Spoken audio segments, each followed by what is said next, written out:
Good morning and welcome to Malahide Cricket Club for the first of 3 ODIs in the Celtic Challenge series between Ireland and Scotland. Apologies for some technical difficulties in the first opening stages of this game, but currently the score is 53-2. That's Scotland, having been put into bat by Kevin O'Brien, the Ireland captain, and 2 wickets have gone so far. The opener Matt Cross went getting a thin edge to a attempted booming drive through the covers, and after making 25 and passing 500-run ODI milestone, Callum MacLeod followed in similar vein. So 2 down. The wickets for Sorensen and Young.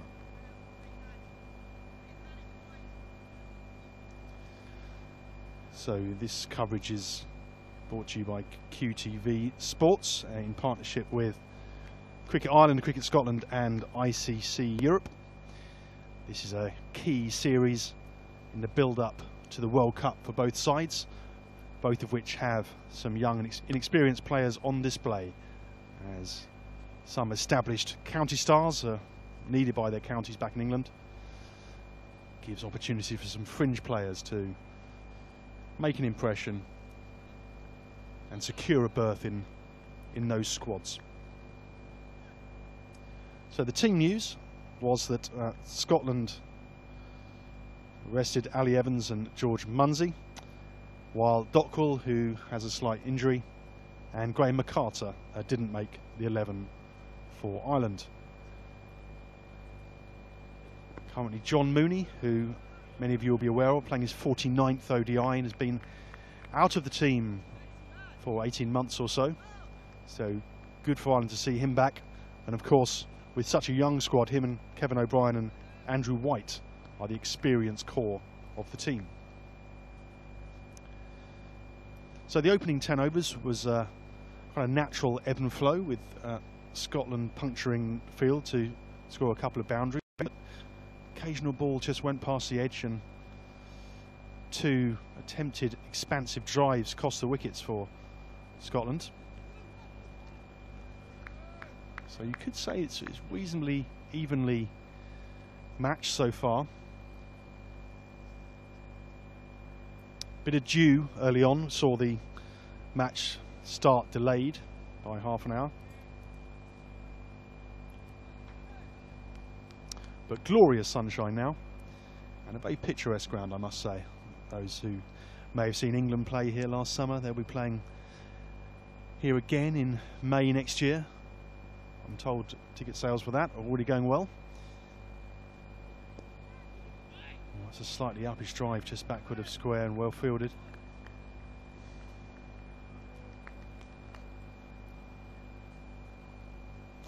By Balbini.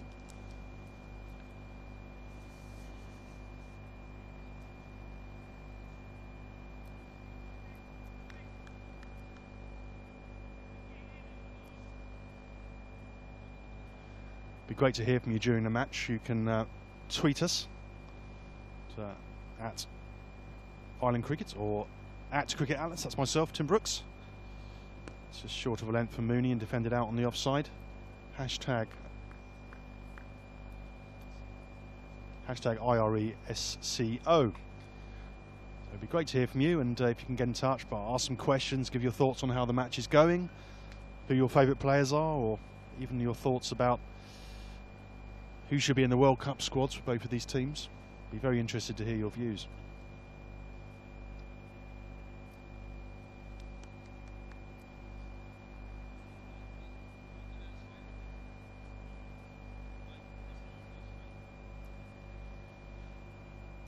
So for Scotland, this series comes after a short series they played against New Zealand A. Very strong New Zealand A. This is Craig Young, it's just left outside off stump, where it proved a challenge for some of the young bowlers for Scotland, and they'll be looking to show a bit more penetration in this 3-match series to show that they're in good shape going out to the high performance programme of the ICC, have arranged for the top 6 associate nations. It's an LBW shout, but looks a little bit leg side, and nothing from umpire Goff. that high performance program tour later this winter will feature Australia and New Zealand. There'll be playing some second 11 state sides in Australia, playing some full state sides in New Zealand, and a New Zealand 11. So that will be excellent preparation for the World Cup in that part of the world next year, where the associate teams will be looking to claim more full member scalps.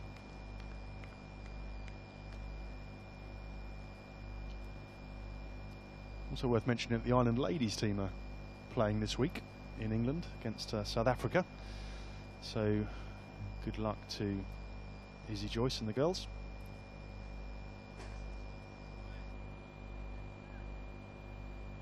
So we had 2 slips in for most of the early part of this game, just a single slip in now, and quite a spread field. But Young's bowled with some good pace, occasionally some good carry. First time I've seen him live, and looks to be a good prospect.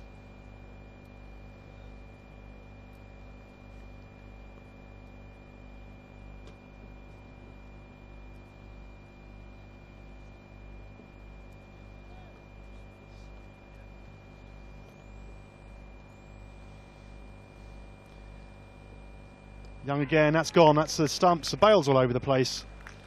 Looked to play a drive, I think it just snuck under his bat, and that is the 3rd wicket for Ireland, the 2nd for Young. And that, again, that is going to stem the flow of runs. The 3rd wicket down for Scotland. Gardner, bowled by Craig Young for 10. Gardner, bowled Young for 10. So that's Hamish Gardner, the 23-year-old from Brisbane. Has gone for 10, chanced his luck a couple of times in that innings, and once too many there as the good sight for the bowler when the stumps are flayed and the bails flying everywhere.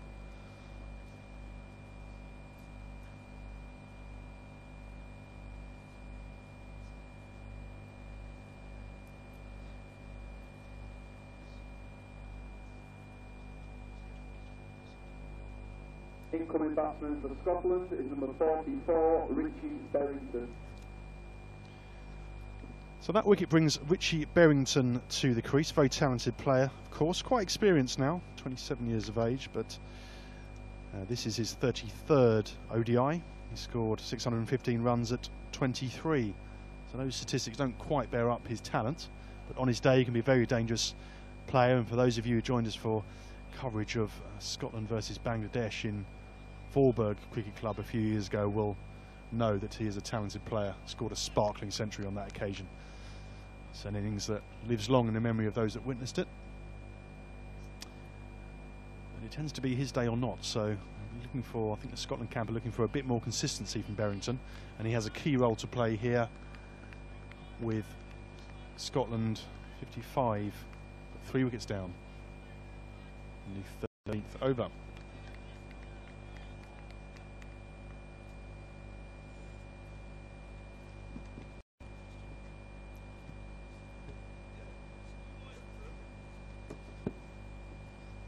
Young again in past umpire Gough. That's just defended out.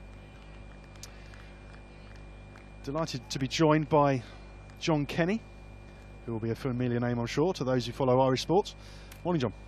Morning. What a day we have here in Malahide. A great start for Ireland with those 3 wickets going down, and very inexperienced side out here. The likes of Doctor's missing. We have players retiring. I hear you mentioned about John Mooney. Great to see him back as well. So good blend of youth and experience in the side. Missing the likes of Porterfield. Donald's out, obviously out injured. Hopefully we'll see him perhaps later in the week. One of our more experienced bowlers, even though he's of a tender age. But no, very good start for Ireland. Yeah, Callum McLeod can be a dangerous player, and he showed that with a few wickets, but good to get him for 25. He just passed the 500 ODI run milestone and then fell just after that. Got slightly uppish, but got it through, and that looks to be going out towards the boundary. See if the valiant attempt, but couldn't quite pull it back, and that's a timely boundary for Scotland, who are looking to recover from that 3rd wicket. I think it's Andrew Balbirnie down there who couldn't prevent that cut shot going for 4.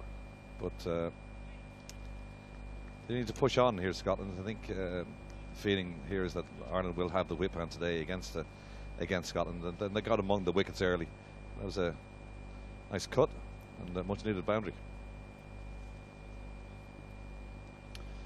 So as you were saying, John, quite a few ODI debutants for Ireland, quite an inexperienced team, but clearly competition for places to get into, well, first the high performance programme tour of Australia and New Zealand, and then crucially that World Cup squad. Well, Ireland need to do this ideal games to blood in new talent for the Irish team. They're playing an associate nation like Scotland. It is official one-day international. It does count towards ranking points, so that's obviously very, very important. But with the World Cup looming in New Zealand and Australia early part of next year, February and March of next year, it is a time to blood new talent. Just short of length and played square on the offside, but no run there. Well, that's right, John, and you know, I think I'm sure that these young players are aware of the opportunity, which opportunity but balanced by pressure, I guess. One player that I made a particularly impressive century recently was Stuart Pointer. He really has put himself in a reckoning. We need to see new batsmen coming through. We can't just depend on the likes of William Porterfield and those at the top end, like Sterling, whatever. Just see that as that's a cut shot. That's got through, threaded through the field. It's going out towards the boundary. Should just get pulled up, I think. Indeed it is. But well placed that, actually. Just threaded it through the field there. Yeah, got it with his toes nicely. And Preston Momsen just up on his toes nicely. Cut it. A couple of similar shots. I couldn't see, actually, we mentioned that John Mooney back in the fray once again after his documented illnesses, well-documented illnesses out in the West Indies. The pressure of travel abroad, young family, obviously took his toll on John. He's a lovely guy. He's a great bloke. Know him a long, long time. Very affable. Plays cricket in North Dublin, and himself and Paul, members of the international squad back in 2007. He's in again. Still got 2 slips. Again, that's played at square, but this time picked up and no run. Yeah, it's his 49th ODI, so he'll be looking forward to potentially getting that milestone. Not too many associate players have reached that milestone. And clearly in this current squad, it's him, Kevin O'Brien, Andrew White are the ones with experience. Well, Ireland will be searching around for a replacement for Trent Johnston, who's retired. Mooney doesn't exactly fit that bill. He's a replacement bowler. Good line and length bowler is John Mooney, but said it really is good to see him back. And he started well, a couple of wides early on, but I think Kevin O'Brien in particular, the captain, and the coach Phil Simmons were pleased that he found a rhythm and looks to be reintegrating into this team very well. So that's the end of the over. The score is 62 for 3. So John, what other sports have you been covering lately? You're a bit of an all-rounder, aren't you? Heck of a day yesterday. We were in Croke Park for the All-Ireland final yesterday. An epic game between Tipperary and Kilkenny. I wasn't there especially for that. I was doing the minor final for television, which was Kilkenny overcoming Limerick. Limerick were the big favourites. Kilkenny, though, won their 21st title. And that was back to RT to edit, and then on to the European Championship matches last night. So yesterday was a very long day. That's a good line length outside off stump. Just splattering of applause by his teammates who appreciate that. Yeah, sounds like you have been busy. Yeah, I was at the European Swimming Championships in Berlin a couple of weeks ago, and it's been a particularly busy summer, obviously, with the World Cup as well. Commentated on 9 games of the World Cup for RTE, so yeah, it's been a great summer. Took a break for about a week or two, which didn't turn into a break. I actually ended up in Berlin doing the swimming. Sounds like you've got some air miles stocked up, so perhaps you can get yourself down to the beach. That's a good start to this over, actually. Great first ball. Second one just drew the batsman forward into a defensive shot. Clearly for a young bowler, getting an early wicket is key to confidence and rhythm. He looks good, young. I haven't seen much of him, I must confess. For the first time I've actually seen him, but he does look good. He just got a nice rhythm to his run-up. And yeah, you're right. Getting an early wicket in an ODI certainly boosts confidence. Good over, gets into a better over as he takes the middle and leg stump out, and that's the 4th wicket down. And we were just saying he looked to be in good rhythm, and nice when, as a commentator, when you get that kind of thing right, John. Yeah, absolutely. Yes. That was a beautiful delivery, wasn't it? I mean, the batsman played down what he thought was the right line, and it obviously left him and just took the top of the off stump. final every second wicket for Young, and well deserved too. It's been a very good spell. I like the way, John, that you sort of play the stroke with your hand when you're commentating. I remember that from our commentary at the YMCA for the women's qualifiers, and I think I'll do that myself, and we can both practice our cover drives.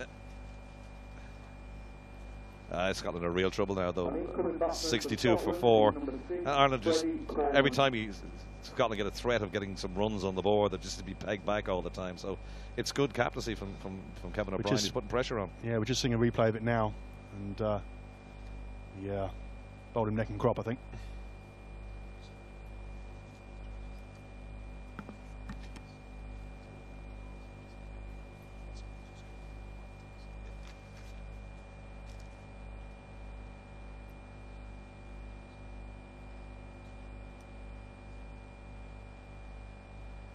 So Scotland struggling a little bit here. They've got a lot of more overs to bat, of course, and already 4 down. Freddie Coleman's the new batsman.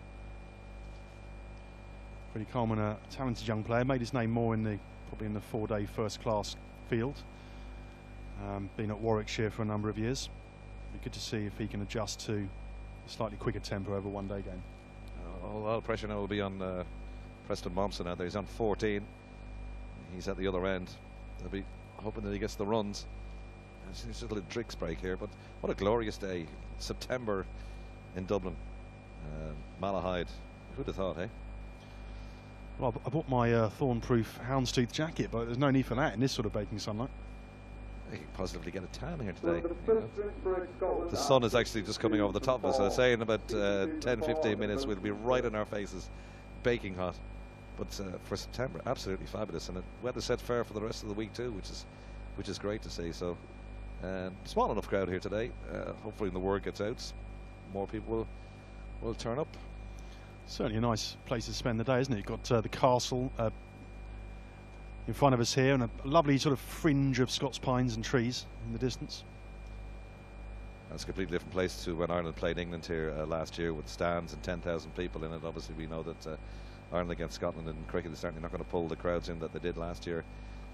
But it really is. It's a nice amphitheatre, as you say. It's in a kind of a natural bowl, so you can sit up on the mounds around the stands, around the ground, and get a fantastic look at this game. And Ireland, as we say, it started well. Amongst the wickets, 62 for 4 Scotland.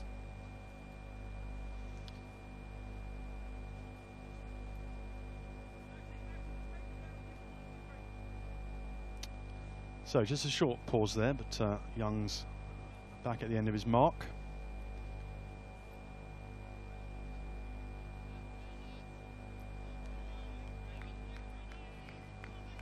Encouragement from the field as he... So Young again in past umpire Gough, and that's left outside off stump. The score is 62 for 4 with 15 overs gone.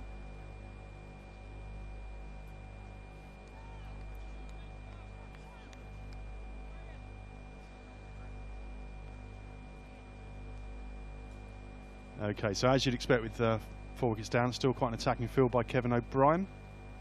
Yeah, there's the luxury of 2 slips in.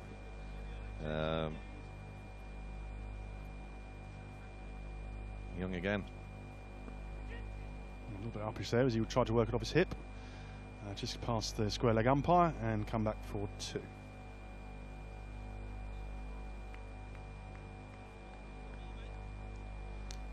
You and I have a bit of an event on Thursday night as well, John. Yeah, if you're around, the Sugar Club in Dublin, we're hosting an event there basically to talk cricket, and we'll get a chance, if you haven't seen already, to see Ger Siggin's excellent documentary Batsman. Again, that's a little bit too straight, and that's worked backward a square, but straight to the fielder just for a single. So the score is 65 for 4 off 15 overs.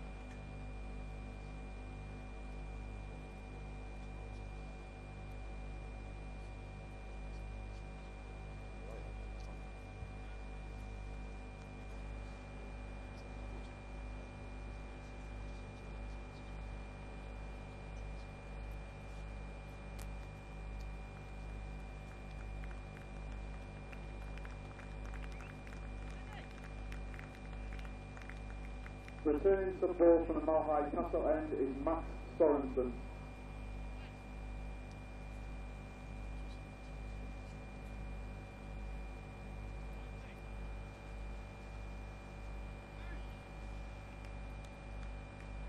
So back, Sorensen back from the castle end. Still 2 slips in place. Just short of a length, just defended out on the onside, no run. Yeah, it's a live commentary on this game as well on the RTE website, rte.ie/sport. And you were mentioning about that day or the evening we're having going to do Sugar Club in Dublin. Tickets are still on sale for that, so we're going to have a good panel, including Ger Siggins, the aforementioned Jen Siggins, and then we'll be showing his documentary after, and Alan Lewis will be there as well. Yeah, it'd be nice to see Alan. Bit of a legend in both cricket and rugby circles, of course. Yeah, captained the Irish cricket team, is the chairman of selectors now for the Irish cricket team, as you mentioned, rugby circles. Not on the pitch playing has he made his name. He made his name as an international referee, and he's now retired, but did some commentary with me for TMS down the years. That's some good lift on that delivery, but it's just come off his shirt, really. Nicely gloved, I would have thought. Yeah. And that's leg buys down before. Bit of relief for Scotland. Just been a little bit painful progress in the last few overs, hasn't it? Yeah, well, as I mentioned, anytime you see Scotland getting amongst the runs, they're getting pegged back by Ireland, taking wickets at crucial times. So they've got to build a platform here, got to build a partnership. There's still plenty of overs. What do we have, 15 gone? So still plenty of overs. So Scotland really have to dig in here, build a partnership. You know, runs on the board aren't important at this stage. Again, that's slightly back of length, just defended out onto the onside. You've been busy, John, but have you had any opportunity to watch some of the interprovincial series? Unfortunately, no, not this summer. I've seen none of it because of the commitments I've had with other broadcasters. But it's a first-class structure. We need it, and if we're going to go on as Cricket Ireland hope and be a test nation by 2020, it's a lofty ambition. They need to have a first-class structure in place. Obviously, a lot of these young players in the squad are coming up through that system, and it's I'm sure a useful way for Cricket Ireland to judge the domestic talent available in a structure which is slightly different, that overlays the existing club structure. Absolutely, and it gives Phil Simmons a chance to get them all collectively in one place, facing each other. You can actually see how they're performing, how they're bowling, how they're batting, how they're fielding, and you know, because you can be spread out in club games. But no, it certainly is worthy. Sorensen again, that's well run actually, just defended it out into the covers and with soft hands and good understanding between the 2 batsmen. Yeah. Pick up there by Kevin O'Brien, who's captaining the side today. William Porterfield not available for this series of games. Neither is the likes of Paul Sterling, as I mentioned, and George Dockrell out with a little niggling injury. Hopefully we'll see him in the second and the third games on Wednesday and Friday here at Malahide. But get yourself down here if you're watching this. You know, still plenty of cricket to be played this afternoon and over the next 3 days, and it's a fantastically, gloriously sunny day here at Malahide, and well worth the trip out. So Young again from the Dublin Road end. As I say, very impressive in that last over. Still bowling to 2 slips. That's pitched up. It's driven. That's nice. Driven nicely, actually, just past, an on drive down for 4, and that's the best shot we've seen for a few overs, I would say. Impressive figures from Young. 6 overs, 3 for 21. That was, as you say, over pitched, just driven nicely down the ground by the new batsman. Freddie Coleman has moved himself on now to 8. Yeah, Coleman's one of these players whose talent isn't quite, at this point of his career at least. So I just pause there while we just see that was nicely controlled, actually, I thought. Up on his toes, paddled the ball around the corner, down to O'Brien. Yeah, so just to finish that point, he's one of those players where he's clearly got a lot of talent. His statistical record at this point in his career doesn't quite show that, so he'll be looking to make the most of this opportunity to play in this series and really stamp his name on the middle order. Young in again, that's just stopped well actually by second slip as he looked to angle it down towards third man. That was a nice stop. That was travelling. Nicely played by Momsen. Just guided it down towards that slip area, and that was definitely 4 until the second slip stuck a long right hand out and stopped it. And Scotland 75 for 4 now. Young again. It's just worked off his hip just for a comfortable single. Going back to Kevin O'Brien, he's actually close to a milestone as well. 45 runs off 2,000 ODI runs, which would be in his he's playing his 78th ODI today, and had a good season with both Red Steel and Surrey. Yeah, my apologies. It is, of course, Richie Berrington is number 44 at his back, not Momsen, and he batting with Coleman. So that's a well pitched up delivery. That's nicely played, actually. Just gets the gap between extra cover and mid off. I think Kevin O'Brien will pull that up, but nice use of the wrist there just to get it past, get it between the fielders. Took it out well, actually, and you can see how quick the outfield is. It's quite dry. Had a decent summer, raining a little bit in August, but a very good summer, and the outfield seems pretty quick. He just kind of dug that out, pushed it into the covers, and got 3 runs for it. Talking Berrington, we covered a game on Quipu, Scotland versus Bangladesh in a T20 international. Scored a wonderful century. He's one of those. Oh, that's going to way over the top of his head and given a wide. Quite rightly. If you're going to do a bouncer, you've got to get the batsman shuffling in his crease. No point having it 2 foot over his head.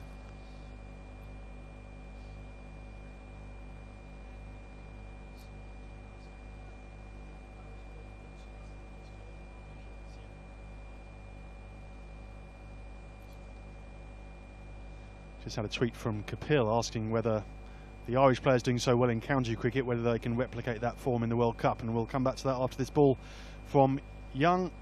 It's just slipping down the leg side and given a wide by umpire Goff. John, your thoughts on that tweet by Kapil? Can they replicate the county form? Joyce in particular being in excellent form at county. Yeah, Joyce hasn't really translated that since he's come back to Irish cricket. At county level, yes, he's playing extremely well, but at Irish international level, he really hasn't. And Irish cricket needs a Joyce playing well for the World Cup. Certainly do, and a class player, of course. He did make a good century against Pakistan, which we covered. But as you say, a couple of times he's made a start, but not really kicked on. Yeah, and that's been the problem for Irish cricketers as well. In the likes of the game against Pakistan, where they tied and basically could have beaten Pakistan twice in Dublin last year. Got a start, and frustratingly, just didn't push on, and that's what Ireland needs to do. They have plenty, as that tweeter suggested. We've plenty of Irish cricketers, plenty of very good batsmen. That's the one thing that Ireland have had down the years. The likes of Porterfield, Sterling in particular, at the top of the order. Joyce, all top-class batsmen playing in the county cricket need to translate that to international form. It's a completely different game, of course, at the international level. But that's what Ireland needs to do, and then they need to score runs. Kevin O'Brien coming into the attack from the Castle end. As I say, it's his 78th ODI, and he has 63 wickets. So he's been a good bowler over the years. He has times when he's slightly more penetrative than others, but he can be a bit of a golden arm. On that occasion.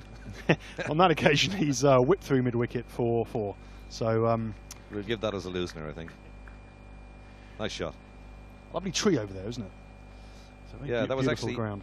As part of the ground in the Ireland-England game over the left hand, where we're sitting to our left-hand side, that big tree. It was actually part of the ground. So if it hit the tree, it was 4. Just seeing a replay there of that shot. Just nicely leant into it. Didn't try and hit it too hard. Just use the pace of the ball and made sure he got it between the fielders there. That's a better ball, and an attempted slash outside off stump that just went through to the keeper, Stuart Pointer.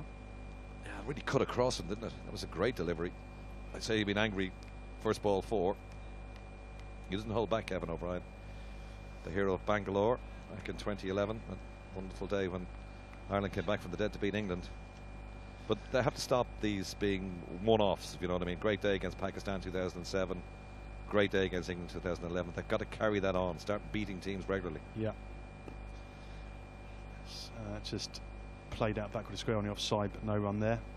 Kevin's got a new range of international friends, hasn't he? He's all over the world. He's playing for Red Steel. I saw he did well for them out in the Caribbean Premier League. Yeah, and he gets a county contract to play T20 cricket during the year as well. He's been out in places like, as you mentioned, this Guyana other places in the West Indies, plying his trade out there, and obviously captaining the Leinster interprovincial team. And a great figurehead for Irish cricket, really. I was talking to him before the game, and I asked him what it was like to play with players of the calibre of Dilshan. He's been playing with for Surrey, and he's really enjoyed the experience. And it shows that you can have a player from an associate nation making a good living out of cricket across the world.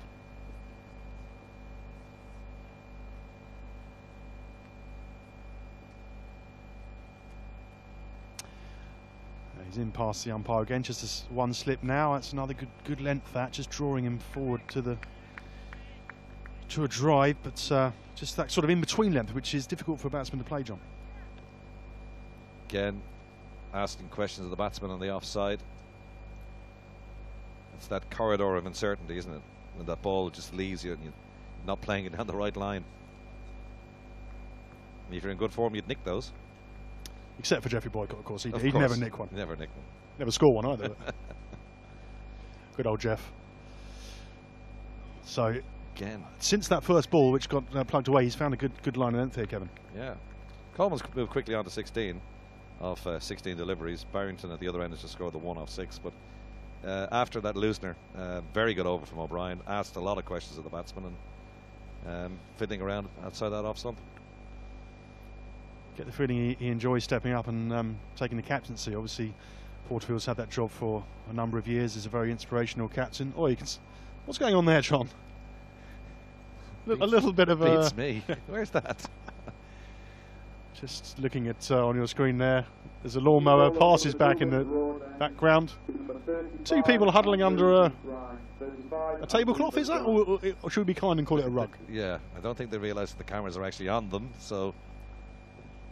What is he doing? Good to see it. Good to see a few eccentrics at the. Perhaps he does realise the camera's on him. That's the reason. I think we might have a change of pace here and a bit of spin. Yeah, no Dockrell in the Irish lineup today, so we're going to see Andrew McBride bowling from the Dublin Road end. Diminutive Andrew McBride. Yeah, he's one of these players that's made a strong case for selection through the interprovincial series, actually. Played some at T20 internationals, but this is ODI debut. As you say, he's quite small, isn't he? Gives it a little bit of loop. That first one's played through cover point for a single. Yeah, it's interesting to see if they get some early morning turn out there. He's an off spinner. Didn't tweak it that much, but certainly a good line and length bowler. You see Brian there. Spinners, they love to sort of flick it, spin it between their fingers as they prepare to run up. So he comes past a lot shorter than Michael Goff. The umpire is a tall man, and that's just slipped past the off stump. I think the batsman attempted to play a late cut there, but didn't make a connection. A bit flatter that time. His first delivery was a bit of a loopy one. That one was much flatter. Just squirted out. The offside, no run. You say Dockwell, it's amazing. Obviously, he came into the team as a precocious teenager and is already an experienced international at the age of 22, 23. But obviously not playing in this game due to an injury. And he's hit that one over the top. Actually, just going to add 2 bounces. Didn't quite get the connection he wanted there, but actually, a bit of luck he didn't, because otherwise that might have been a catch. Yeah, he never got all of that, really, did he? Danced down the track. Cries of catch it out there from the Irish players. Slightly fortunate. Yeah, I think that's Andrew Pointer down there, by the looks of it. He's a dynamic player on his day. But Brian again. Oh dear. Should be out. That's a rather odd shot. I think he got into position a bit early and just chipped it back. Easy as you like, caught and bowled. You won't get an easier one than that. No, just stopped the shot. Never came through in it. A bit of uncertainty out of the previous one when he didn't get all of it. This time he again moved down the wicket, but he stopped the shot and just looped the ball into the air, straight back to the bowler. And it's continuing that pattern we were talking about. It's just as they start to rebuild, they lose another wicket. Yeah, 88 for 5 now. That's another one gone. So there's going to be a lot of pressure on this lower middle order of Scotland's to rescue the situation that the top order placed them in. Just seeing the replay of that, as you see, no better sight than that as a bowler, to see a very slow looping. There's a bit of a leading edge here, is it? Richie Benson caught the Looks ball like- from McBride for the Yeah, just looked to turn it on the leg side, didn't he? But Yeah, just never came through with the shot. Incoming And batsman that for big, Scotland is number thick 4, John leading edge Daly. straight back to the bowler and gleefully taken. it's a slightly lazy shot, really, wasn't it? Because he didn't quite commit to the shot. Completely in two minds, wasn't he? He just whether to whip it around the leg side. I mean, if he'd gone through with the shot, he might have had a degree of success, but not on that occasion. Brings Soft delivery. Soft dismissal. Brings Josh Davey to the crease. Interesting cricketer, played a bit for Middlesex, got released. Has been playing second 11 cricket for Somerset. Principally a batsman, but bowls some useful medium pace as well. And this is his 13th one-day international. As McBride is in again, and we have a leg slip. Yeah, very much an attacking field. And Ireland, of course, can go so wicket off that McBride over. They can attack now. They got a leg slip in, as you say, and the first slip, and with Scotland losing wickets quite rapidly, 88 for 5 now. This could be a short day. Yeah, they have got some ability down the order. Majid Haq, for instance, has been in quite good form with the bats. Made a 50 against New Zealand Day, and then a 50 a few days ago against the Lancashire Seconds. So they'll be hoping for a late rally. Grant Bradburn in particular, Craig Wright and others in the Scottish coaching setup. As Kevin O'Brien's in again, that's just defended watchfully on the front foot. Yeah, a lot depends now on Warwickshire's Freddie Coleman. He's there on 21 not out. He's got to stay there, otherwise Ireland is going to run through these middle order batsmen. Scotland are really struggling. Yeah, this is Coleman's 9th ODI, and his highest score is 40, so he'll have that in his targets. And again, that's watchfully defended as Kevin O'Brien continues that good line of length that he bowled at the second half of his first over. Yeah, just a loosener for the first one, which was knocked away for 4. He'd played here a lot, obviously, Kevin O'Brien, over the years. But this ground really has been transformed over the last couple of seasons. The ground at Clontarf, not too far from here, has been the Irish international home, but they've been using Malahide for the big game against England last year. Yeah, and a big sales pitch from the Cricket Island as well, looking to, up here, ticket sales are going well for the game in early May next year against England. A showcase event, of course, and given particular poignancy by the fact that, of course, some of those former Ireland players are now playing in the England camp, like Ian Morgan, who started for England in the 2020 win. Yeah, a few and days 100 ago. ODI caps for England. Boyd Rankin, of course, is still on the periphery of the English setup. O'Brien again. That's a good ball, LBW shout, but I don't think the umpire's interested. Maybe a bit high.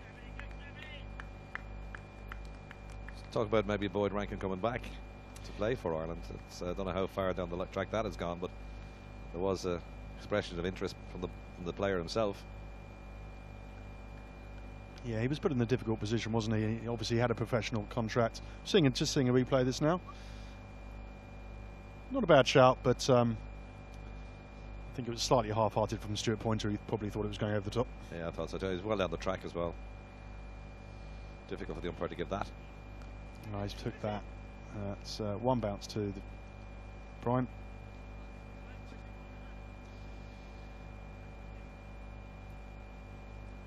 Yeah, we'll see if he does come back into the fold. As I said, it's difficult as a professional cricketer. You're under contractual obligation, of course. The time with Warwickshire, Ashley Giles was his coach, and it was a very difficult position for him to see whether he could fulfil his ambition to perhaps play Tests for England. He was injured quite a bit as well, Boyd Rankin. He was prone to injuries. A big lad, prone to injuries, whatever way style of bowling he had. And that's played out into the offside, but no run again. And the combination of that and the travel.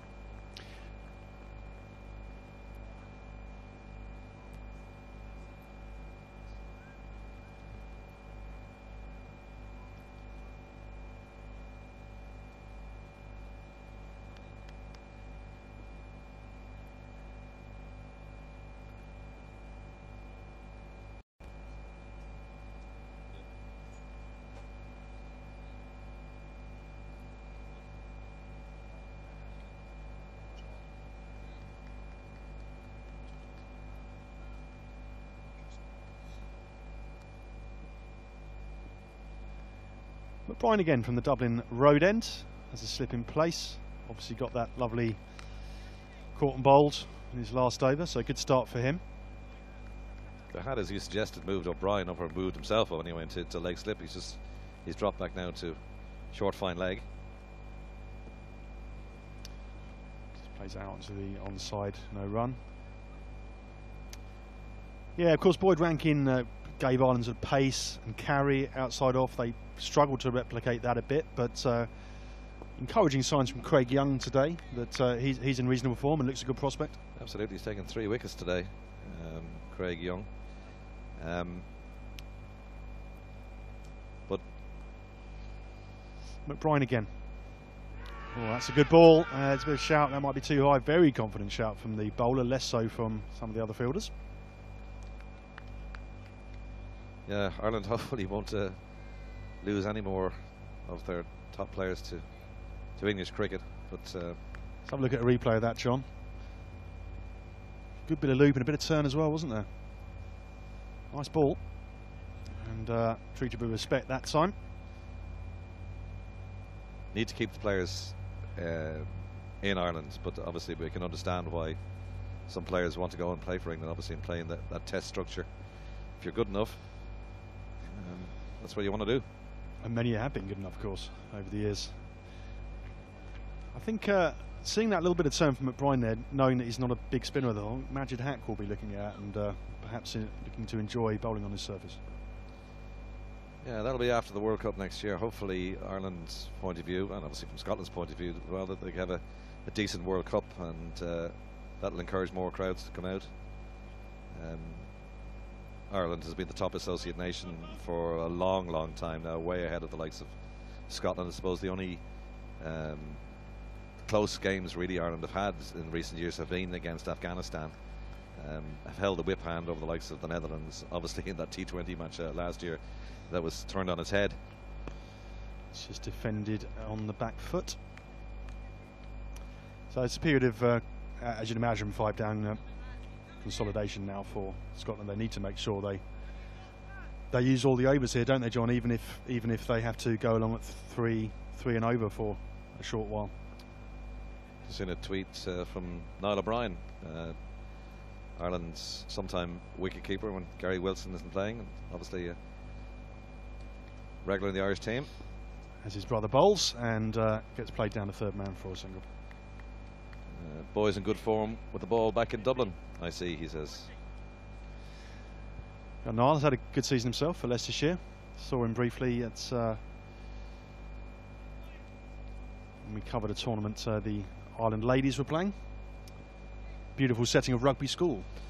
Yes, indeed. That was a thrilling win against the Dutch to qualify for the T20 finals. And slowly but surely, Ireland's women's team are just getting that little bit better. It's another good ball, just defended down the pitch again.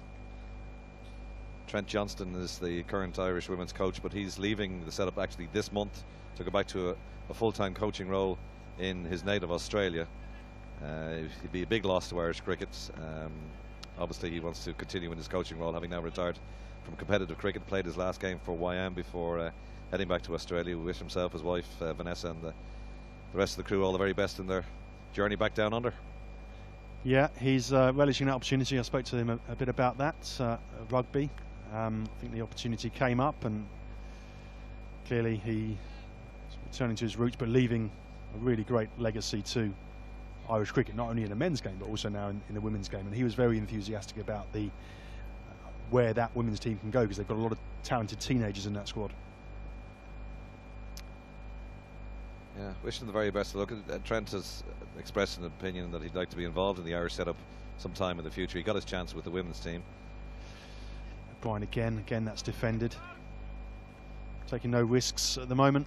Scotland, I guess their logic is if they lose a couple more, they might struggle to bat out 30-35 overs. So very watchful at the moment in this period of play. Yeah, just to finish that point, I can see sometime in the future Trent Johnston coming back to Ireland and taking over as the Irish coach. He's a very passionate man, and very passionate about Irish cricket.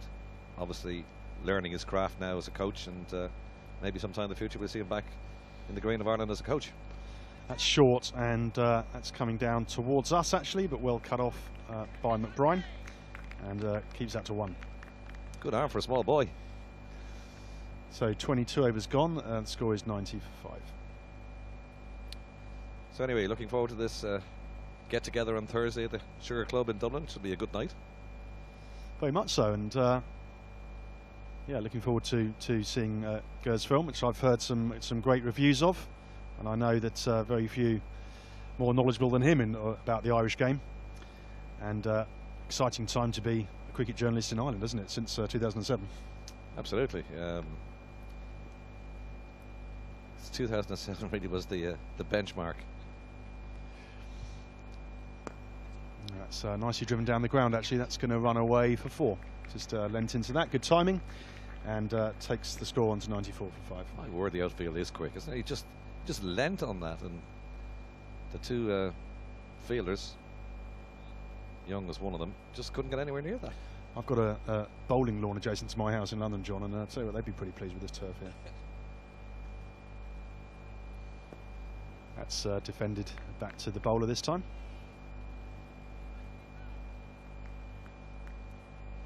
So this is a good effort so far from Freddie Coleman.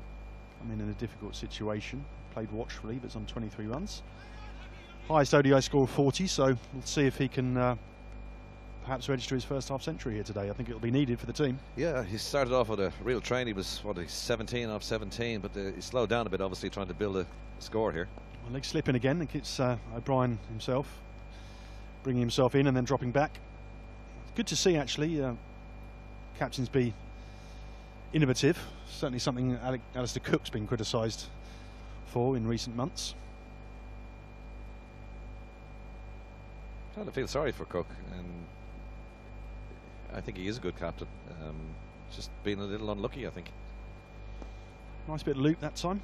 Just defended back down the pitch again. I think the players around him haven't performed to their fullest playing for England this summer. And I think this affected Cook's confidence as a batsman and as a captain. I don't know what you think about this field, John, but they've got well, mid-off and mid-on back now. I'd be tempted to keep one of them up and maybe tempt them to hit over the top. Yeah, I would have thought so. But obviously they've done their homework, pushing Kevin O'Brien himself, the captain, pushing himself into a leg slip role. So Phil Simmons is nothing if not meticulous about watching videos, making sure that the players know exactly what the strengths and weaknesses of the opposition are. Phil's name's been mentioned in relation to the West Indies job, of course, and I'm not sure what his thoughts are about that, but he's done a great job for Ireland, hasn't he, since he's come in. Come back to that point in a second as we see a drive, but straight to mid-off. He'll always be linked with the West Indian job as soon as a vacancy comes up. He is a man who will tell you repeatedly, my contract is with Cricket Ireland, and doesn't want to be linked with the speculation, but it's going to happen. You know, he's been on the international scene for a long time, coached Zimbabwe one stage, and also of Ireland. So yeah, sure, when the West Indies job comes up, he will be speculated about his position. Well, I'll tell you in a minute my first memory of Phil Simmons after this ball. It's just defended down the pitch. I was as a teenager up in the member stand at the 4th tier at the Oval. Phil Simmons batting for Leicestershire, hit it into the 4th tier of the pavilion, which is a very big shot. Did you catch it? No, not quite. Spilled it. But yeah, he was an exciting player to watch as a player, and clearly he's made that transition to a coach very successfully, which is of course the route that Trent Johnston will be looking to emulate. Josh Davey is facing. Just out into the covers, but no run. Just not taking any risk now, Davey, at the moment, because he's just on 1 run after 6 deliveries. Has to stay there with Coleman. Coleman's going to have to take the bulk of the batting now. He's on 23 or 42 deliveries. Needs to stay there, as you say. His highest is a modest 40. He needs to push on well beyond that to get Scotland towards a reasonable total around the 200. Yeah, well, these two have got the ability to do it, but they need to see out, take some sting out of the Irish bowling here, and also they've got 2 challenges, really, haven't they? They've got some accurate seam bowling from the Castle end at the moment, and then they've got McBride, who's using clever changes of pace and flight from the Dublin Road end.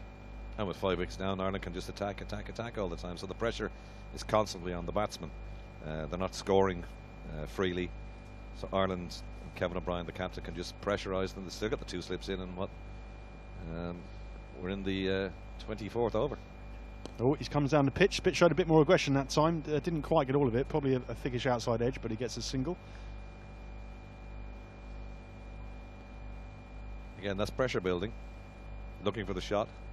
Yeah, just took a pace down the pitch, didn't he, just to get to the pitch of the ball.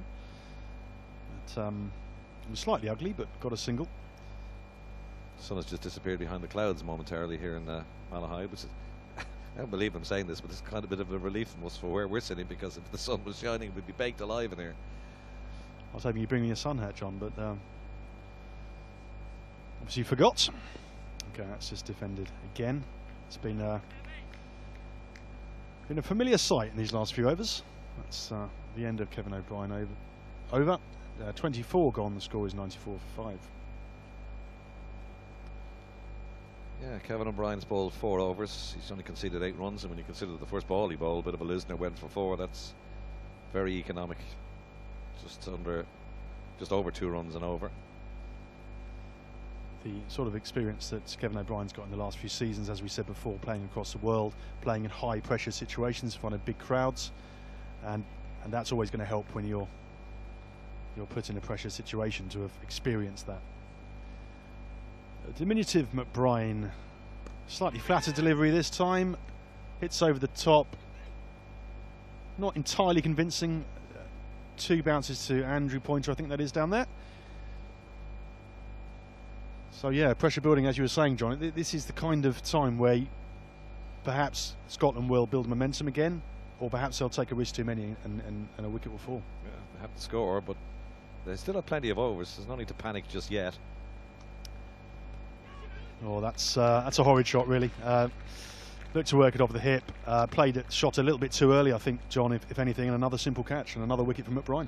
Just flicked it away straight to the fielder, short mid-wicket. Just a nothing shot, really. Just flicked it away. It's fielding practice, that. Yeah, that's a disappointing bit of wicket. Those 2 were starting to build, and it's, as we said for the last wicket, actually just starting to build, and then the wicket goes. Let's have a look at this replay here, John. Slightly just didn't get his balance right, did he? Played it too early. Very simple catch. Just tucked him up when he flicked it straight to Stuart Thompson, and I think even I would have caught that. It was a very easy catch. Just flicked it away, nothing shot. Cramped up, basically. Flicked it away, and Ireland get another wicket, and McBride's been good since he came on. There's been an announcement that the bar's open, but John Kenny's still with me. So he brings another young player to the crease, Leask. This is his 4th ODI, and he's got 59 runs with the top score of 42. So a little bit of ability there, but again, pressure will be on. I can see there's been a short day, the way Ireland are bowling, putting that pressure on Scotland. Here's Leask's career stats. Just the 3 games, only 4 games at 23 years of age. It's obviously very inexperienced. 59 runs.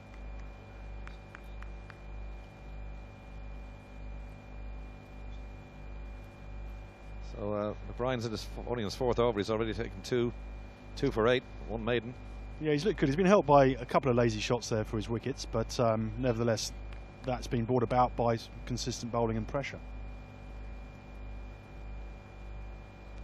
There seems to be a little orange train, John. Can you? Oh, I can see it. Yes. Where does that go? The castle? It goes to the castle. Yeah, it picks people up from the car park and drives them around Malahide Castle. Beautiful part of the world. Actually, on the far side of this is there's a lot of football pitches. Used to play myself for Clontarf. McBride again, bit of flight that time. Really held that one back. Slowest recorded delivery in ODI cricket, Jeremy Snape, 37 miles an hour. He hasn't seen me bowl. You're in the 20s, were you, John? McBride again, that's a bit of flight. Just played back to the bowler. McBride's put himself in the silly mid-off, and he can afford to do that. Well, leg slip and a silly mid-off. So last ball of the over, McBride. Got a short leg in there as well. That's cut away. That'll be 4. 4 runs, and that takes over the 100 mark. 101 for 6. Halfway stage, 25 overs gone.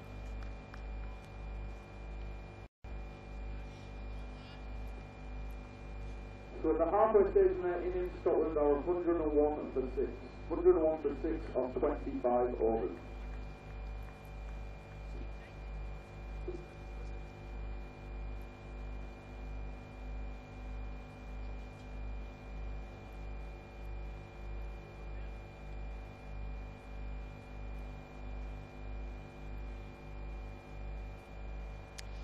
So just past the halfway stage, and Ireland have just brought up 100 runs.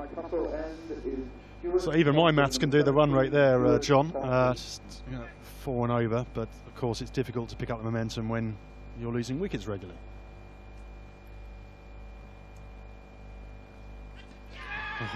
That could be out. It is out. He just got a feather on it. Just tried to play a leg glance and got a feather on it through a good catch by Stuart Pointer. So there we are, 7 down. It was like it was a mile wide. What did he go chasing it for? He was frustrated, wasn't he? Kind of hit his pad with his bat as he left, and clearly frustrated with that.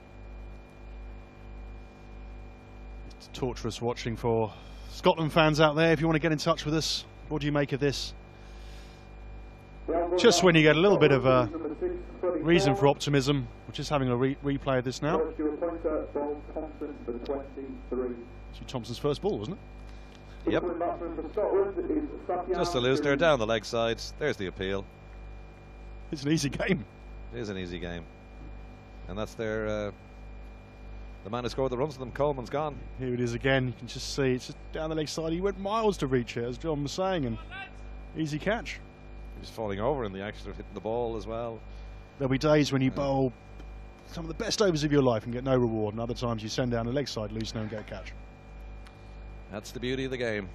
Ireland would have been looking for a decent workout here in these games, but they're not getting one today. Scotland very disappointing thus far. Safyan Sharp is now in.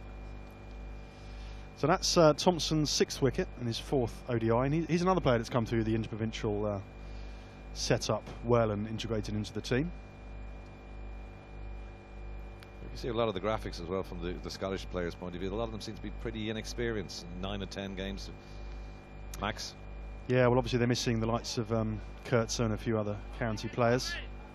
So yeah, it is a chance for the young guys, and a lot of these guys also played in that New Zealand A series where, to be frank, they got a little bit of a pasting. So they would have been very keen to show their calibre in this series. Well, at the same token, Ireland are missing a lot of their county players as well, who are obviously have their commitments in England. So they can't really use that as an excuse, because Ireland are an inexperienced side as well, outside the likes of Mooney and O'Brien. Indeed, it's just played back with a square, but no run.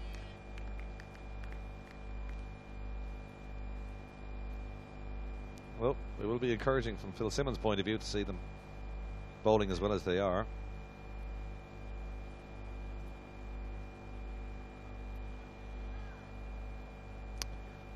So, as John was saying, when you've got a score like this, Ireland, the captain has the luxury of setting attacking fields, and we still have 2 slips in the second half of this game.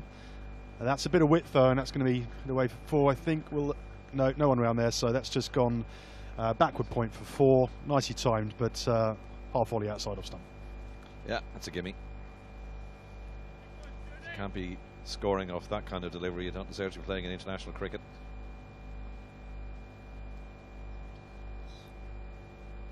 Nice shot.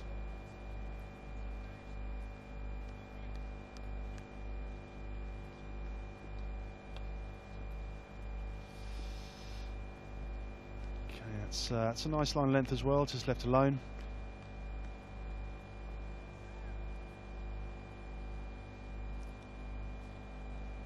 So I've enjoyed my little stint with you. I know Warren's going to step in a few moments' time, so brought a little look to the Irish. Plenty of wickets while we've been watching in the last couple of overs.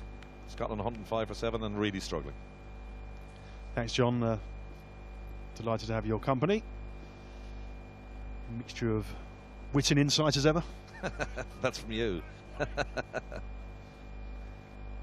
And that's the end of the over. 26 gone, 105 for 7.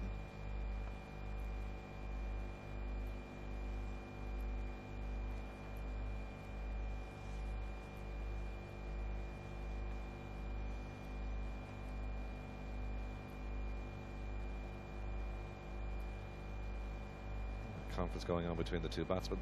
They know what they have to do. Score a few runs. We'll talk to you later. Thanks, John.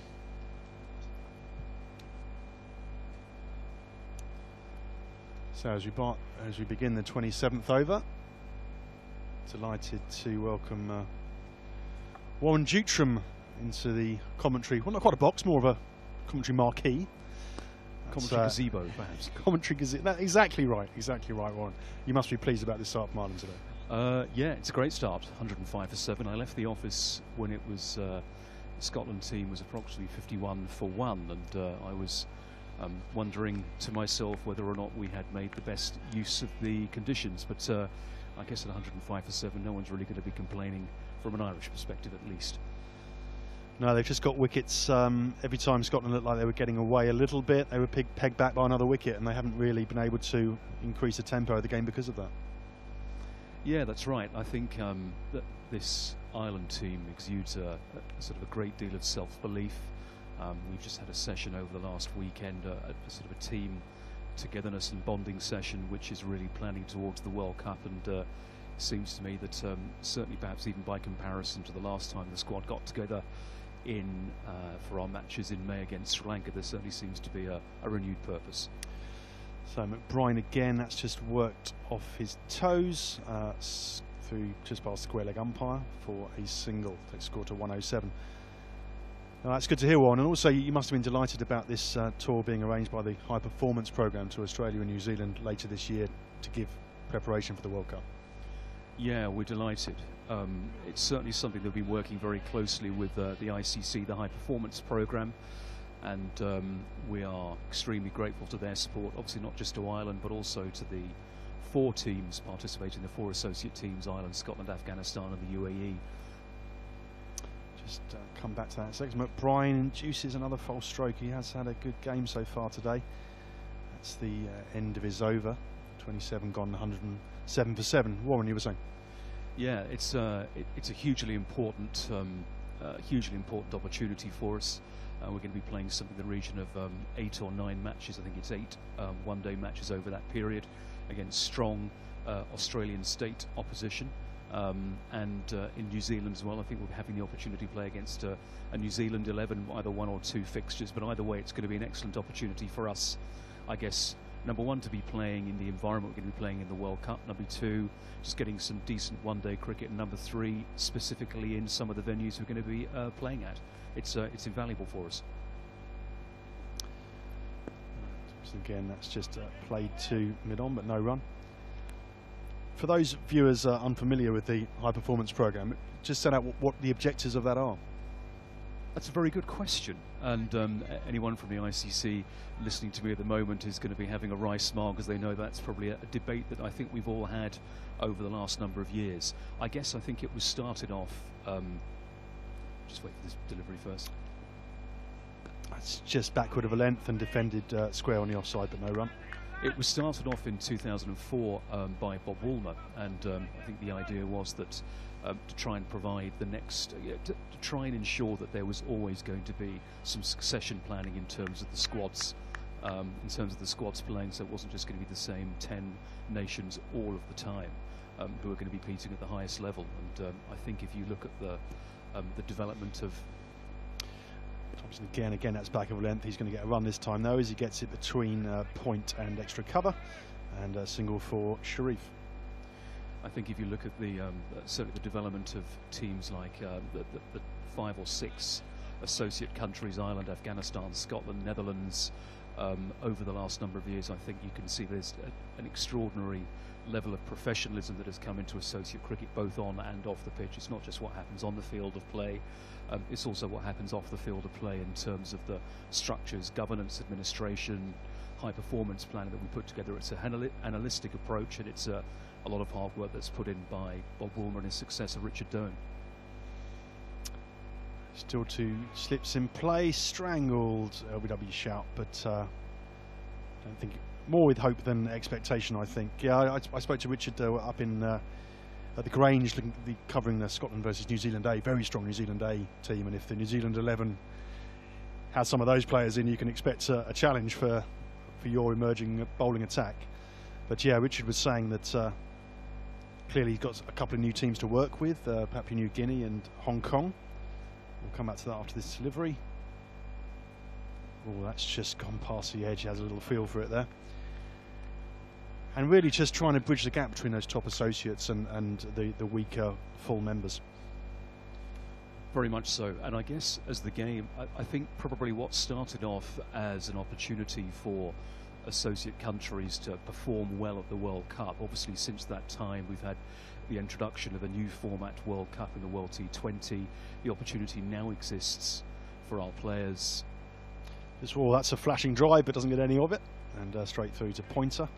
And that is the end of the over. 28 gone, 108 for 7. The opportunity now exists for an associate team, as you'll have seen in 2018, 2019, to even potentially participate in Test cricket. So the high performance programme, I think we all agree, needs to be reviewed in the light of those two, I suppose, the way that the game has moved on since the programme itself was first conceived 10 years ago. And I think it's a hugely exciting opportunity for the programme really to move forward and probably to start, I think, probably starting to get into some genuinely exciting areas. I know Richard works extremely hard, goes across the world, travelling to see all sorts of teams coming in and out of his programme, and I know he's excited about the opportunity to provide some teams looking towards Test cricket now. Yeah, he's got some serious air miles built up. That's just work backward and square on the leg side for a single two. Sharif, one of the questions I was going to ask you, Warren, is it's even though the top associate teams have ODI status, it's been difficult to schedule a competitive programme for the top sides, and I just wondered if you could say something about the scale of that challenge, and come back to that after this. Balls, McBrien again, slightly flatter delivery, possibly missed out the batsman. No, a slight misfield and comes through for the single. It is a major challenge, no doubt. Why? Because the ICC has just put together its, or the full members have put together their planning for the future tours programme through to 2023, and I think even some countries now are looking towards 2025. You know, that's it's certainly not easy to find those gaps. So he's just brought Young up. Kevin O'Brien's just brought Young up from long on to mid on, perhaps trying to tempt Sharif to hit over the top. And the challenge isn't going to get any easier, especially with, I think, a busier programme now for some of the top full members. A bit more flight on that, and Sharif gets that away nicely, actually. It was slightly short of length and just leant back and played it in front of square for a much-needed boundary. But I think what we're going to see is that I think we'll find the top-ranked full members playing each other more frequently, and the lower-ranked full members, certainly perhaps the likes of Zimbabwe, Bangladesh, probably having less cricket than the higher-ranked ones do, which I think do provide an opportunity for the higher-ranked associates to have those games. And when you consider the number of touring teams that come through England, when you consider the fact that a lot of them pass through the UAE in order to get to other parts of the world, when you also consider there are teams who fly through London in order to get to... Just come back to that. McBrien bowls, that's played off the back foot, but no run.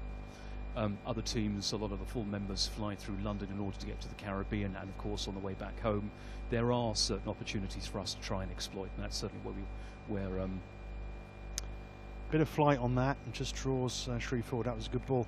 Coming back to that point, Warren, as you say, there are opportunities there, but that has to be balanced against the fact that some people think that there's player fatigue perhaps because of the sheer volume of games that England and other countries are playing. So that's the context in which you're trying to negotiate these fixtures. It is, and probably a good example of that is if you look at next year, England will come back from the Caribbean. I think something they land in Gatwick on morning of May the 6th or May the 7th, and there's then going to be a one-day international team playing here, or England will playing an ODI against Ireland on May the 8th. But I guess, sorry, I just have this delivery here. Let's hit the pads, but I think going down the leg side and no real shout. I think if you look at the fact that there's going to be Probably a one-day international team that's going to look quite significantly different, certainly in England terms, from the Test squad. Then I guess, you know, with the likes of, certainly don't want to be predicting, but the likes of perhaps Butler, Hales, Morgan, would they be in the Test team to the Caribbean? And if not, are they going to make for excellent opposition against Ireland on May the 8th next year? I think the answer is most emphatically. Indeed. In past the umpire again, that's pitched up. Again, the attempted expansive drive. The first 2 wickets today, Warren, fell by Scotland looking to play on the up through extra cover and getting thin edges through to the keeper. The first from Sorensen and the second from Young. It's an interesting time, isn't it, global cricket, particularly for the associate nations. I think it's fair to say that some key decisions are perhaps yet to be taken around the shape of the global game, and it will be, as ever, a mixture of opportunities but challenges. Yeah, that's certainly the case. I think if we look at the three formats of the game, certainly since the so-called Big Three's proposals were introduced at the beginning of the year, if, say, for a nation like Ireland, we can get to the end of a process whereby when all of the decisions, competitive decisions are made, we have the opportunity to play Test cricket. I do stress it's only an opportunity. Ireland certainly isn't saying we're a shoo-in. We only have to look at... Just attempted pull shot there, but didn't really get all of it, but gets a single as it's picked up in the cover ring. We only have to look at the difficulty of Netherlands beating Ireland at the last World T20 to say that no one ever takes anything for granted here. But if we can get to the end of a process whereby there's a 16-team World T20, there's a pathway to Test cricket, and there are perhaps some more structured opportunities to play ODIs and maybe even more money to do that in the new rights cycle. It's just played to mid-wicket but no run. I think we would probably get to the end of that and say, certainly from a Cricket Island perspective, that probably isn't the worst situation for us to be in. The key is to make sure that there is a pathway from countries all the way down to be able to get into the same situation that Ireland is, and maybe even Afghanistan as well, who came from World Cricket League Division 5. Certainly did. I was there in Jersey, and they were a very different team than they are now. That's just touch Sharif up, but he's got something on it. Not quite sure if it'll be leg buys or runs. We'll see what the umpire gives. Leg buys, I think. And that's the over, and 30 gone, 115 for 7.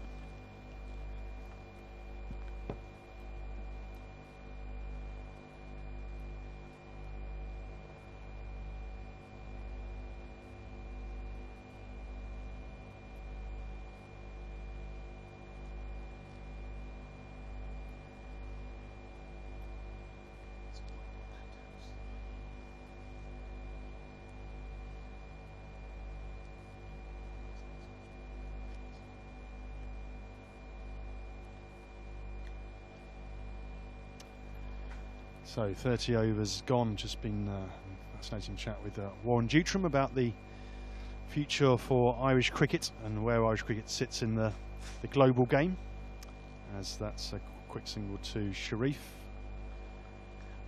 I think one of the other aspects I wanted to talk to you about, Warren, is the role of the interprovincial domestic competition to bring up players for consideration into the national squad. It kind of overlays the club structure, doesn't it? What's the aspirations for that tournament?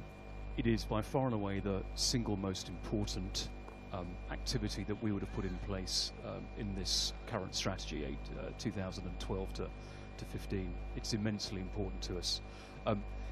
I guess that we were seeing the more professional our men's senior squad was becoming, the greater the leap was from... That was a clever bit of bowling, actually. Just gave it a bit more air and almost got a caught and bowled chance, but Scotland survived.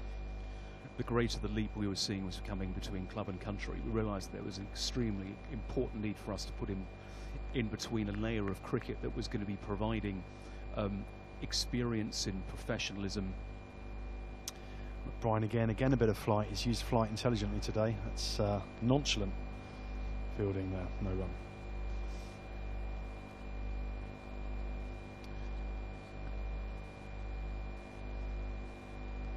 Skip and a jump, and again some flight. Oh, that was not a particularly convincing shot, but just hits it over the top of the umpire, straight as a die, and 4 runs.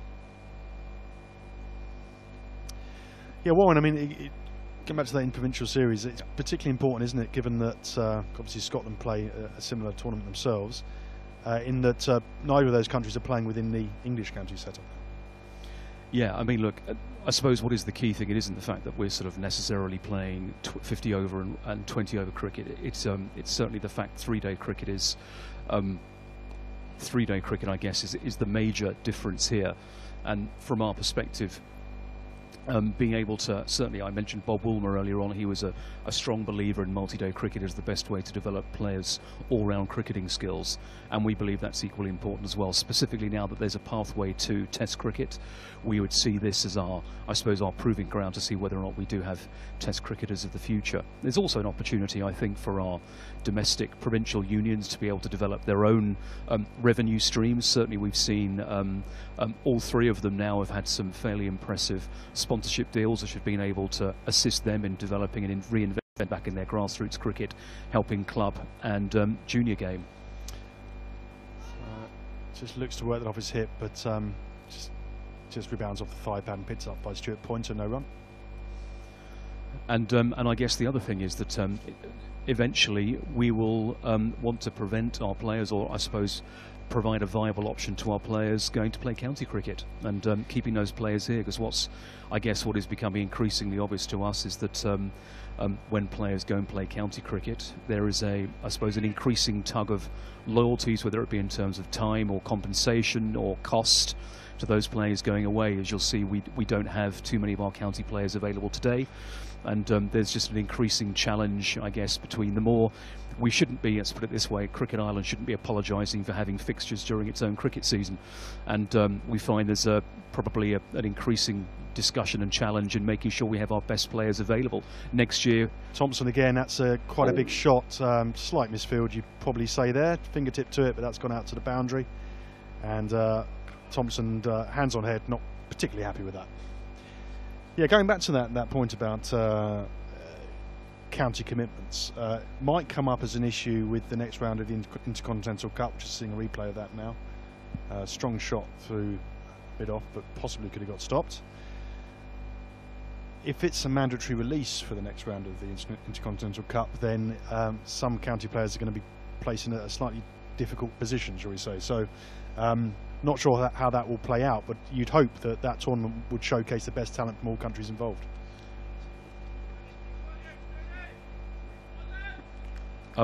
My strong feel to that would be that there should be a mandatory release, number one, because if we have a mandatory release for I suppose path qualification or pathway events to the limited overs events, and we as a game still believe that Test cricket is the pinnacle event of the game, or the pinnacle format of the game, it stands to reason that the pathway to that format should equally be mandatory release. I suppose the second point to that is that bearing in mind that the event is still retaining. Sorry, Ron, that's just gone for 4 fine on the leg side, and a couple of boundaries for Scotland which should be quite welcome as they go on to 131 for 7 in the 32nd over. Our understanding is that the Intercontinental Cup will probably retain the same format it has in the current cycle, which means that in terms of numbers of games we're looking at, it'll probably be at most, I would have thought, 1 game during our domestic season. So it'll involve probably a maximum of 4 or 5 nights away. Yes, you're right, it is going to provincially provide another discussion point for ourselves and the counties. Thompson again, that's a full pitch delivery, played nicely actually through the covers. That might have enough timing or might just get pulled up. No, it's gone through. Valiant attempts on the ropes, but a couple of boundaries here for Scotland, which will be pleasing to those Scottish fans joining us for the commentary today, who have seen their side struggle in the early stages. Yeah, going back to that, Warren, of course, I agree with you in terms of the mandatory release, and I think some fans out there will think that players should represent their country first and foremost, but of course they do have contracts and they do have livelihoods, so it is difficult for players, I think. Yeah, it is, absolutely, and no one here in any way denies that, and it would be wrong of me to characterise the players' time over at county cricket is anything other than beneficial to them in terms of how their game has developed. After all, even if we were suddenly to have a big windfall of cash to bring our county players home, the question we need to ask ourselves is, let's say if it happened next year, do we have the facilities, do we have the quantity of cricket? I'd suggest we may well have the quality of cricket domestically, but do we have the quantity of cricket that's going to keep them well practiced? Do we have the facilities that are going to help them to prepare and play and train to the best of their abilities as they currently do if they are preparing and training on county and even international tracks? And the answer to that is clearly no. So we need to work hard to develop those facilities, and that's something that we clearly do. It's no point bringing our county players home if we're not ready to give them at least what they are currently enjoying over in England. That shows you the scale of ambition from Cricket Ireland for their domestic setup, and I think everyone's agreed that the Interpro has had a very good start. It's had good media coverage, as you say, good support from sponsors, and the standard of cricket has been very good too. It is, and we also like to think that if it looked as if at the very start in the first season that Leinster was going to go ahead and dominate everything, Leinster, for your viewers and listeners based around the Dublin region, that hasn't certainly seemed to be the case. We saw the NCU winning the 50-over competition last year, the Northern Knights, and we've seen the Northwest winning a competition this year as well. So it's been hugely encouraging that there's been, I suppose, the depth of our talent is being spread around the three provinces. We're not, we're not arrogantly sitting here that there isn't work to be done, and there isn't hard work still to be achieved in the competition, but I've no doubt whatsoever that there is some incredibly encouraging performances upon which to build. A couple of misfields in a row there from Andrew White, which is not something you see or say often. Been a record caps holder for Ireland, of course. But Brian continues his impressive spell, as I'm having a fascinating chat with Warren Dutram about prospects for Irish cricket within kind of a new rebuilding context of global cricket as a whole, as McBrien's in and past umpire off again a bit more flight, this time over the top. This is coming our way, Warren. Oh, almost got the photographer. Just 4 or 5 yards to our right, actually. That was well struck in the first 6 of the innings.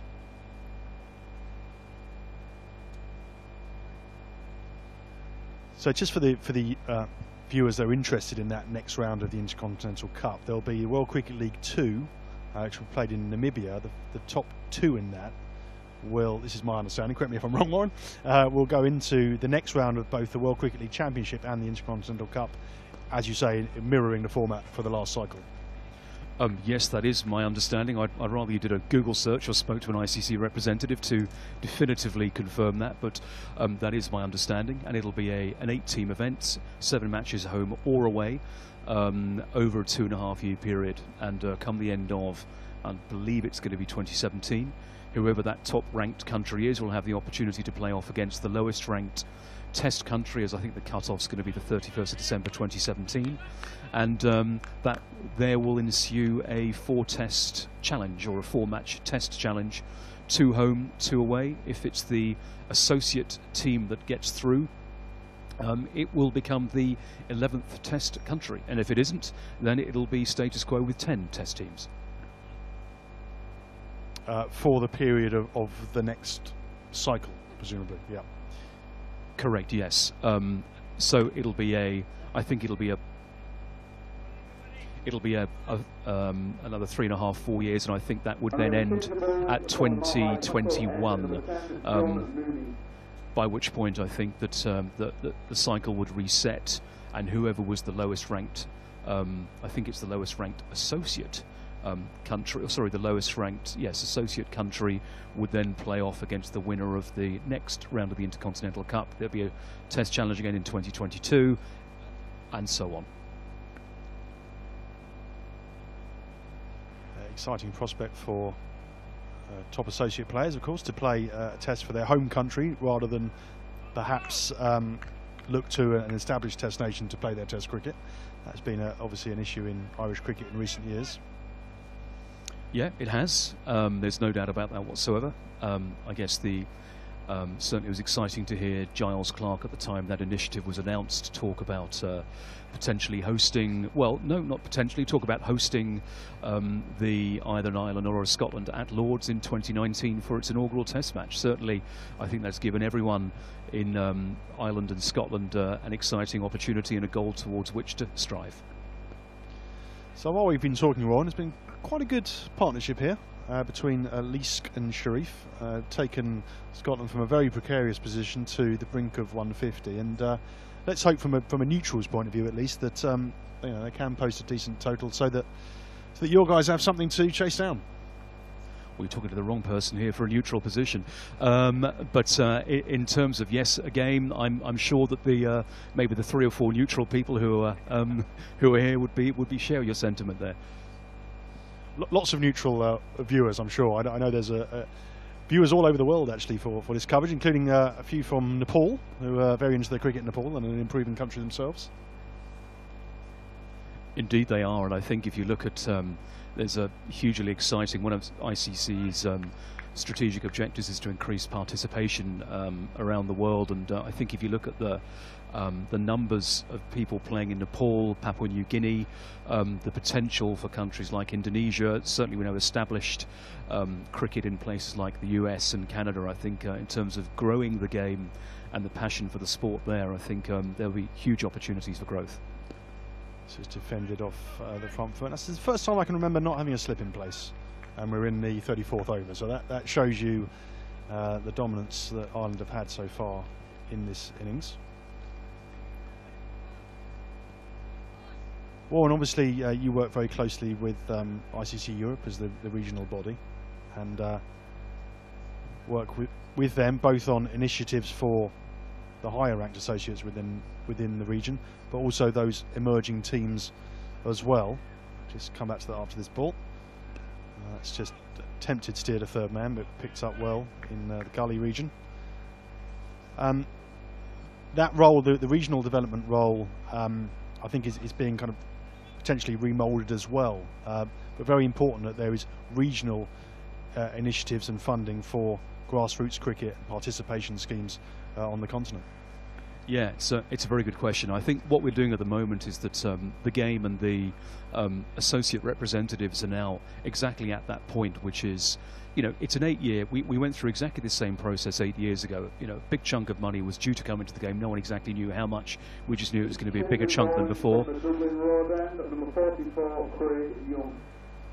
And it obviously made sense for us as a game to try and work out what is the best way to spend those resources. And obviously we have the development program organises events, it organises services such as the high performance program.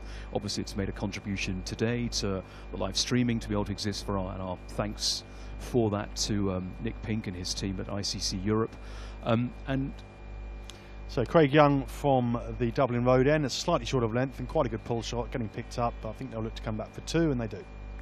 And there's an opportunity now for us to work out, well, if there's going to be a lot more money coming in, what is the role of the high performance program? Should it be to invest and look after exclusively some of those high performance countries? Should the role of the regions be to look after some of the lower ranked countries? How should they be engaging with affiliates? What should we do with this method of measuring is called the scorecard?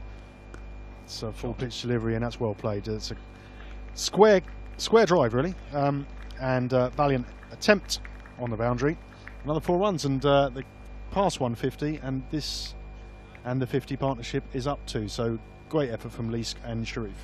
I think what we may even find that nothing changes, but I think whatever happens is it's important that, you know, the game, you know, this sort of 7 or 8 years down the line from the last review does look at itself, has a long hard look and say, is this the right way to structure ourselves? Exciting time to be a part of the game, isn't it? As we've been talking, a lot of challenges, but a lot of opportunities as well, and a real sense that pathways and foundations that you can put in place now can yield future success. Yeah, very much so. I mean, in a sense, we already have a steer. We know we're going to be getting more money, hopefully a lot more money. However, my sense is that the decisions made, certainly from a development program perspective. Sorry, just to interrupt. There's a good ball there, just a bit of lift outside off stump. there's a real sense that we want to get the cricket right. Let's get the cricket structures right, the right competitions, the right pathway events, the right level of services.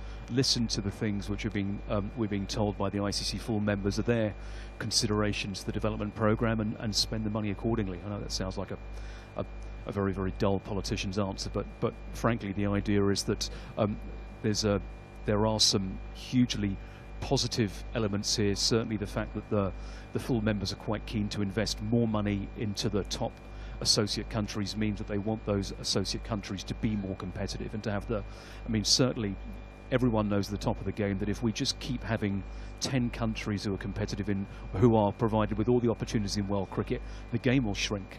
And they all know that, and if the game shrinks from a cricketing perspective, it shrinks from a commercial perspective. Yeah, I think that last point is absolutely crucial. And with 35 overs gone, 152 for 7.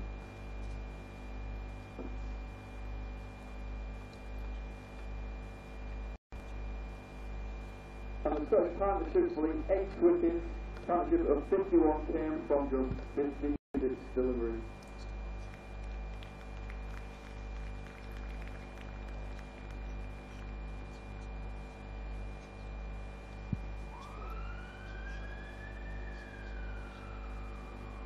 So just after the 30th over, Scotland are 152 for 7, 152 for 7 at drinks.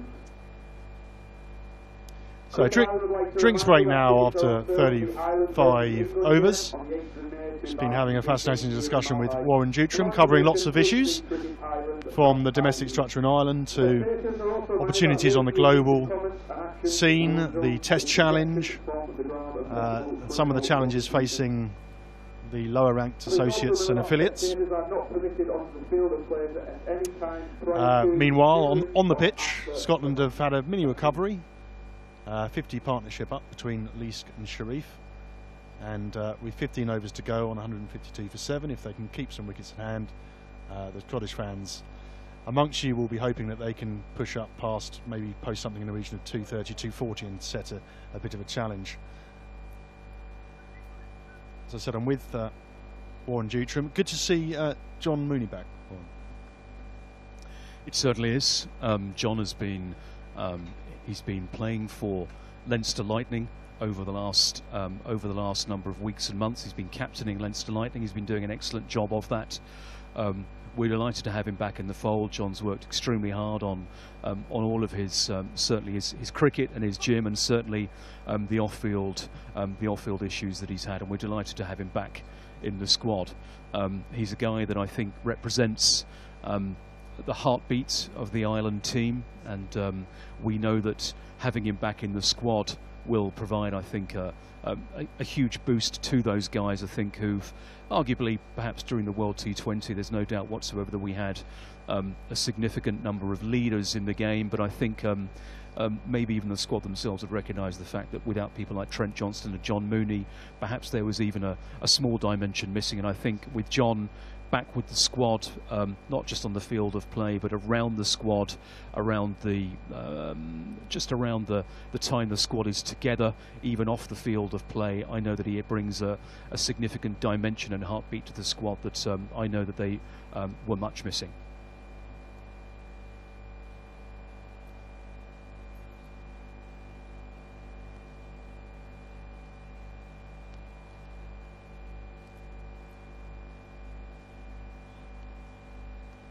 Certainly a beautiful day here at Malahide Cricket Club. The crowd is just building up, and hopefully beginning to create a human perimeter around this lovely Malahide Castle environment.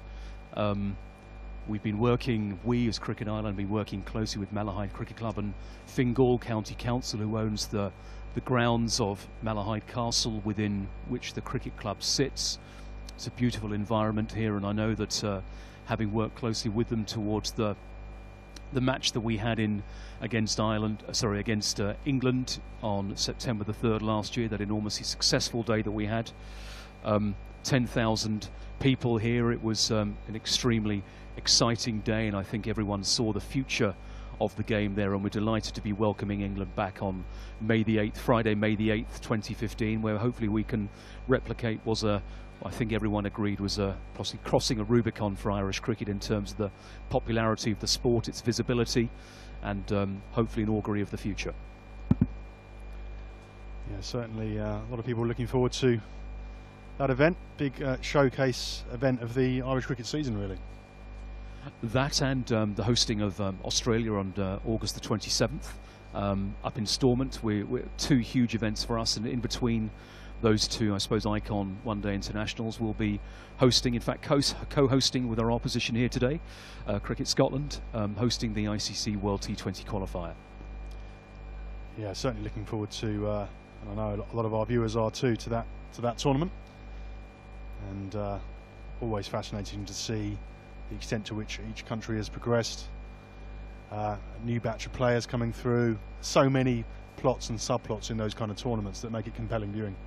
It's a very open competition. Yes, nominally home advantage should people assuming home advantage will have its day. Well, yes, we obviously trust it will, but clearly the very fact that there's going to be, there are so many different teams now competing at different formats at the height of the game. You mentioned earlier on Hong Kong, Papua New Guinea now involved in 20-over cricket. It's hugely exciting that there are so many more teams now performing, and it just shows that every team can have its day in whichever format it is. It's immensely exciting.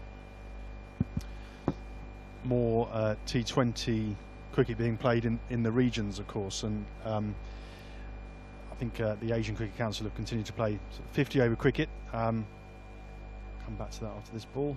Just defended on the back foot out to cover.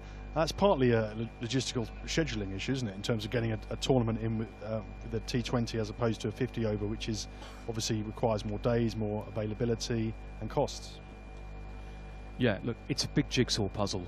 I suppose everyone works back from the World Cups themselves and make sure that all the pathway events are in place, the global qualifier and then the regional qualifiers in place of those, and then World Cricket League competitions, 50-over competitions leading into the World Cup qualifiers. It's a big old jigsaw puzzle, and there's a challenge for the game, I suppose, trying to ascertain the level and the point at which it's important that there are teams playing 50-over cricket and 20-over cricket. How many teams are actually, or how many countries I should say, are playing domestic 50-over cricket to determine, I suppose, the ability at which they are able to be competitive when it comes to regional competitions and global competitions. And that's, I think, something that'll probably be in the mix in terms of the tactical and strategic discussions in terms of competition pathways in the next cycle. That's a good bit of lift there from a length from Mooney, who's shown a lot of promise on his comeback into this Irish team. Well, Warren, thanks for joining us today. It's been really interesting to talk to you about the exciting prospects and next steps for Irish cricket. Thanks very much, Tim. And delighted to be joined by Brian McNeice now. Brian, last time we were commentating together, a very exciting tournament against Pakistan, and we both got rather excited, didn't we? We got very excited, yeah.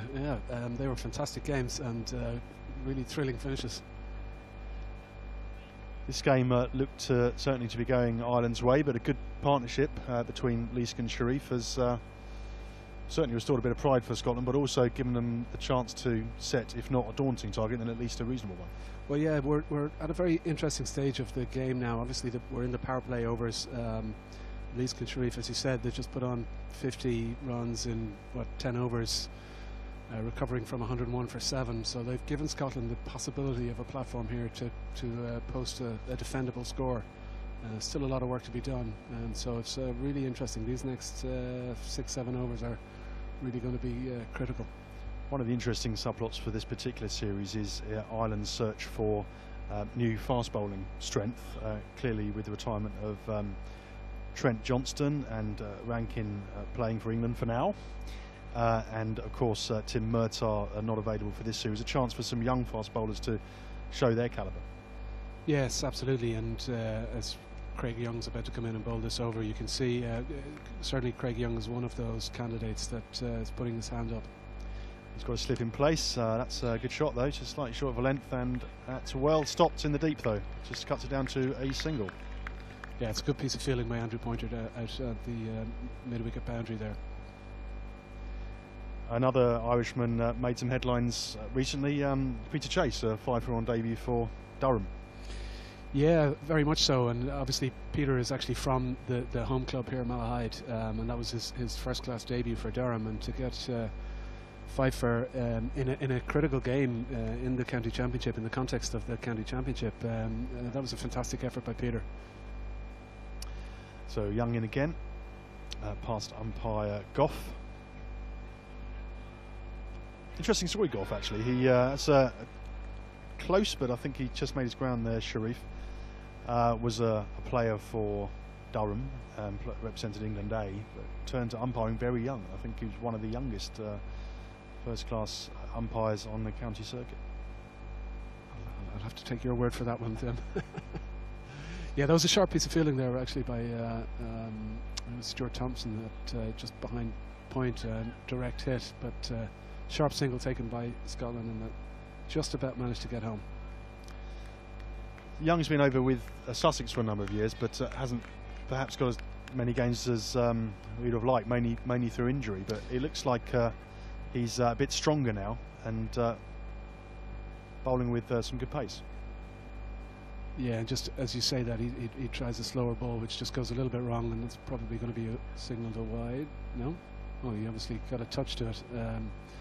But yeah, he's been plagued a little bit by injuries. He's picked up a number of injuries that have kind of prevented him from taking full advantage of some of the opportunities that might have been available to him. But as you can see, he's certainly coming back very strongly, and his second spell here today was a magnificent spell and really turned the game at that point in Ireland's favour. He's in again. Another short one. Attempted pull. They think they've got him here, and the umpire agrees after a little pause. A little feather of a glove, perhaps. Well, yeah, certainly the batsman doesn't look particularly happy about that, and I think he's kind of indicating that it might have caught his sleeve rather than his glove. Certainly, that's what he was pointing at as he's kind of trudging his way off. You'd want to be a little bit careful as to. Yeah, he'll hope Mr. Broad didn't see that gesture. I think Mr. Broad sees everything, but certainly the Irish players are pretty confident. But let's see if we can see it on the replay when it comes up here. Yeah, replay coming up now. Call Stuart Pointer for Craig Young for 18.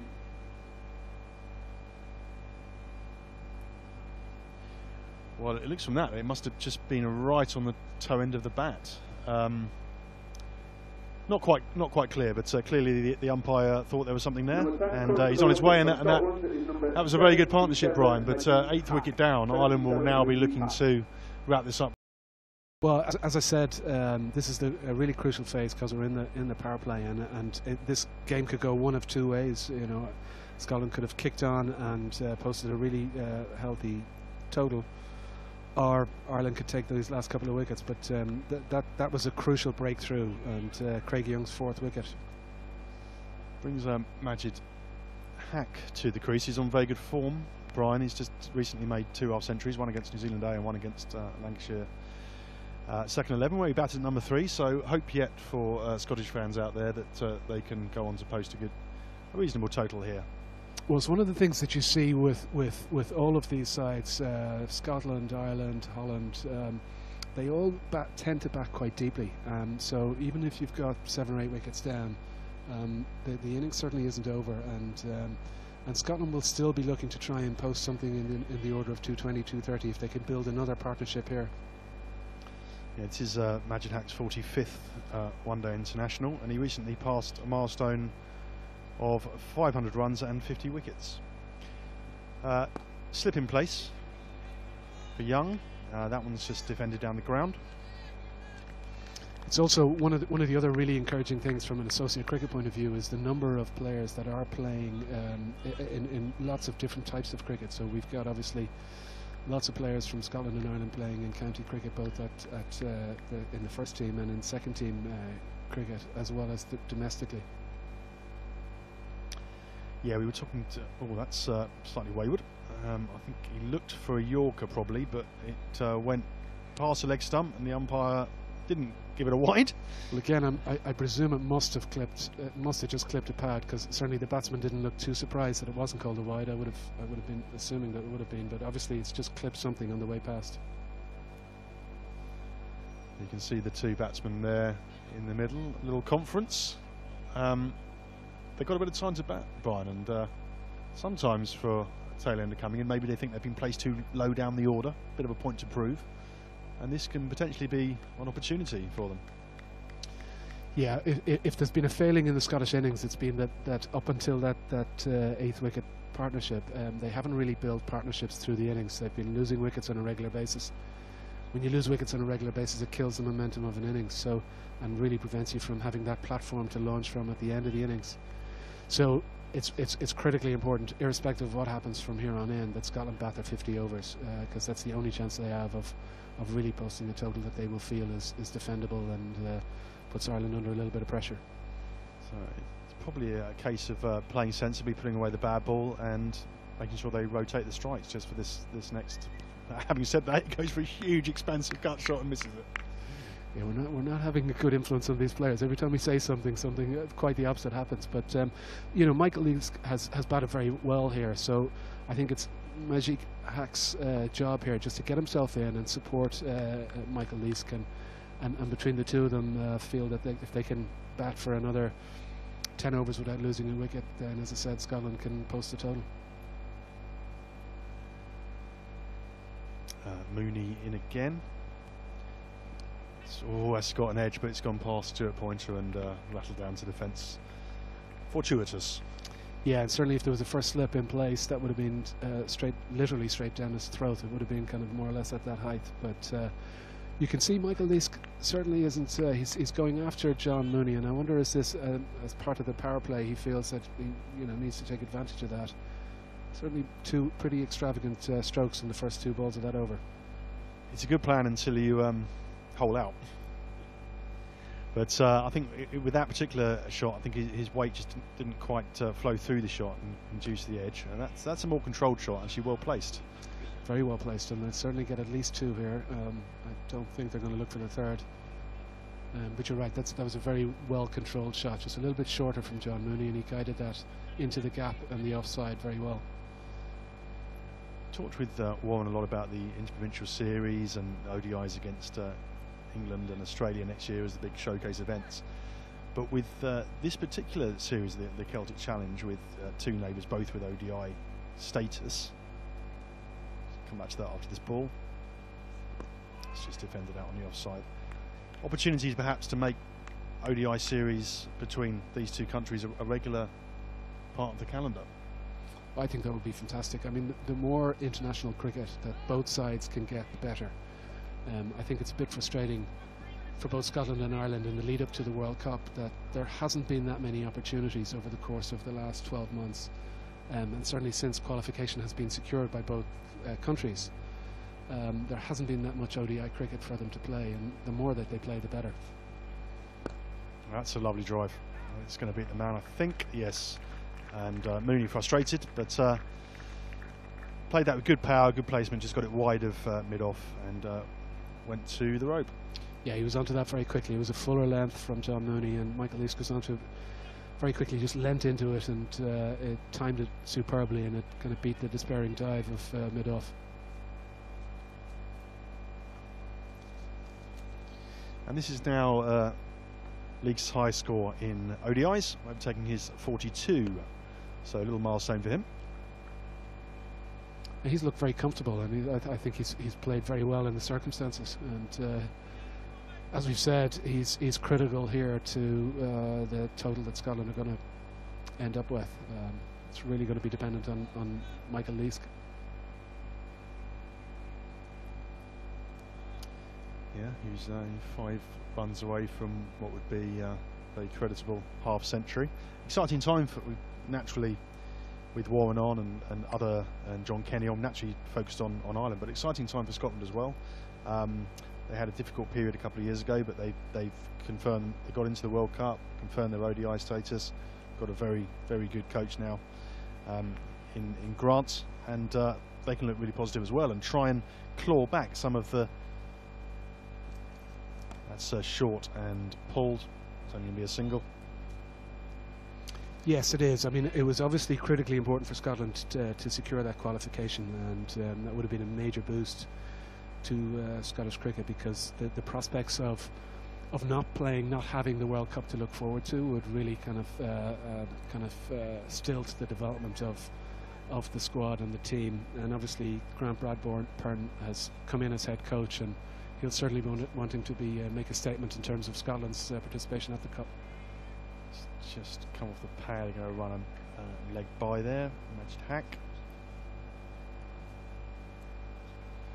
Yeah, this is Young's last over, Brian, and as you were saying, good display from him, and very encouraging for yourself and the rest of Cricket Ireland, that a young player is showing some form ahead of a crucial selection process, not only for the high performance programme tour to Australia, New Zealand, but then the World Cup after that. Yeah, very much so. And I think Phil Simmons said in the lead up to this series that he wanted for all of the players to put their hands up and show that they were effectively undroppable, that they had to be included in that development squad, or in that development tour and preparation tour for the World Cup coming up. That squad is going to be selected immediately after this series, and so it's an important game for all of the players here. That's an interesting shot. He set up to play a pulled shot, but actually played it straight past the wicket, and that is his half century. So well played by Michael Lees. That's his first ODI and the first half century of the game.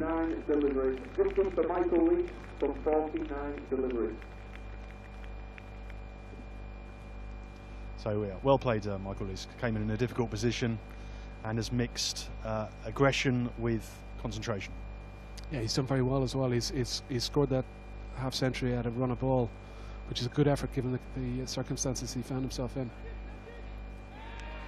They call for this and they get it. Another short ball, and just as we were singing his praises, plays a rather lazy shot really, and just gets a glove through, and well caught by Stuart Pointer. Well, from one milestone to another, immediately after getting his 50, Craig Young has just got his 5 wickets, and I think Craig Young will probably accept that that's probably not his best ball. It was a kind of slower bouncer, and Michael Lees was just caught, I think, by the lack of pace in that, and was through the shot a little bit too early. Just got a glove on it, and it looped up to Stuart Pointer behind the stumps. You'll see it here. It's just a slower delivery. Just threw the shot a little bit too quickly. It almost happened in slow motion, that, didn't it? I mean, we've just seen a slow-mo replay, but even in real time, it was pretty slow. Yeah, and that's a real blow for Scotland, because, as I said, Michael was critical to Scotland posting a really competitive total now at 172 for 9, still with 11 overs, over 11 overs to bat. Scotland are in real danger of not even batting 40 overs here, which is a criminal mistake in an ODI. The replay suggests he's possibly a bit unlucky there, and it might have brushed his shoulder, but obviously in the umpire's view there was something on it. So going back to Craig Young, 5 for on an ODI debut, doesn't happen very often. No, it doesn't, and as I was saying, you know, Phil has made that call to all of the players involved in this series to put their hands up and show that they're worthy of selection for the preparation tour down in Australia and New Zealand, and I don't think Craig could have done any better here. So it brings Wardlaw to the crease, former Yorkshire seamer. We'll see him bowl later on, as Young's got 2 slips in place. Another successful over as he comes to the end of his spell. 10 overs, no maidens, 5 for 46. 5 for 46 on ODI debut. This is a day he's going to remember a long time. It is, yeah, and he's getting a healthy round of applause from the supporters at the ground here, who appreciate that was a fine spell of bowling. I think particularly his second spell, when he came back from this end, he really caused problems, and he had a spell of 3 wickets for 3 runs there in the middle of that spell, which really has been the defining moment of this innings, I think.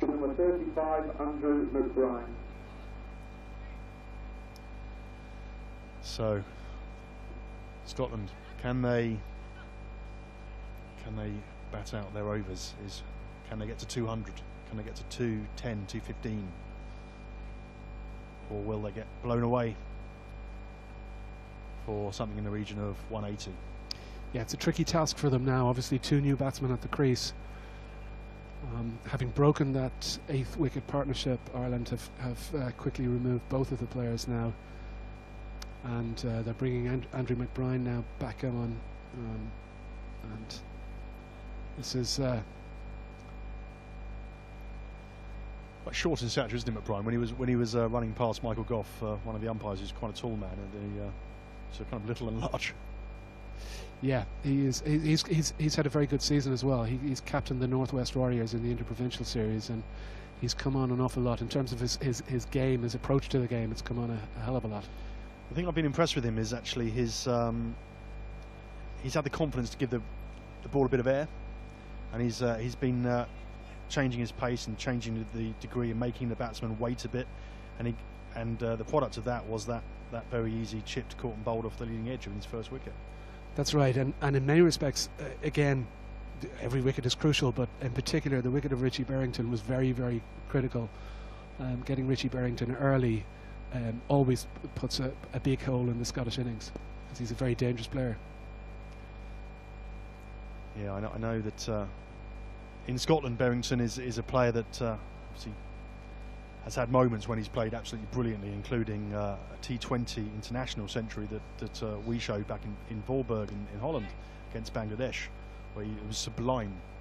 And other times he looks good and then he falls perhaps slightly cheaply, and he's one of those players that his statistical record doesn't really bear up his talent at the moment. Time, of course, to correct that.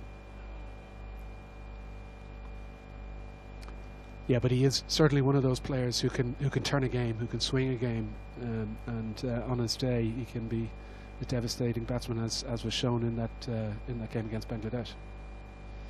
Again, a bit of air, just forward defensive by Majid Haq. That's the over, 172 for 9 or 40.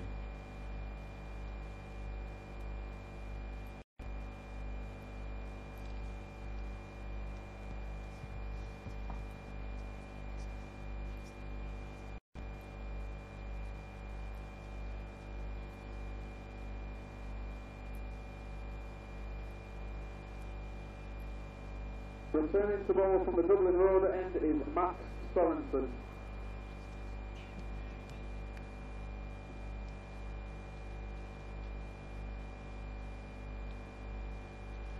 So 10 overs to go as we watch to see whether Scotland can bat out their overs and set a total of over 200 as Sorensen returns from the Dublin Road end and driven to mid-off, but stopped by the captain Kevin O'Brien.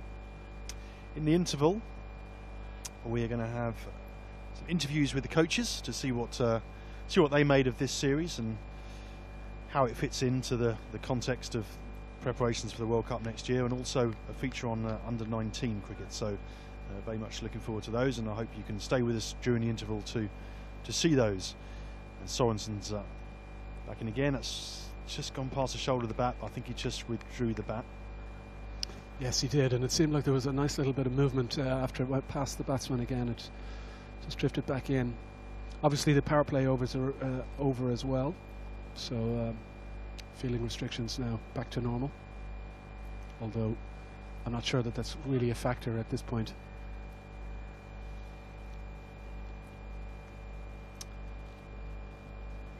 And that's all over, I think. That takes the stumps out, and that's a shame for the Scotland supporters out there, as they fortunately succumb in the 41st over, and Ireland claim that last wicket. Scotland struggled all the way through that innings, really, with the exception of Leask, who made that very creditable half-century, his highest score in Scotland colours. But all out for 172, and Ireland, after the interval, will be chasing 173.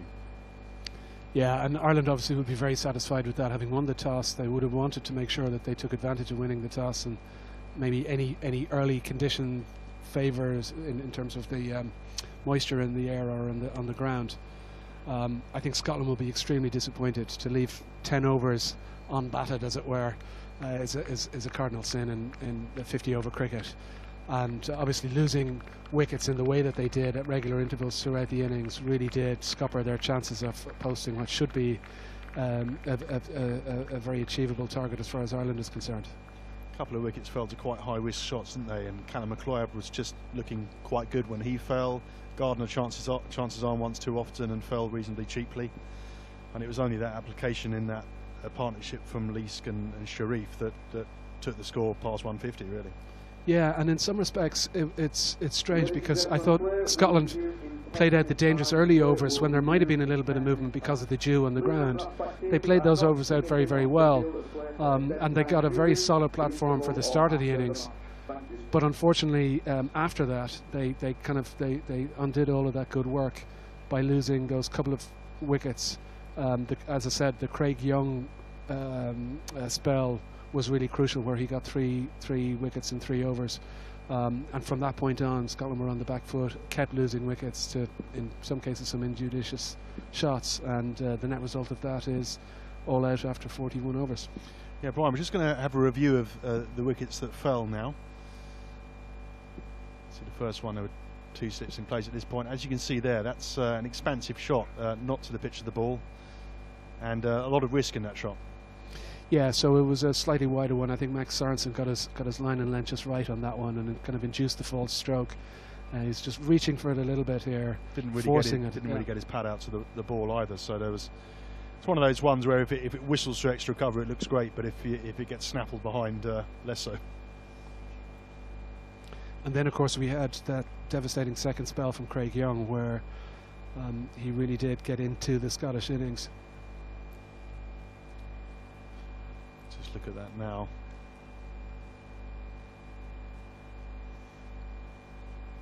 You can get a good close-up of his action there, and the celebration. We might see the actual wicket here on this replay.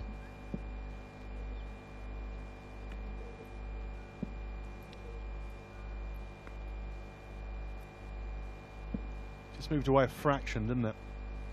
Yeah, it did. And again, that's one of those strokes where it doesn't quite get to the pitch of the ball, and his arms are just chasing it a little bit, and that's what causes the edge to go straight to the slip. And that time, we just saw a bit of away movement. There was a little bit of in movement, I think, and a good sight for a bowler to see the stumps dislodged in that way.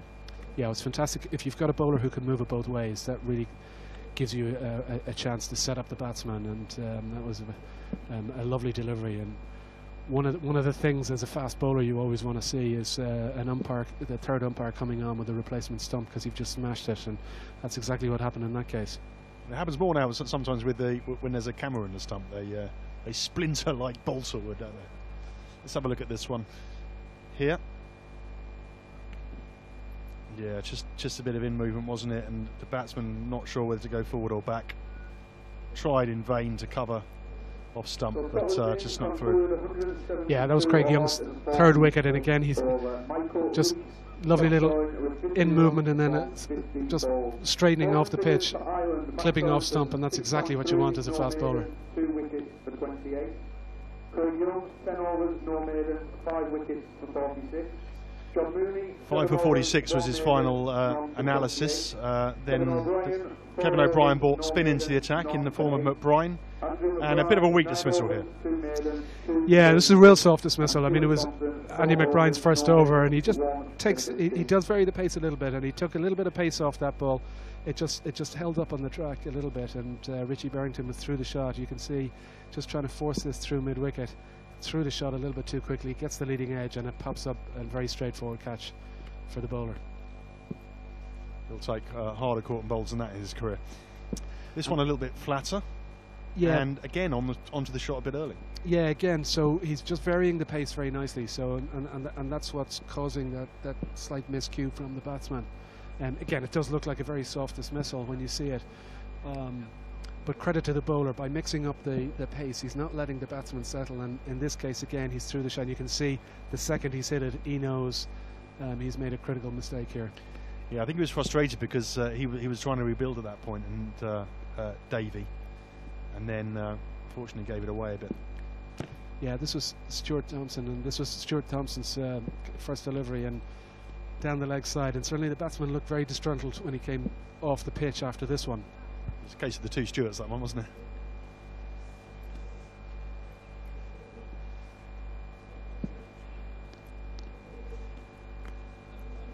Yeah, he really did quite well to actually hit that one, because it was really angled down the leg side.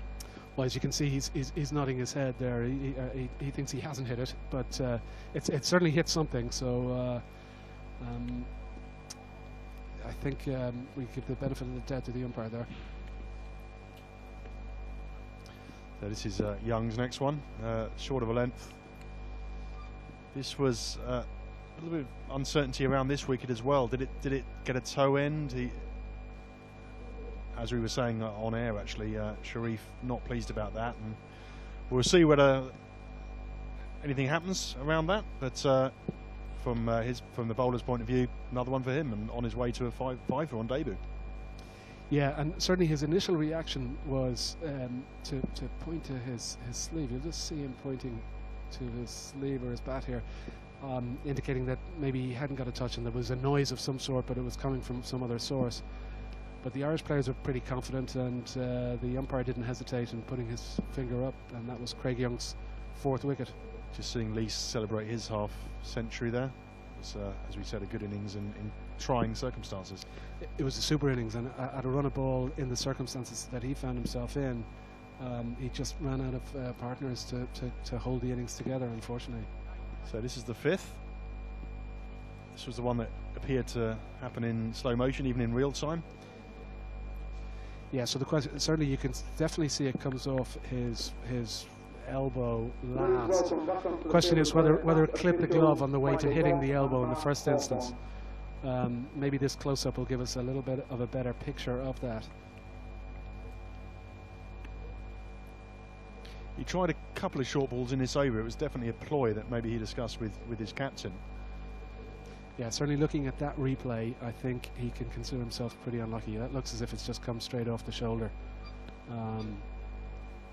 Although he did look as if he was walking straight away, which I'm not sure if that was the best move, if he was in any doubt. And this is obviously the final ball of the innings. Yeah, it's a strange shot to play with 10 overs left. Well, unfortunately, I think that's a number 11 batsman's shot, and so I think we'll have to give him a little bit of leeway as far as that's concerned. But yeah, Max Sorensen operating on the principle, if I bowl straight at the number 11 and he misses, then I hit. Not a bad effort from Sorensen. He's been out of rhythm and out of form recently. He did bowl a few wides. His radar was a little bit off in the early stages, but bowled reasonably well and got 2 wickets there, so a good effort from him.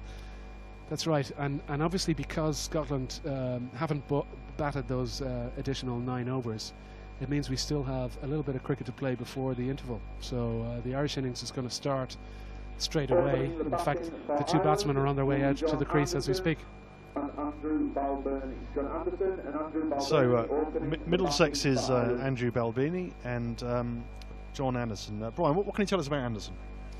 John Anderson is playing club cricket here for Merrion, and he's been playing for Merrion now for a number of years. He's a very, very consistent run scorer in local cricket here.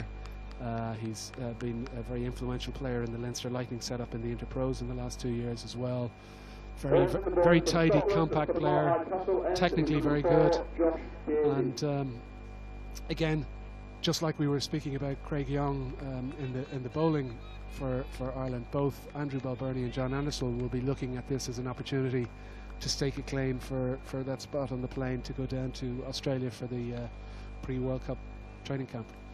A lot of our viewers will be used to seeing Porterfield and Sterling coming out in these circumstances. Clearly those 2 players involved in English counties, giving some of the fringe players for Ireland a chance to impress, and Scotland will need to start well here. And they do, on the mark, and just defended down the pitch. Yeah, I think it's critical that Scotland get some early wickets here. To have any chance of defending 172, they've certainly got to get a couple of early wickets, get into the Irish psyche and make Ireland feel a little bit nervous about chasing what should be a relatively easy target to chase.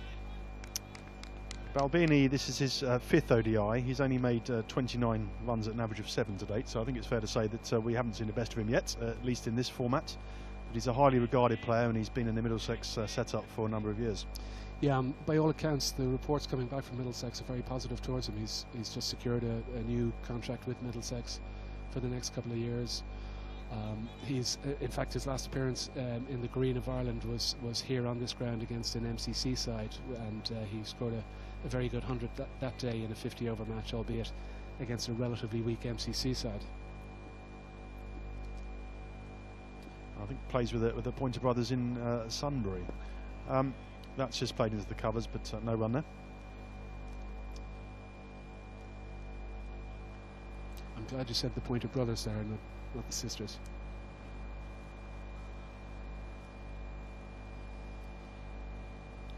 So Josh Davey opening the bowling for Scotland, principally a batsman at the beginning of his career when he was at Middlesex, but bowling to come on quite well. Not express, but concentrates on line and length when we're looking to find a little bit of movement. And he's pushed that one through nicely as well. There's a nice carry through to the keeper there. Yeah, I think what's critical for Josh Davey here is just right from the start, as he's done, get a good line and length, force the Irish batsman to play shots, and hopefully he can sneak out a wicket or two early.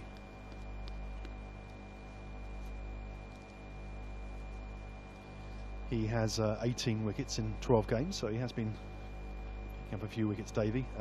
Been playing for the Somerset Seconds this year. And again, pretty good carry there through from Josh Davey. Balbirnie happy just to let that one go past. And this is one of the consequences of having a low total. There's no real pressure on the batsman at the outset to get the scoreboard moving. They just have time to get themselves settled, make sure that they don't lose early wickets. And that's why it's so important from a Scottish point of view that they try and nick out an early wicket or two. So Davey in again, 2 slips. He started well. That's just come off the inside edge on an attempted drive there, and that's a good first over. I was going to ask you actually, Brian, about how you approach this as the Ireland batsman. Clearly they a lot of pressure on them to show their worth in this series and trying to get on the plane for the World Cup. Do they try and impress with a few strokes, or do they knuckle down and show their coach professionalism and building a platform and making sure they get over the line in this game? I think Phil Simmons will want to see them just play solid cricket here and just concentrate on getting themselves in, you know, and really kind of establish themselves at the crease and look to take charge, not wait for somebody else to do it. Certainly, both of these batsmen are technically very good batsmen, so they'd be looking just to get their eye in and then really consolidate. So Wardlaw's on from the Dublin road end, formerly of Yorkshire. Got a little bit of pace about him. Good 22 wickets in 12 games, economy rate of 5.3. So he's the kind of player that gets wickets but can be expensive on occasion.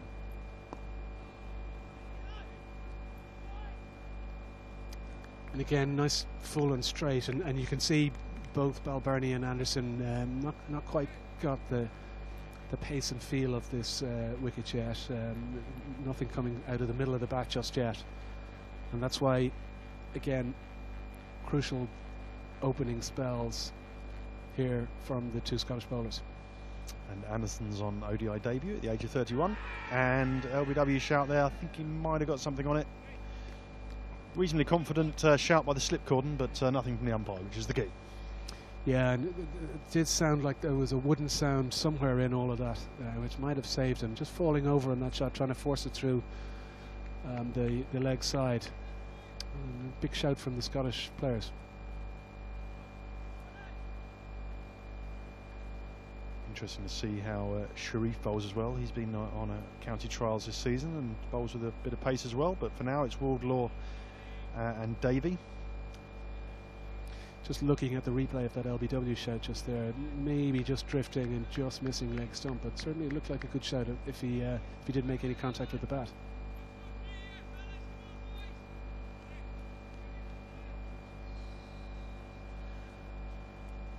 He must have got something on that, because that pinned him right in front, so I think he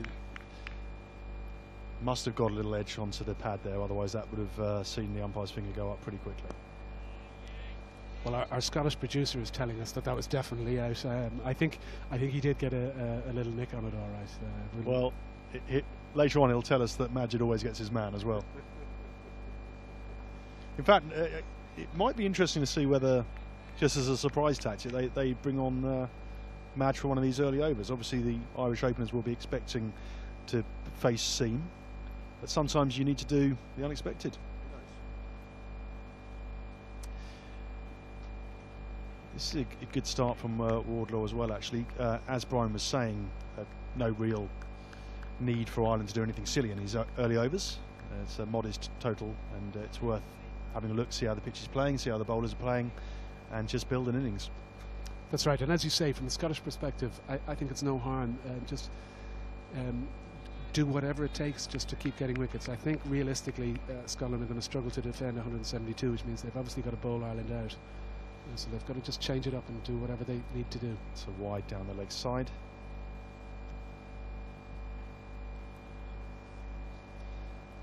First run of the innings is an extra. That was a feature of the Irish bowling early as well. There was a number of wides early in the Irish innings, and I think that's something that both sides will be looking to try and address as this series progresses. Just try and kind of tidy that aspect of their bowling up. We're looking to adjust his line a bit there. That's a bit better, outside off stump, and no one there, and that's the end of the over with just the wide. 2 tidy overs so far from both of the Scottish bowlers, Davy and Wardlaw. Neither Irish batsman looking as if they've got themselves settled in at all yet. One of the features of the recent series against New Zealand A, which was a very strong side, the New Zealand A, but one of the features for Scotland's point of view is the variation in their bowling. Perhaps it was a little bit one-paced. They've struggled with that a bit before, and I know this will be something that Grant Bradburn is looking at, just to try and get variation and menace and penetration into that Scotland bowling attack to back up, line and length. Well, you can see the really good international sides make you think all the time. They never let you settle, and they're always posing questions of batsmen and varying pace, varying different kind of styles of bowling. And you see a lot of change-up bowling now, a lot of slower balls, a lot of bowlers really thinking about what they're doing to unsettle the batsman and try and get him out of any groove that he might get into. Cool, that's a good ball. That's a bit of lift off a length. We saw it a couple of times, mainly from Young, when Ireland were bowling. It looks like there was a little bit of something in this pitch if you bend your back. Yeah, there is. I think it's a good, fair cricketing pitch from that perspective, and you can see in that particular one, he certainly got a little bit of lift, and he opened Andrew Balbirnie up very nicely on that one.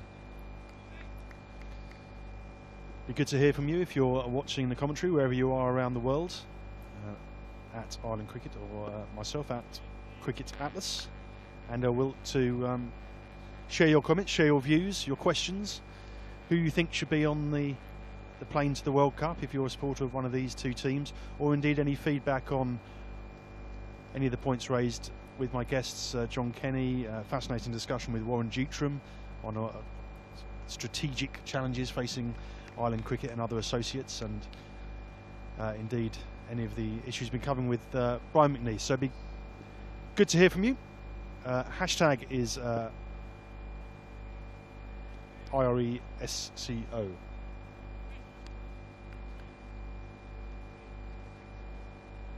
And that you can see that on your screen now.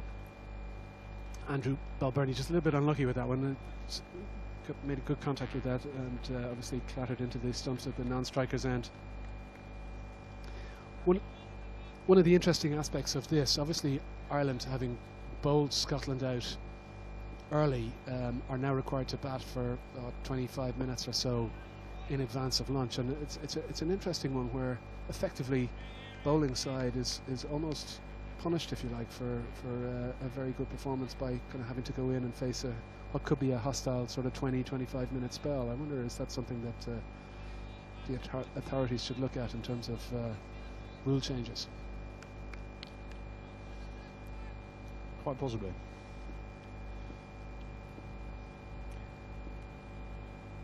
So still 2 slips in place. Obviously the field restrictions in place for the initial overs, and that's the end of the over.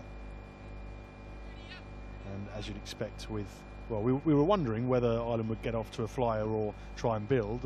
We know what would have happened if Sterling had played. Yeah, certainly I think Paul Sterling would approach this slightly differently, but I think this is the right thing from an Irish perspective for the two batsmen, just to get themselves in, not take any risks, undue risks, particularly at this little mini period before lunch. Wardlaw again, and again just in that corridor outside off stump. It's been good disciplined bowling from the Scottish bowlers. They've got their line and length right from the off. Lovely castle beyond the trees up there, Brian. Do you know much about the history of that? Well, funny you should say that. I was at a garden party in the castle on Saturday afternoon with the family. All right for some. It was organised by the company that my wife works for. They were having a birthday celebration, and they invited the entire company. It was fantastic. They had all sorts of family activities laid out, and they had a tour of the castle lined up for everybody as well. And I wasn't taking my notes on the history of the castle, so I can't give you any real insights from that point of view. But and you knew you were coming on, and you didn't take notes, Brian. I didn't think that was one of the questions you were going to ask me, to be honest. So back to the cricket. Wardlaw to 2 slips. Again, just settling into that channel outside off stump, and the batsman not taking the bait. No, it's been quite disciplined from John Anderson. He's not playing at anything that he doesn't feel he needs to play at, and maybe he was just taking into consideration some of the wickets that fell in the Scottish innings, where the players kind of just chased a little bit the ball outside off stump and got a couple of nicks, and that was led to their downfall. That's straighter and just defended down the pitch. Sometimes you see bowlers bowl with the away swing and then bowl the in swinger as a surprise delivery. Yeah, as we said when we were analysing Craig Young's performance, if you've got a bowler who can move it both ways, either in the air or off the pitch, that really creates the doubt in the batsman's minds, and you can kind of set the batsman up if you have the ability to be able to do that. It's just played into the onside, but again no run, and not really any aggressive attempt. I think he might want some lunch and then play some shots after that.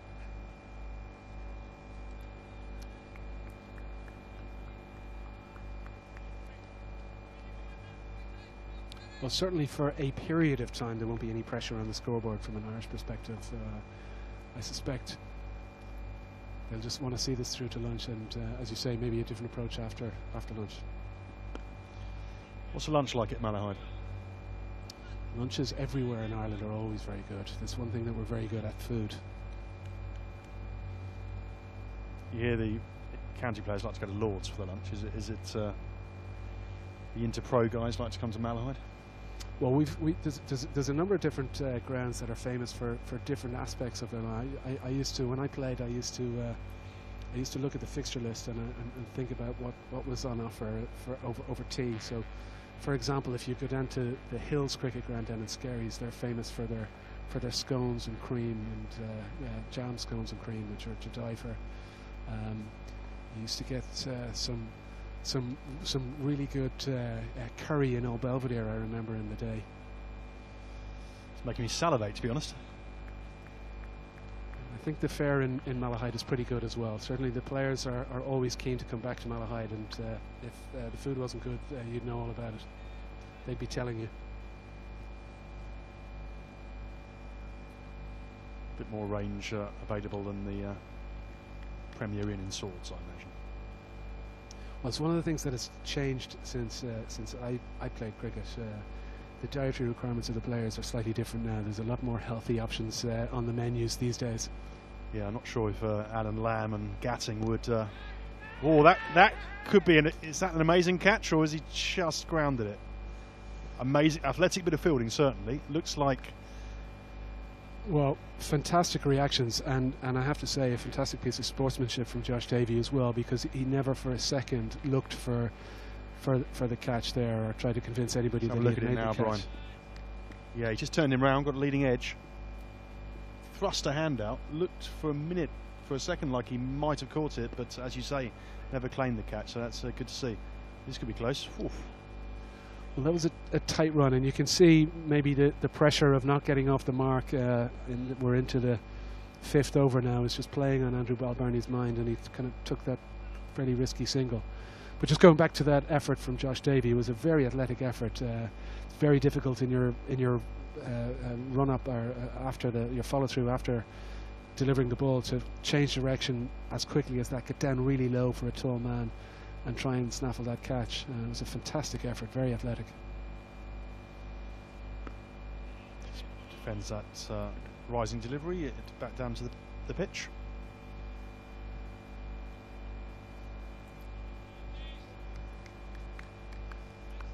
Yeah, as Brian was saying, it's going at snail's pace at the moment. No real pressure, as we've been saying, due to the modest total made by Scotland, who weren't able to use the last 10 overs of the innings. We'll see if that's a nice clip off the toes. Might think about 2 here. Decide against it in the end. A good piece of fielding. He was onto it quick and got it back up in the air quickly, and that's the first run off the bat for John Anderson.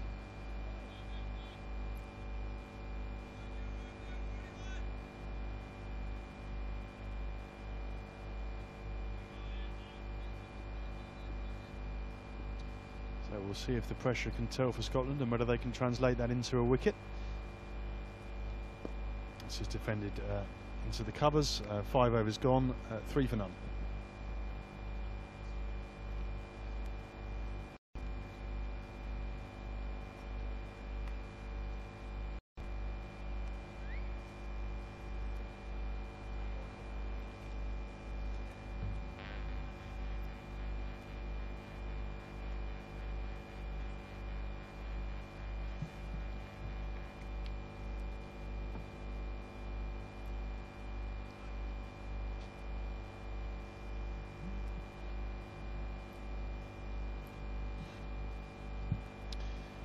So Wardlaw again from Dublin Road End, that's defended out into extra cover. Sometimes talk about one man and his dog at the cricket. We certainly saw the dog there, Brian, running across the pitch. Yeah, I think that's one of the local members actually, and his dog, who normally when he comes down here the dog has free rein and can run around as he pleases, but obviously today the dog maybe not quite aware of some of the security restrictions about entering the field of play.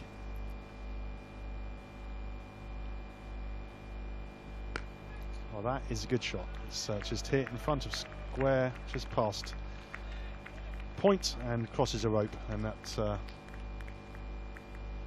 was a nice shot, crispy paid. Yeah, first really positive shot from the Irish batsman. John Anderson waited for that nicely onto the back foot and very balanced as he played the shot, and that's one of the features of his play. He's technically a very good player, and he kind of plays with a lot of control and balance in his shots. So we'll see if that shot just kicks the tempo on a bit for Ireland. Yeah, he certainly tries it again and gets that through.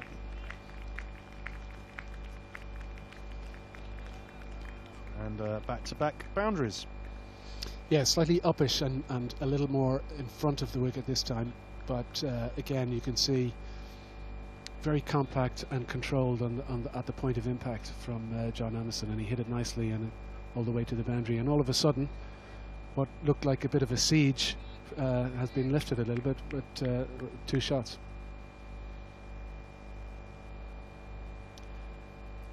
So we'll see what comeback Wardlaw has.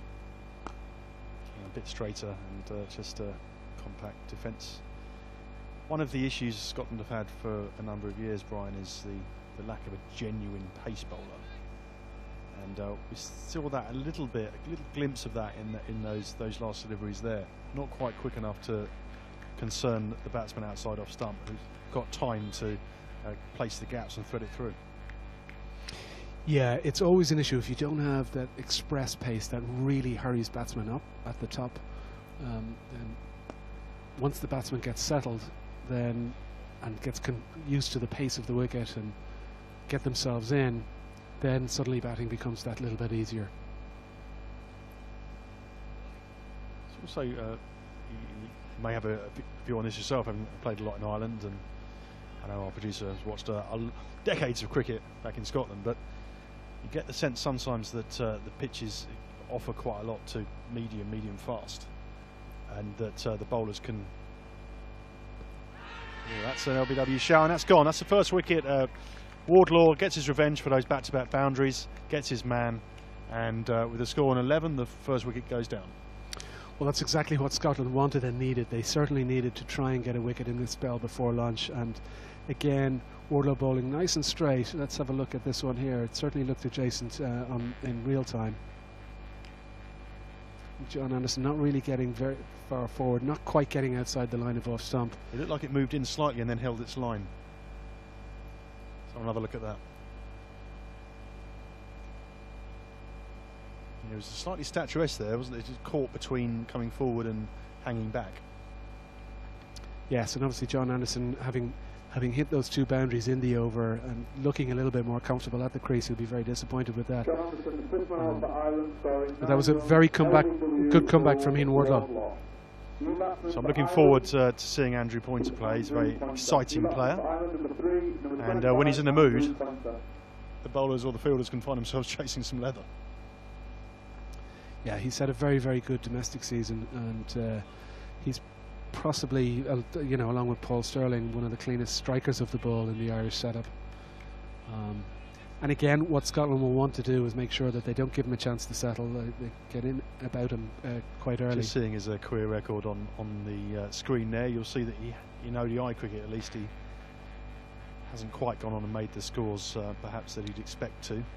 He is one of these players that can occasionally fall early trying to force the pace before perhaps he's had a good look at the bowling. On other days, if it goes well for him, it can be exciting for the crowd.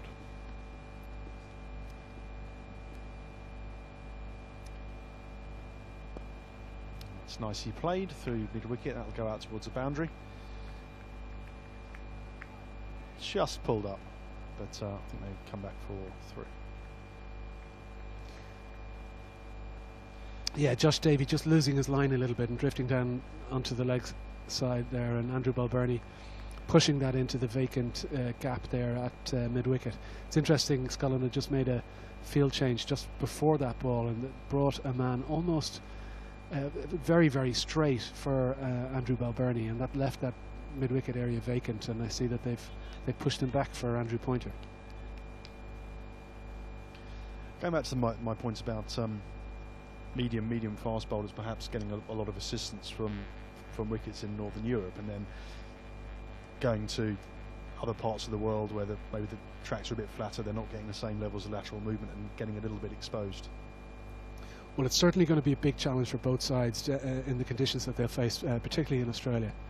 3 slips in the World now. Cup. Sorry, Brian. 3 slips now. That's just full length delivery, defended to extra cover. And so having that extra little bit of pace on the bouncy tracks in Australia in particular is going to be important. And if at kind of a sort of medium fast pace without any real movement off the pitch, if you get it wrong, international batsmen will be onto that straight away. There's no room for error. Yeah, there's a few cases of young European bowlers going off to. It's a no ball called by umpire Hawthorne. Yeah, a few cases of bowlers free hit. This will be interesting. Yes, and Josh Davey would probably want anybody other than Andrew Pointer facing a free hit, because I guess he's only just in, so maybe his eye isn't in, but certainly, as I said earlier, he's a very clean striker of the ball, so it'll be interesting to see what he can do.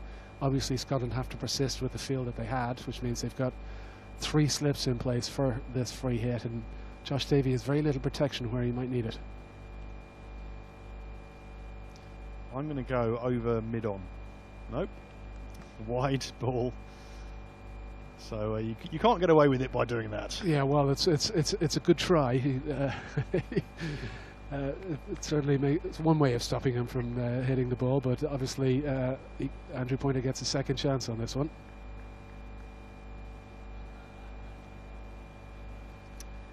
Yeah, the bowler I was thinking of on that previous point, Paul van Meeker, and the Dutch seamer who went to had an off-season in New Zealand and came back a much more penetrative bowler.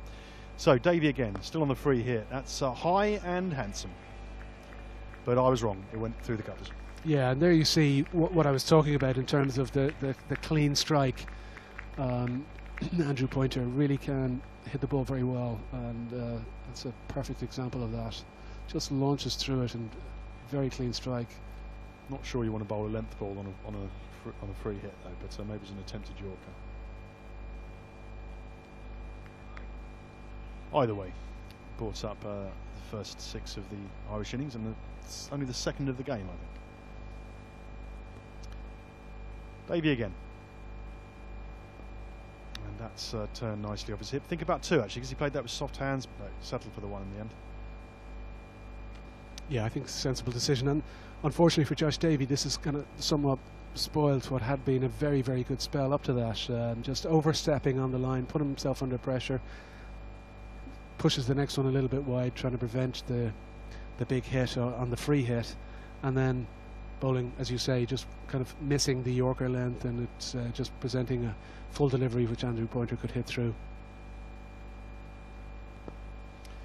And clearly in a position where Scotland have a few slips in place, the trade-off for that is there are more gaps in the field. Yes, but I think it's the right approach from Scotland, particularly as we've got, what, 5 minutes to the lunch interval. Scotland will be desperately trying to get at least 1 more wicket if they can in this spell, so I think it's the right thing to do from a Scottish point of view to attack. Obviously they weren't anticipating the fact that there would be a no ball and therefore a free hit. Yeah, our producer wants Maggie to come on. No surprise there. But I actually agree. I think it would be a change of pace just before lunch. Why not? Get some men round the bat. Yeah, absolutely. As I said earlier, I think anything that just mixes it up a little bit and gets the batsman thinking and never letting the batsman settle and get comfortable has to be the right thing to do.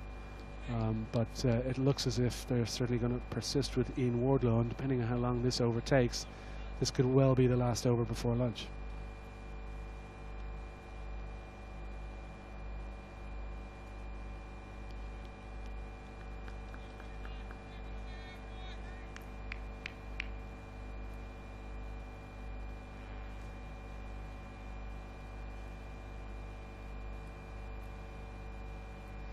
So 2 slips in and mid on and mid off up.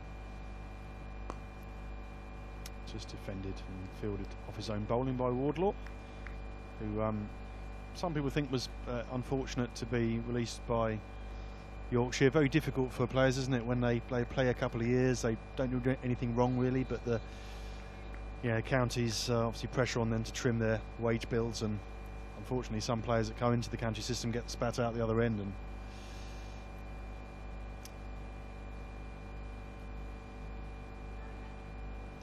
added incentive maybe for doing well to not only start for your country but also show your former county that maybe they made a mistake. That's right, and just that ball just clipping off the thigh pad of Andrew Pointer. One of the other factors that comes into play as well for some of the counties is obviously if you've got players that are playing international cricket outside of the traditional international windows, so for example playing for associate international cricket, and the counties see those players disappearing for chunks of the season, then that might also have an influence in the decision. Yeah, briefly touched on these kind of things with Warren, and we were talking about whether the next round of the Intercontinental Cup with the Test Challenge at the end of it will have mandatory release or not. That's the understanding, and that's going to be potential difficulties for some county contracted players. So not quite sure how that will pan out yet, but some work for the associate boards to try and select their best 11s for that very important tournament, which will begin next year. Well, very nearly a full stroke there from Andrew Pointer. He certainly got opened up and got the leading edge and just about got the bat down on it in time. Almost another wicket there for Scotland. But yes, it puts the players in a very difficult position because they obviously are effectively serving 2 masters. They've got their county who they're playing for, and then the international side that they're playing for, and at times the interests of both may not always be aligned, and that puts the players sometimes in very, very difficult positions. Wardlaw again. Oh, that's a good ball. Just goes past the edge and taken by keeper Cross. It's been a really good over from Wardlaw. He's really testing Andrew Pointer here, and Wardlaw will be desperate just to try and get that second wicket if he can, to put a slightly better perspective on the scoreboard at lunchtime for Scotland.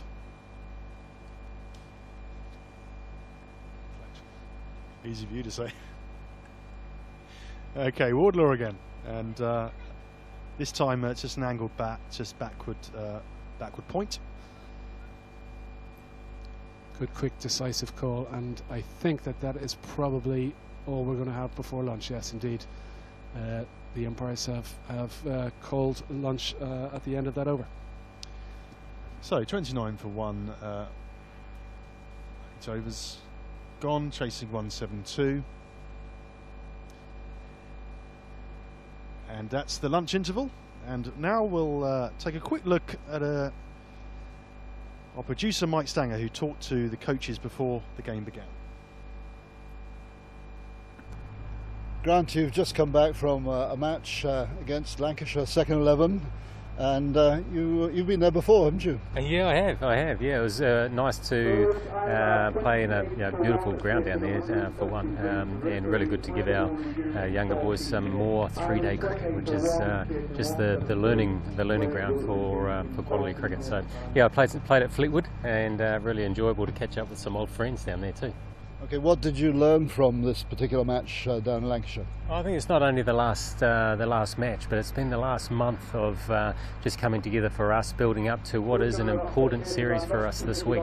It's our final series of the summer before we embark on a Australia and New Zealand tour, which really signifies the start of our World Cup build-up. But we're well aware that this is a great opportunity to play some quality cricket this week against what we know will be a quality team. Well, the weather forecast looks as if it's good for all three matches, but both teams are missing, if you like, some of their top players. Gives a chance to the youngsters, presumably.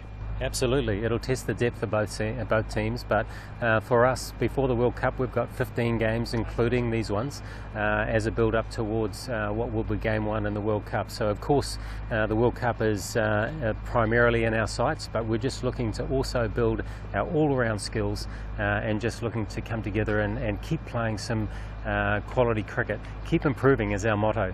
We played very well in February in the qualifiers, but that was in February, and we've already made advances in improving our game, our all-round game, and that's so important across all formats of cricket. So is winning important to you? These matches? Day in, day out, winning is important, but it's more so the process of winning.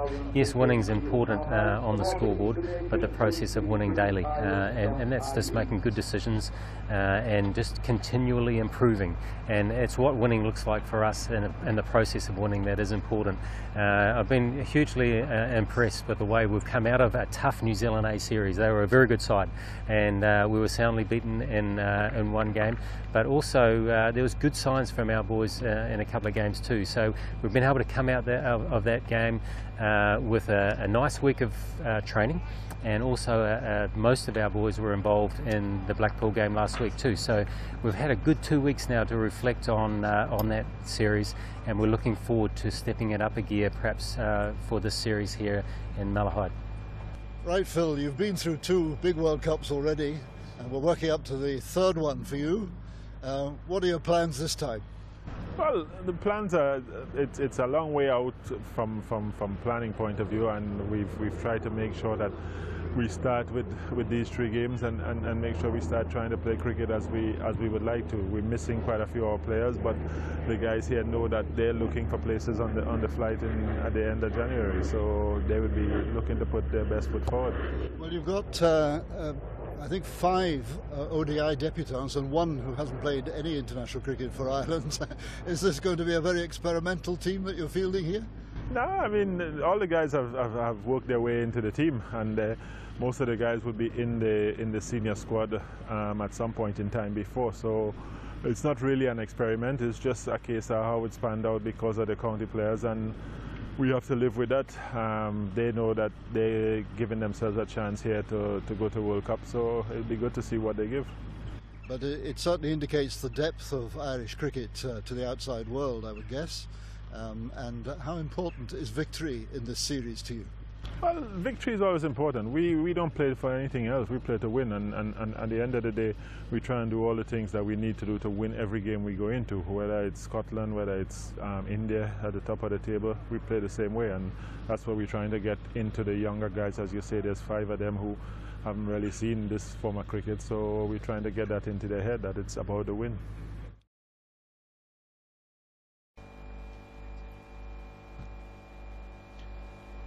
So that was the views of coaches of the respective sides, acknowledging the importance of this series within the context of preparing for the World Cup. And now we'll have a look at an interesting feature about under-19 cricket. Enjoyable series against the Netherlands back home in Dublin and here in Scotland in Ayr Cricket Club over the last 3 days. We weren't at our best in Scotland. We had a good win on the first day, but we fell away badly yesterday and today in the T20 match. But overall, to win the series, we're very happy. That was the goal coming over here. We got our 3 wins in the tournament, and everybody's reasonably happy. It was nice that we managed to beat them twice, albeit yesterday was a bit of a burgle.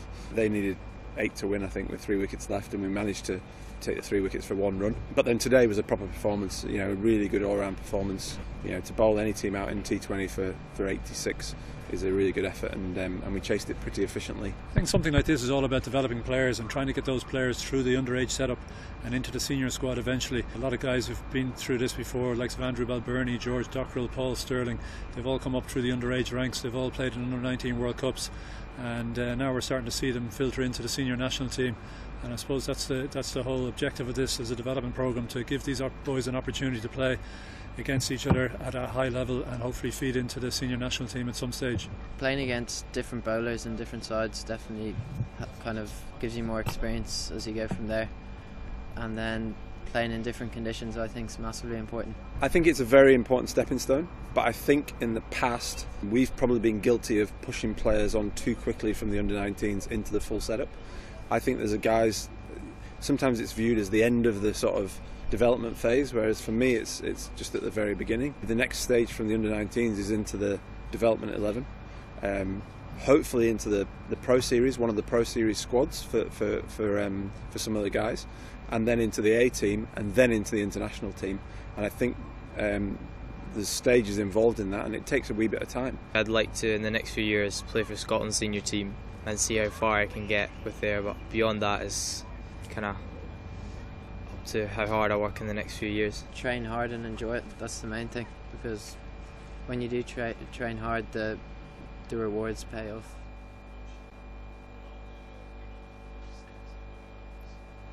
Welcome back to sunbathed Malahide, just at the interval now, with Scotland having succumbed for 172 and only batting for 40 of the allocated 50 overs. Ireland then began cautiously with Anderson and Pointer took them to 28 for 1 off 8 overs. For lunch we'll resume again and rejoin you shortly, where we'll see the resumption of the Irish innings.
Welcome back to Malahide as we look to the prospect of Ireland continuing this chase. 172 Scotland posted in this first ODI, the Celtic Challenge Series. A game today and Wednesday and Friday.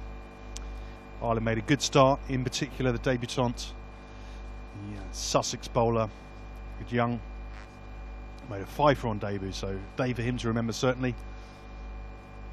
Also a good spell of slow bowling, bowled by Andrew McBride, and some good support bowling by the experienced pair of Sorensen and John Mooney, and indeed the captain himself, Kevin O'Brien. The only real resistance provided by Leask, who made his maiden ODI 50 and was largely responsible in the disappointing strokes in there. From Scotland's point of view, just as they were getting going, they lost a wicket in regular intervals and never really able to build the tempo of their innings, and in the end all out in the 40th over. This coverage today brought to you in partnership with Cricket Ireland, Cricket Scotland and ICC Europe, and it'd be great to hear from you if you're watching wherever you are in the world. Get in touch with us on Twitter, you can see on your screen there, hashtag IRESCO, also the hashtag CWC15, the Cricket World Cup, for which this series is an important context as both sides.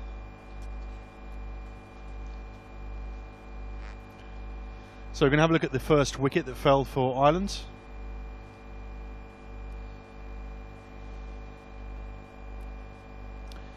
Wardlaw coming in from the Dublin road end. See there, good bit of movement, and just trapped him in front. The ominous finger was raised, and that was reward for some good pressure by the opening bowlers for Scotland, Davey and Wardlaw.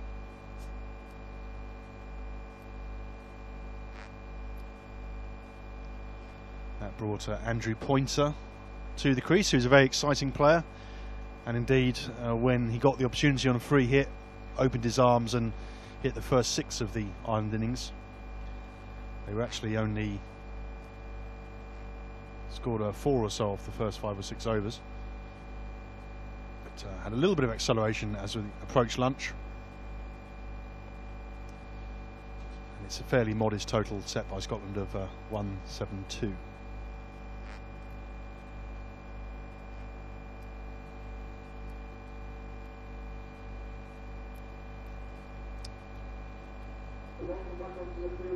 The umpires Long and Hawthorne are returning to the field, followed by the absence of Kyle Kurtzer, Andrew Pointer and Andrew Balbini, both with Middlesex links. Andrew previously with them, and Balbini a currently contracted player.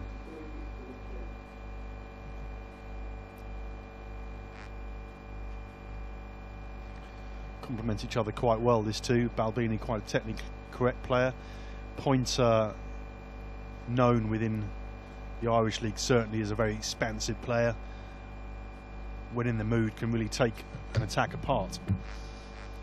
So it'll be good to see how that partnership builds.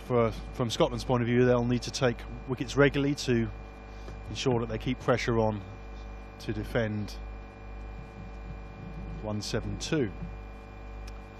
So far it's been all seam from Scotland. They do have some spin options, mainly obviously in the experienced figure of Majid Haq today, but they also have some other slow bowling options to call on as well. 4, and it will be Pointer to face.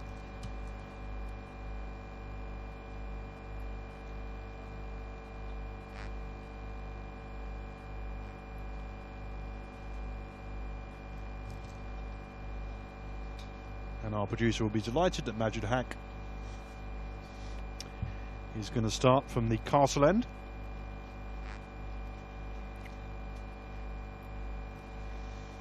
So I enjoy a fruit of the forest pie.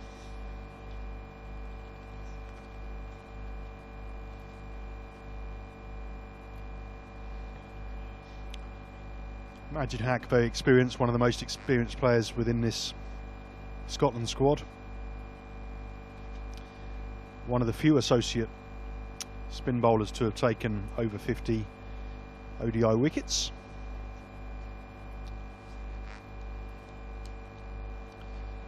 And also has a good economy rate too, and has been a key bowler for Scotland in recent years.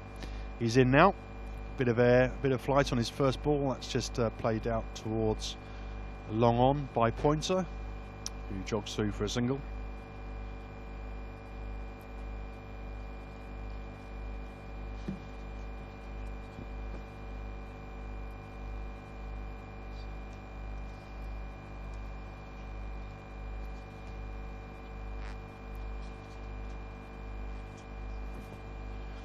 Hack again. It's a bit shorter this time. Looks to work that towards square leg, but no leg there. No run there. Sorry.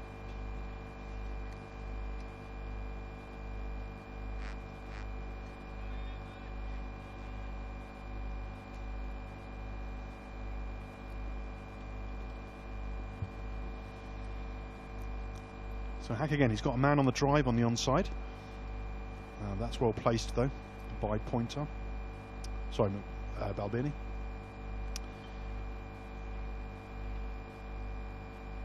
I'm sure these two will look to rotate the strike, seize on the bad balls, and build a partnership as they look to knock off the remaining 142 required for victory in this first ODI of the Celtic Challenge Series.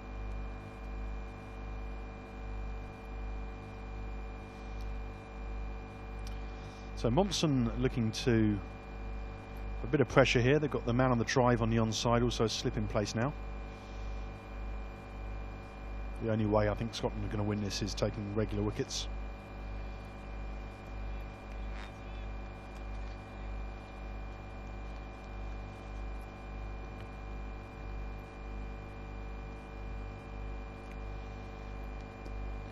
It's again a good length by Majid Hack.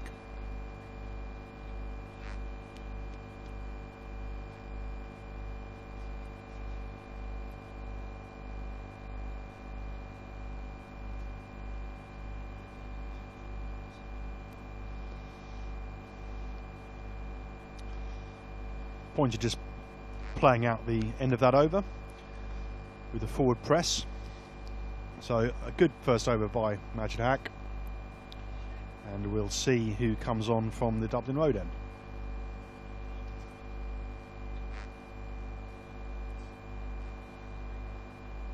It's going to be Wardlaw to continue.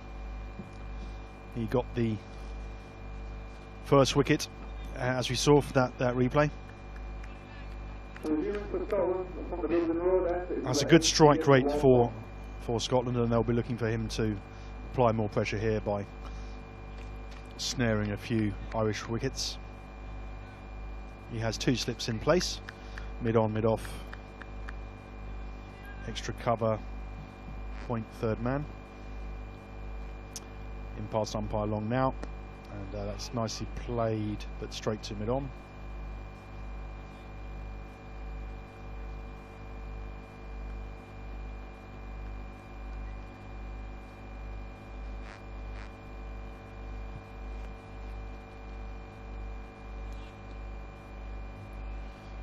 This is Andrew Pointer's 17th one-day international. He has 2 half-centuries to his name and has been in excellent form both in Irish club cricket and in the interprovincial series. Joined in the team today by his younger brother Stuart Pointer, wicketkeeper, and who made an excellent century recently against Sri Lanka A. As we were saying during the morning session, this really is a key series for some of the fringe members, some of the younger emerging talent within both of these squads to make a name for themselves in the absence of some of the more established county stars and book a place on that plane to the World Cup out in the Australia and New Zealand. Wardlaw again to Balbini, leaves that outside off stump.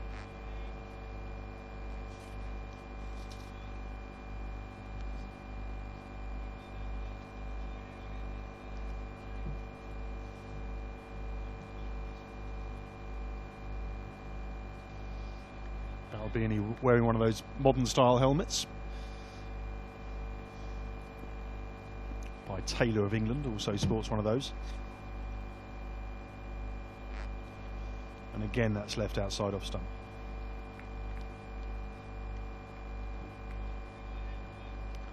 Balbini, a very well-respected player, been part of the Middlesex squad for a number of years now, and had a good season this year. Highly regarded. I think it's fair to say that he hasn't quite established himself in Ireland colours to date, but a good chance here today. A correct player. He works that off his hip, past square leg, look to come back for 2.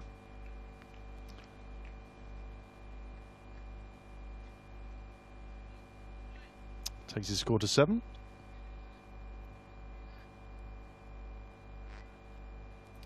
And no real rush for the Ireland players, not really the pressure of run rate. One of the things to look for in the second innings of an ODI is the required run rate, but no problem with that at the moment for Ireland. They can take their time. Defended on the back foot, picked up by the bowler Wardlaw.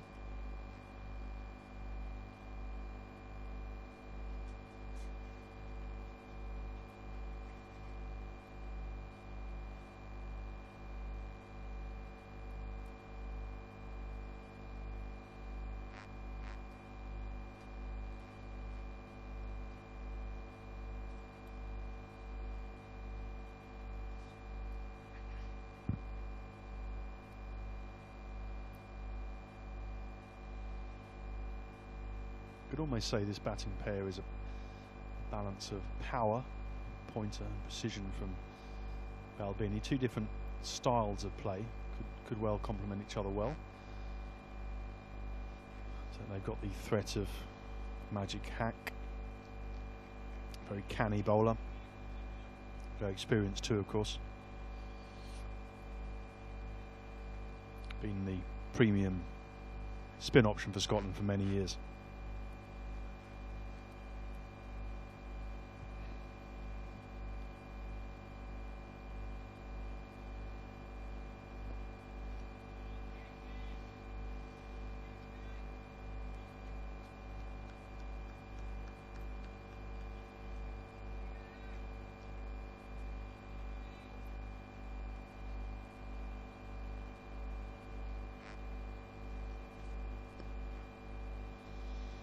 Single there to Pointer as he drives to long on.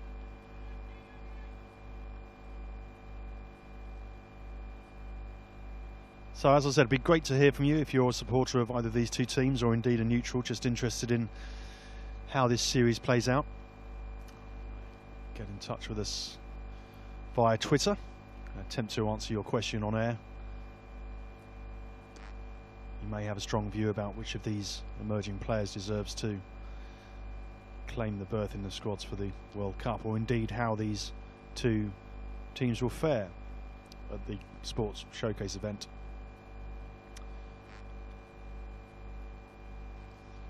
May have views on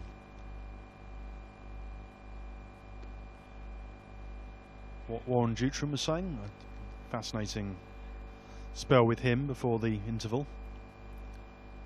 Exciting time for these associate nations, but also some challenges to meet too. So Magic Hack from the Castle End, a bit more air that time, just Pointer leans into a defensive shot.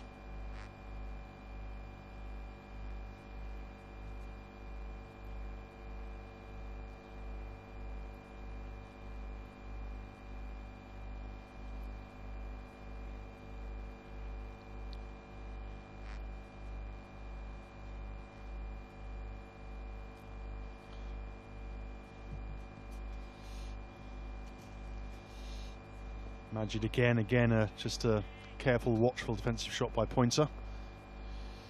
Delighted to welcome back John Kenny. Have a nice lunch, John. Very nice. See, Mr. Kipling is here as well. It's good to see. Started with Majid Hack. He's going to be you'll feel he's a key player for Scotland. Yeah, although I think Ireland should knock these runs off quite easily. They were a bit of a slow start, but they didn't need to gallop along. It's a modest total of 172. Just talking to one or two around the boundary there while we had just after the lunch break. I was talking to Jeremy Bray, who got that 100 of course for Ireland against Zimbabwe back in 2007, and a never forgotten series in the West Indies. He just reckons the wicket's probably doing a little bit too much. It's not really up to the standard he thinks of a one-day international. That's probably the reason why Scotland were bowled out for such a low total. So Ireland started slowly in reply, just 1-1 off the first 4 overs, but I think with Pointer in now, he's certainly nice to get after the ball. But Scotland don't have enough runs to play with. 34 for 1, Chelsea 173. Ireland should win. It's a pretty commanding position, and they can take their time. How was Jeremy then? He obviously had a spell with the Ireland women, but then went off to Denmark. Yeah. Come back to that after this ball from Wardlaw. A strangled appeal there, but I don't think anything as it looked to work it off his hip, but it was down the leg side. Yes, Jeremy took over the Irish women's team and guided them to the T20 finals, a win against the Dutch in the 3rd and 4th place playoff, which took place in Dublin, and that got them through.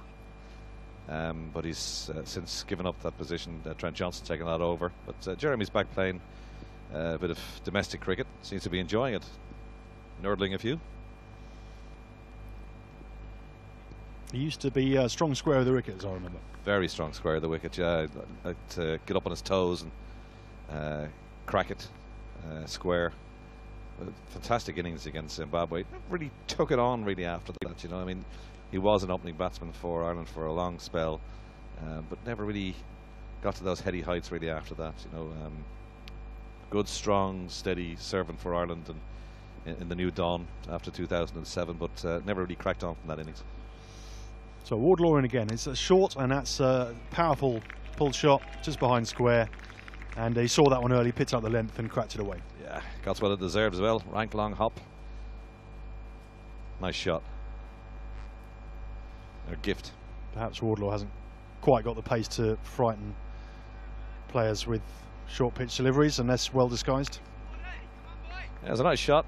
Just waited for it. Up around the shoulders, swivel the hips away to the left hand side.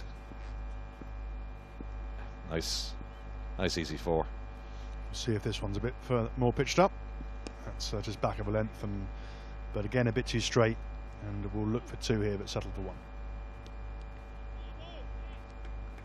I got a few tweets myself actually the last time I was on commentary, so I'll try and answer them now. Justin Smith: to beat teams regularly, you have to play them regularly first. Only 5 ODIs this summer isn't enough. He's obviously talking about Ireland's point of view, which is right too.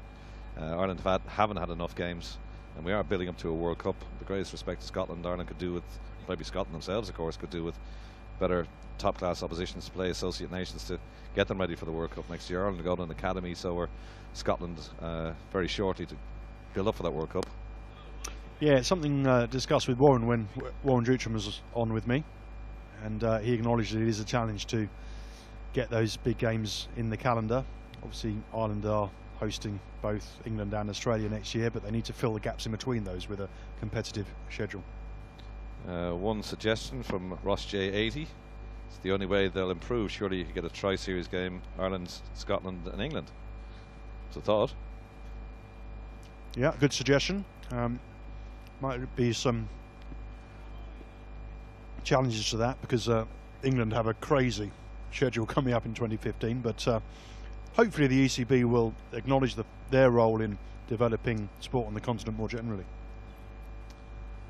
That's the end of that over, and Ireland's going along nicely, unhurried. Balbirnie on 12, Pointer on 10, and 39 for 1 at the end of the 12th over. Clouds just coming overhead. Still a nice warm day, beginning of September. All the kids are back at school.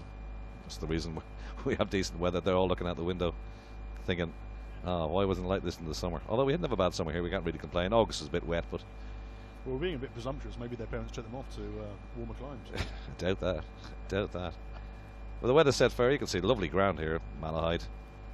Nice panoramic view of that. The castle behind those trees, you can see. Yeah, I asked Brian McNeice about the castle, and he said he'd been to a sort of fancy do there a couple of days ago. Where was this?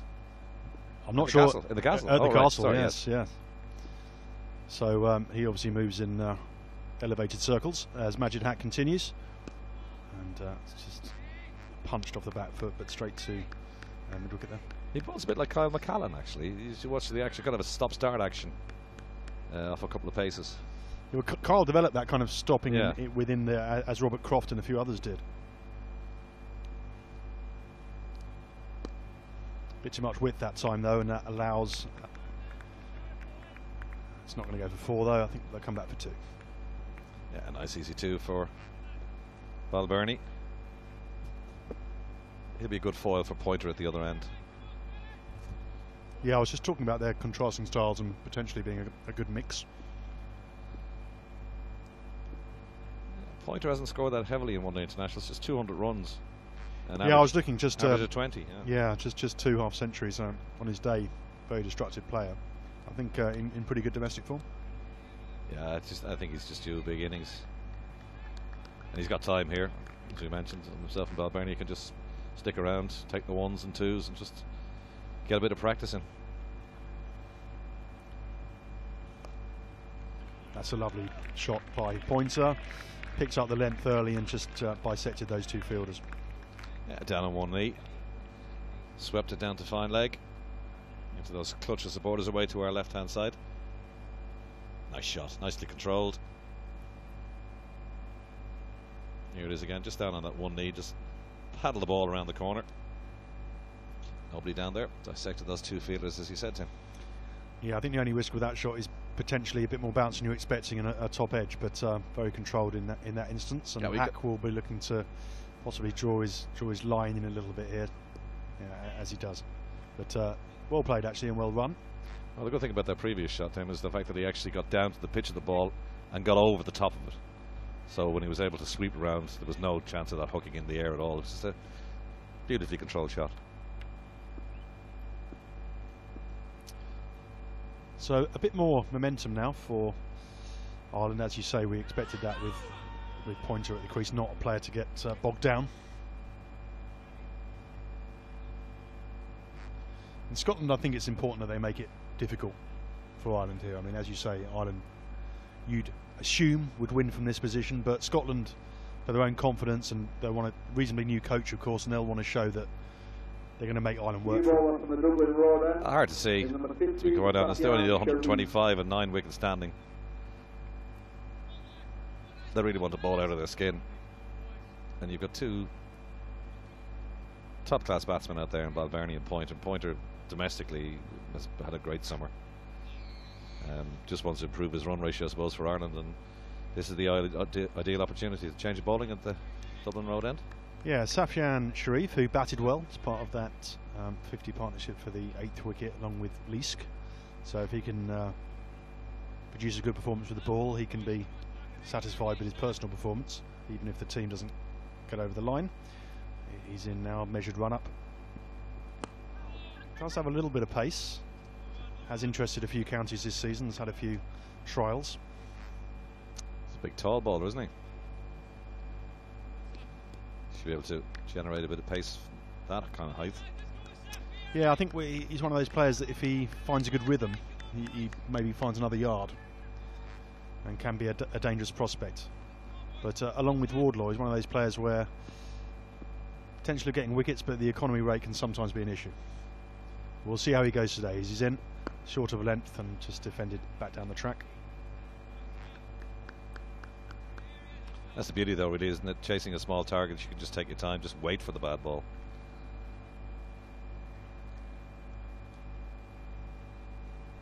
Anything that looks like it's going to be troublesome, just put bat on ball.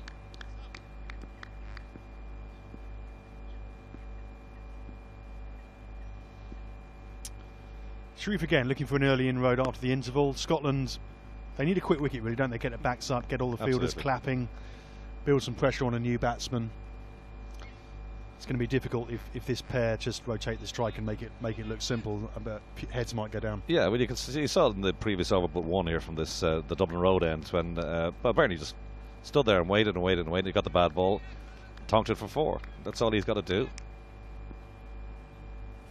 It's a simple game when it's played like that, isn't it? Certainly is. It's also a game of partnerships, isn't it? Bowling partnerships and also batting partnerships. And from a bowling point of view, if you can apply pressure from both ends, you can sometimes bring about a wicket just through pressure. Well, Ireland was able to exert pressure in the game in their Scotland innings because wickets were falling at a regular interval, so they were obviously bring men in. We had a leg slip at one stage. Kevin O'Brien was batting at silly men off at one stage as well, and towards the end of the Scottish innings. But field here is actually quite spread. Just the one slip in, mid on, mid off, all on the edge of the circle. Sharif again, that's big stroke square, a couple of bounces, and just come back for 2. So it's a good shot there. Didn't quite give it everything. No, didn't quite get it, but didn't need to. Plenty of room out there. Just the one fielder on the leg side. He had a lot of ground to make up. So an easy 2 singles, or an easy 2 for Ireland. So that's their tally. Sorry. When Ireland played, they bowled. Sorry, they got a couple of wickets from short deliveries. But when Scotland have dropped short in this innings, they've been punished so far.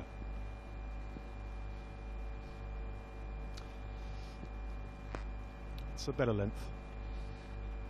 And if you're just joining us and you're wondering about the Irish lineup today, well, they're missing a lot of the regulars. A lot of the county players aren't here, and George Dockrell has an injury problem, so he's not playing today. Hopefully we'll see him on Wednesday and Thursday. But the likes of Joyce and Sterling and Porterfield, Murtagh, all not playing today. But it gives a chance for the younger players who are looking for a place on the, well, initially the squad will take them away to development camp in Australia at the end of the month, and then hopefully onto the World Cup. I think Young, who took 5 for in the Scottish innings, has definitely got a chance, and he's got a, you know, we do need a couple of early strike bowlers, and he's got great potential, I think, and this is his first full one-day international, and he took 5 for.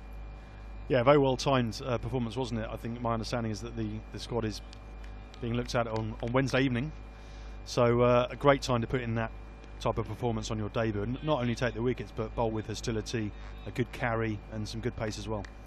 Yeah, you know, it's good to see as well. But Max Sorensen hasn't been at his best in the last while, and John Mooney, it's great to see John Mooney back after an absence of 18 months as well, so that's a plus for Phil Simmons. Josh Davey back from the Castle End. That's full pitch delivery and played into the covers but no run. Bowled quite well, the Scottish opening bowlers. Had Ireland pegged back, but of course, as we were saying when Brian McNeice was on commentary, when the required run rate remains low, there wasn't really pressure to get on with it. No, just wait, as I said, for the bad ball. You know, you might look at the scoreboard and say 1 run off 4 overs, but it doesn't matter because the Scottish total is just so low. Challenge for Preston Mompson to use his bowling resources to full effect, try and build some pressure if they can. They did get the 1 wicket before lunch, which gave them a bit of hope with John Anderson going for 9. I thought he looked pretty plumb. Correct decision, I think. 122 needed. So Davey in just with a single slip, which is a magic hack. That's a good line, and that could be a wicket. Did he get something on that? He did. Just caught the shoulder of the bat, John, and that's another wicket, and Andrew Pointer goes. We'd be disappointed with that. It's a full delivery, full length delivery, all right, and he nicked it. And he was looking at the ground. But as I said, I was talking to Jeremy Brain. He thinks there's a lot in this wicket. There's a lot of movement out there. We were expecting Pointer to kick on from his 16 runs. There's an opportunity for him to make a few runs out there, but he's gone. He looks pretty disconsolate there, puffing his cheeks out on screen. Let's have another look at that, John. So Davey in found a good line of length. Inside edge. Yeah, he was reaching for that. Davey gets very close to the stumps, doesn't he? I mean, he's bowling stump to stump there. Just leaning into the shot, really never got his feet in the right place. And delighted bowler, delighted Scottish team, and their second wicket. Yeah, it's 19th wicket in ODIs, and his 13th ODI for Davey, who has been playing consistently without necessarily hitting the headlines for Somerset this year, and he'll be desperate to secure a longer term contract with his second county. and he's performing well with the ball so far today. And here's the Irish captain out, Kevin O'Brien. Chance for him to make a few runs now. Just steady the ship. They lost a pointer, 49 for 2, 123 needed. And 45 runs needed for Kevin O'Brien to bring up 2,000 ODI runs. That's good strike rate there, and average is 32. Yeah, very good strike rate, something that Kevin O'Brien's known for, of course. Nice way to get off the mark. In fact, he's given a leg by, is he? Yep, leg by. Thought he'd nick that around the corner, but 50's up. 50 up for Ireland in the 15th over. Steady if unspectacular.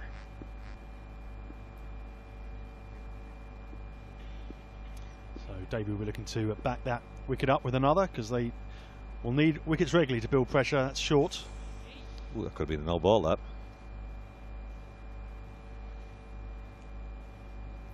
And it's just one for the over. That's what the umpire is saying to the bowler. That's pretty high. Dug it in. Yeah, it wasn't particularly menacing, was it? No. No, batsman easy swayed out of the way, but could have been no ball for that. But he gave him one for the over. So Davey in again. It's back of a length and just left outside off stump. And 15 overs gone. The score is 50 for 2. Yeah.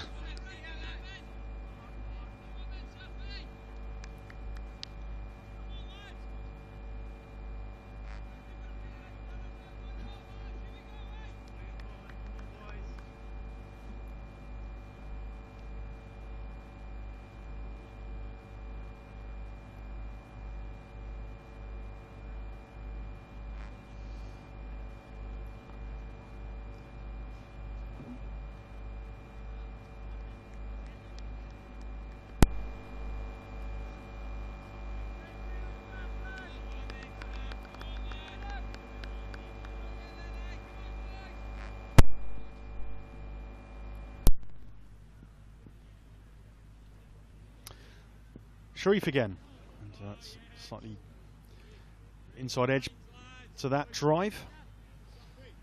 Bit more chat amongst the Scottish fielders, John. That wicket's obviously buoyed their spirits. Yeah, once you get a wicket, it just gets the boys clapping in the field. And Scotland need, I'd suggest probably you get one more, maybe two. They'll be certainly in amongst them. But Balbirnie and O'Brien, two very experienced batsmen for Ireland. O'Brien in particular, that hero of Bangalore back in 2011. Very good T20 cricketer. Had a good season for Red Steel. Indeed he did. Positives today from Ireland's point of view in terms of the bowling lineup. Craig Young, who took 5 for. I thought Andy McBride bowled well as well, took 2 for in his 9 over spell. Just 22 years of age. Yeah, he bowled with good flights. Sharif again. Thought about a cut there, and then that's actually a wide, so that's probably why he didn't go for that.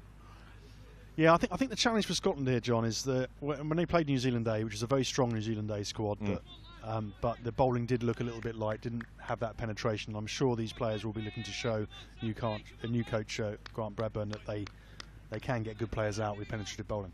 I think Ireland's suffering the same thing. They need to get some good penetrative bowling as well. We've lost Rankin to England. Trent Johnson's retired. I mentioned this early on. It's just played square on the offside, but no run there. And they need to dig up a few bowlers. Young looks like a potential, as I mentioned. But a lot of the county players aren't here. Murtagh, 70 miles an hour, going to Australia. Won't be a lot of swing out there.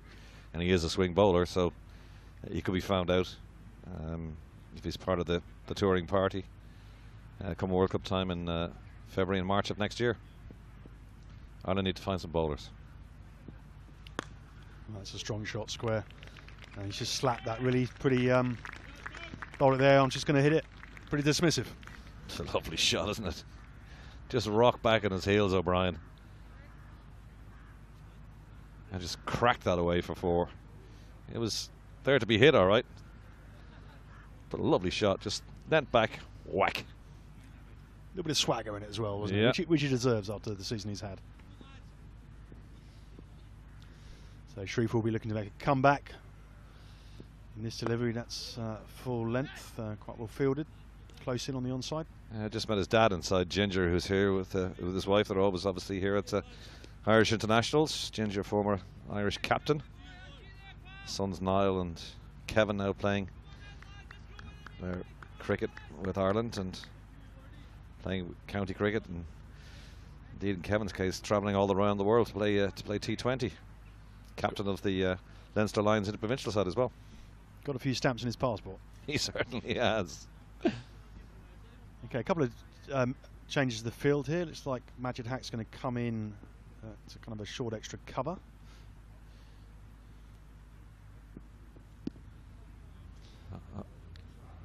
Yeah, just hear that. Yeah, just bowled it down the leg It's either side. the double bluff or it was a bit of a breakdown in communication. One of the two. He's obviously there for the drive. He certainly wouldn't get one off that kind of delivery. It's the end of the over. 56 for 2. But Bernie's on 18 and O'Brien with that cracking 4.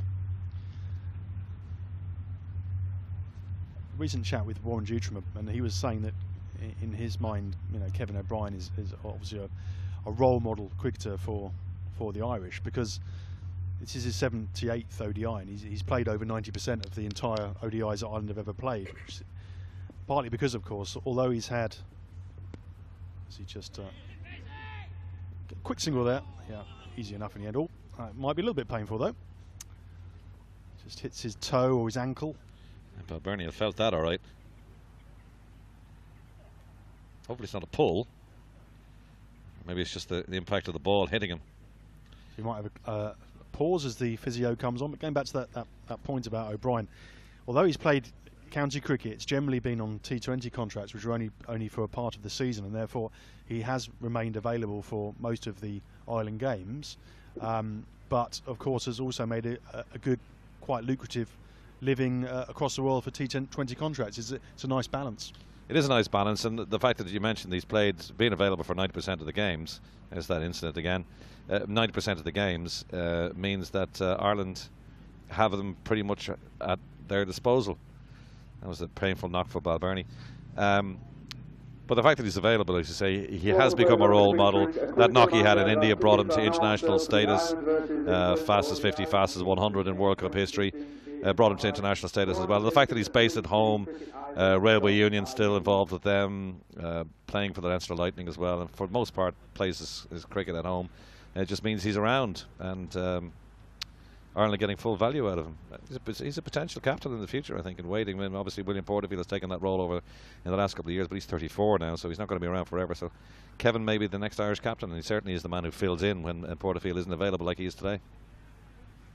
Yeah, and I think there was some impressive captaincy from him, quite intuitive captaincy from him in terms of the field placings. We had, as you were saying, a leg slip and a conventional slip in at times against McBride, which helped him build the pressure. So there were some good signs that he's a thinking cricketer there. Yeah. Basically, Ireland's best all-rounder. Comes in the middle order. Balbirnie seems to be all right now, which is good to see.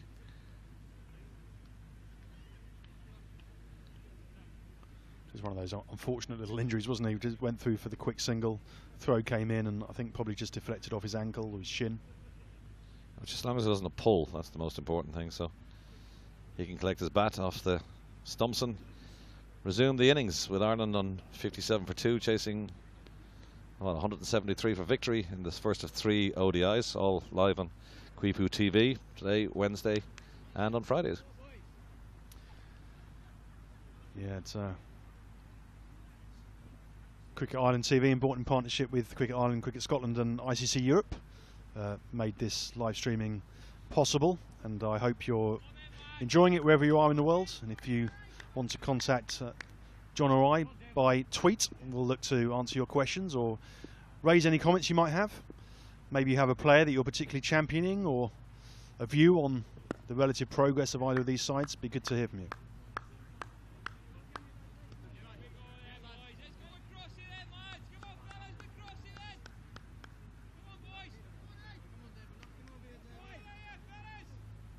And if you are watching locally, why not pop down?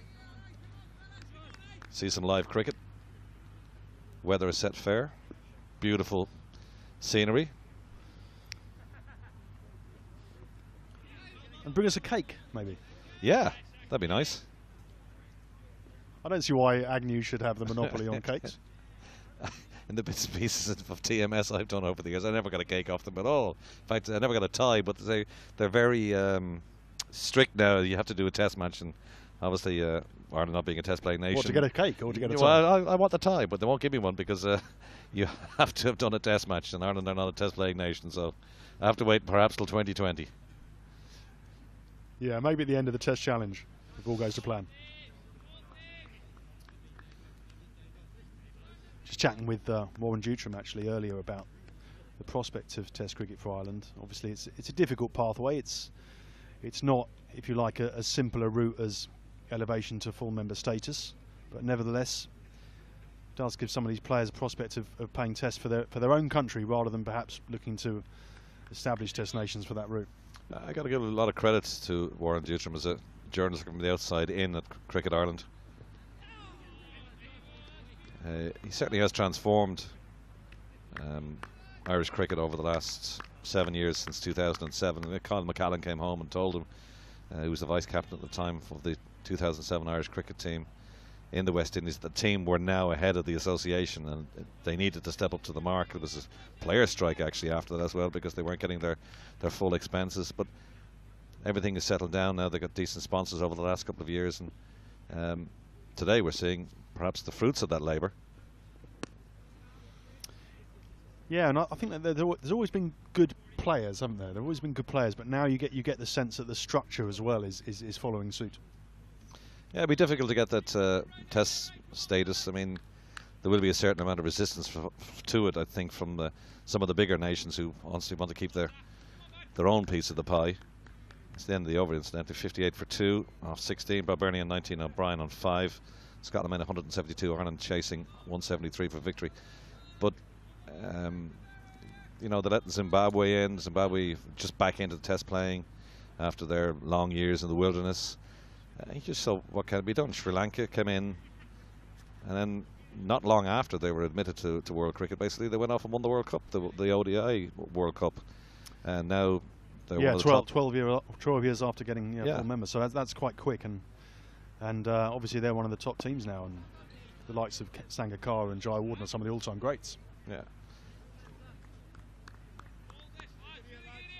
So if Dutram, as I say, is one of the most determined CEOs I've ever come across, can get those structures in place, this is a good place to start. Malahide, they've used this in the game against England last year as a pop-up stadium. They're going to do the same thing in May of next year as well.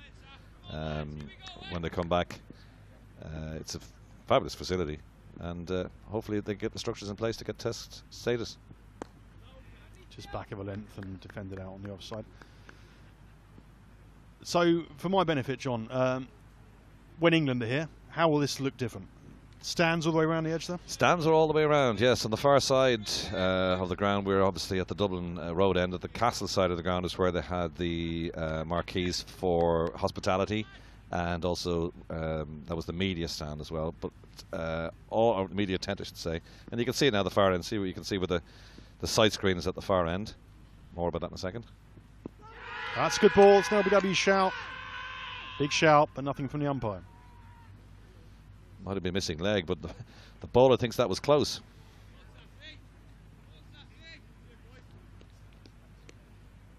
Yeah, he thinks he had it. That was a great expression. Oh yeah, and he did it exactly as he walking by the umpire and went, oh, that was close. Let's have another look at that. Didn't quite get all of that. But leaning over, wasn't he, Balbirnie? He was on the move when it struck him, so possibly outside the line. Maybe going over the top. Enough doubt for the umpire, certainly, but he's in again. And this time that's nicely played. That's going out towards the boundary. And shame for the bowler, that. Yeah. Almost got a wicket and then got hit for 4 the next ball. Too short. Balbirnie will think he got a reprieve there and just leant nicely into that for the 4 runs.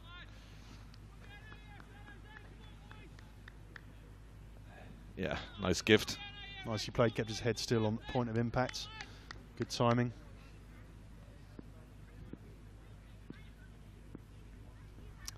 So Safian again, Majid Haq still in that close catching position. Oh, that's going to be another one. Square the wicket this time.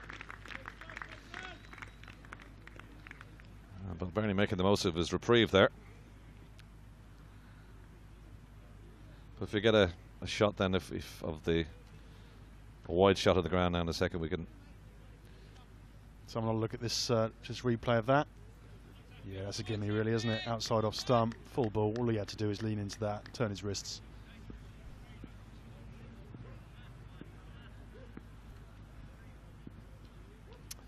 So a bit of pressure now. Safian's been hit for 2 successive boundaries.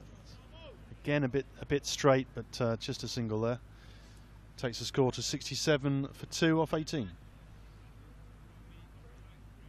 Yeah, Balbirnie 9 runs off 3 deliveries. Then there you go. This little wide shot there of Malahide. That's to our right-hand side of the trees, and all where those cars are parked were all stands, all ringing up to about just on the left-hand corner of your picture there. Where's your Bentley parked, John? I wish. But as you see this, as we pan around, just the amount of room that they have here, they've actually built up those mounds, and there's a road across the back there as well. As we push around towards the side screens, that's where the hospitality area was, just to your right-hand side, and the press area itself, just in front of those trees, right behind the as you say, it's that room to add, isn't it? I mean, like Clontarf, lovely ground, but quite hemmed in by. It is, by yeah, and it's too restricted, and it's too small, to be quite honest. It's done its job over the years, but as Irish cricket steps up to the mark, they need a bigger ground, and this is a bigger ground. You can see the amount of space there is available to put those stands in and ring fence, as we call it, a pop-up stadium. That's where we're based now, in that tent just at the bottom of your picture. But there's plenty of room here. It's a natural amphitheatre now with, as I say, the road built up around the back, and all the mounds of earth lifted to give us perfect viewing platforms. And a bit of character as well with the tree away to our right-hand side, which is overhanging the ground.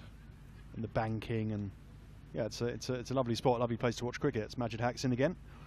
Bit of flight on that delivery. It's nicely played though, just down too long on. My word, that was alley-oop, wasn't it? A lot of flight on that. Majid's often been the man for Scotland to break partnerships and take a game by the scruff of the neck, and they really need all of his experience and guile here. Yeah, Ireland will need less than 100 in a few moments' time. 69 for 2. We're in the 19th. Balbirnie on 29. Kevin O'Brien's been quiet enough. Cracked 1-4 away to the offside, but he's on 5. Bit flatter that time. Just played off the back foot. Quick single, but safe enough. That's good running from O'Brien. As soon as he hit it, off he went. Called Balbirnie through. Yeah, you could hear it from where we're sitting. If you're going to go hard.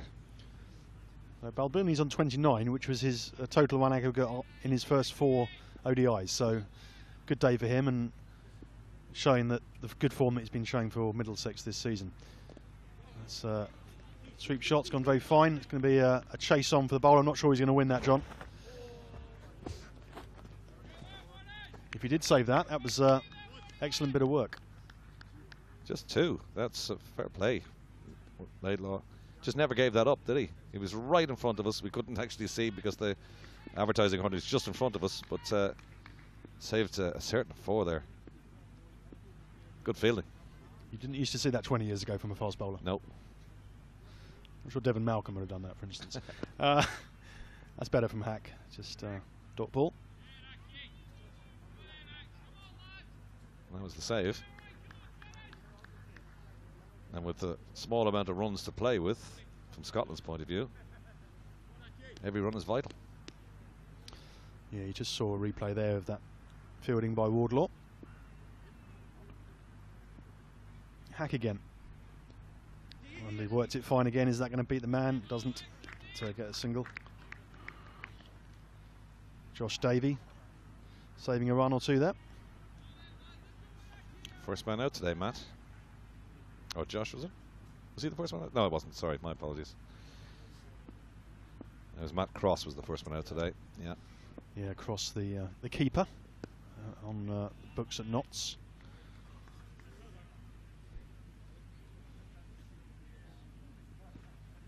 So the end of the over, 19 gone, 73 for 2, and only 98 required.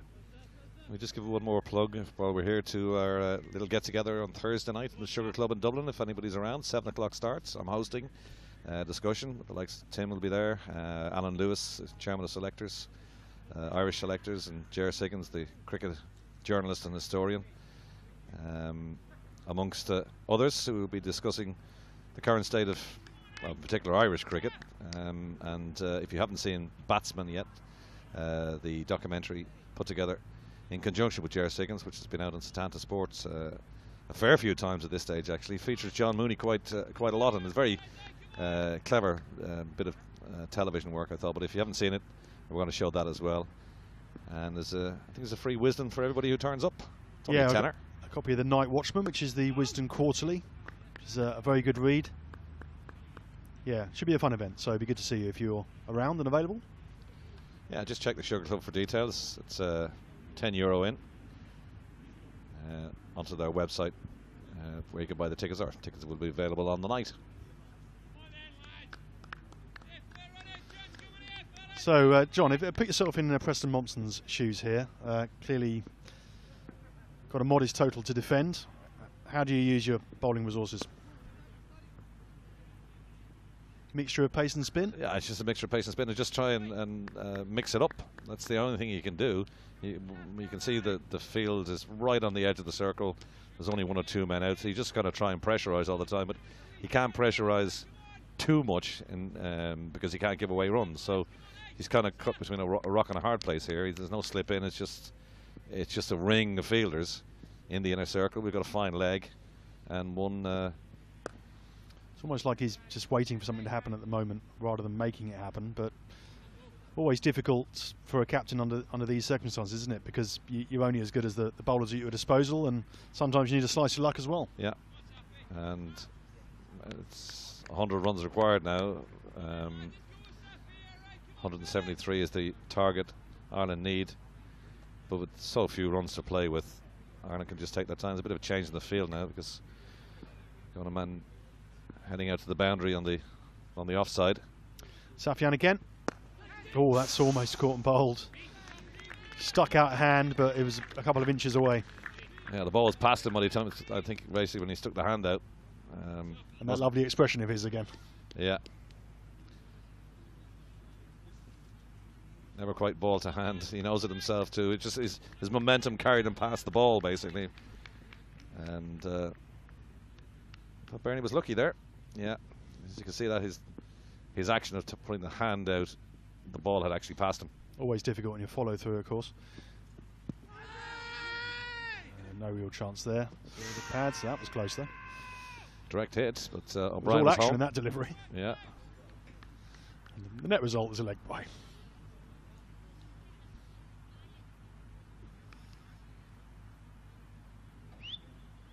That's one thing you've noted about Associate Nations as well, Tim, over the years, is the quality of the fielding has certainly increased.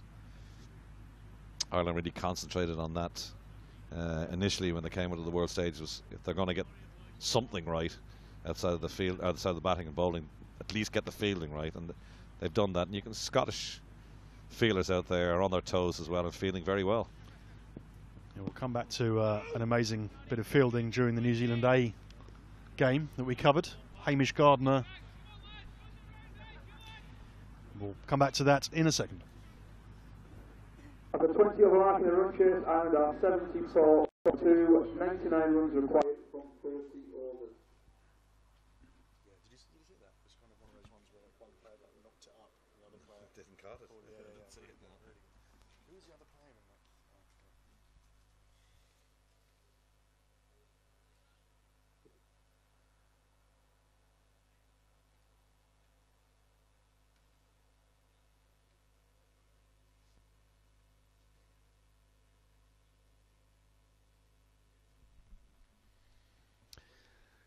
Yeah, it really was an athletic bit of fielding.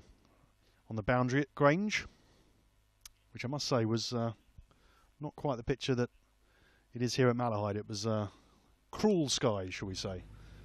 Commentating during lightning forks on the ground, quite dramatic.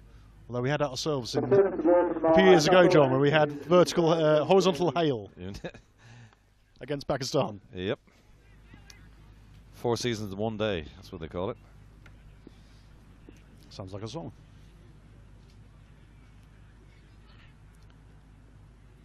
Davey again. It's a good ball.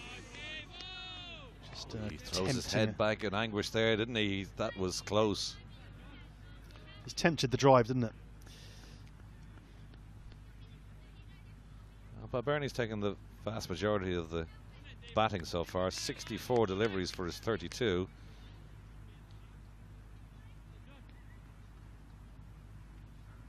How close was this?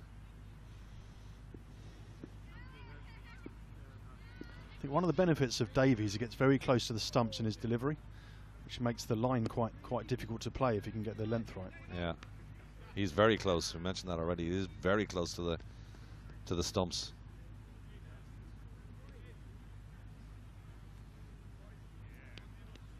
I'll just give the Irish players a bit of a workout. We're looking at some of the batting to come. We've got the likes of John Mooney, who's back in the Ireland squad after his absence.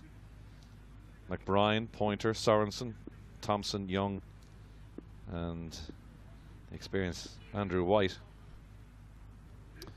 Davey again, that's slightly shorter. Oh, they go for, yeah, just put the pressure on the fielder there. Just hit the ball and run. Wasn't able to pick it up cleanly.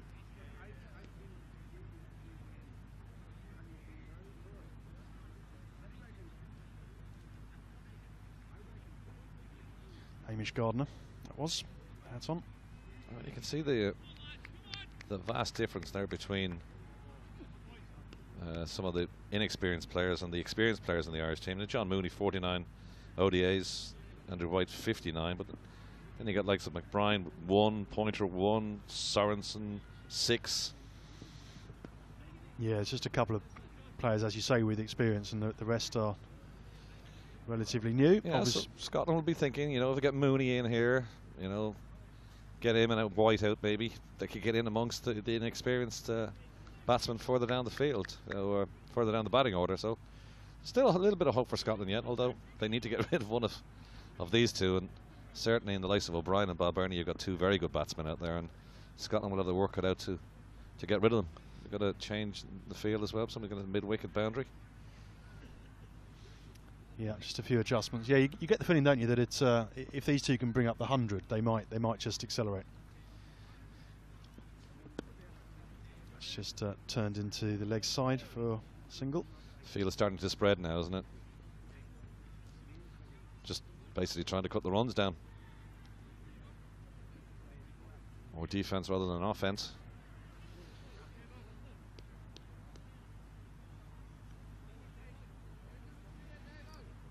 Yeah, it's been a good display by Balbirnie, and as we were saying, with the selection of that squad for Australia and New Zealand to be made middle of this week, it's a good time to make an impression.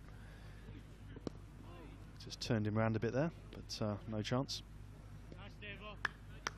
It's a drinks break, is it? Balbirnie's certainly calling for one. He wants one, doesn't he? He does. Maybe a change of gloves as well. But you're right, it just turned him up around there, didn't it? It's could have been a leading edge there. Slightly fortunate.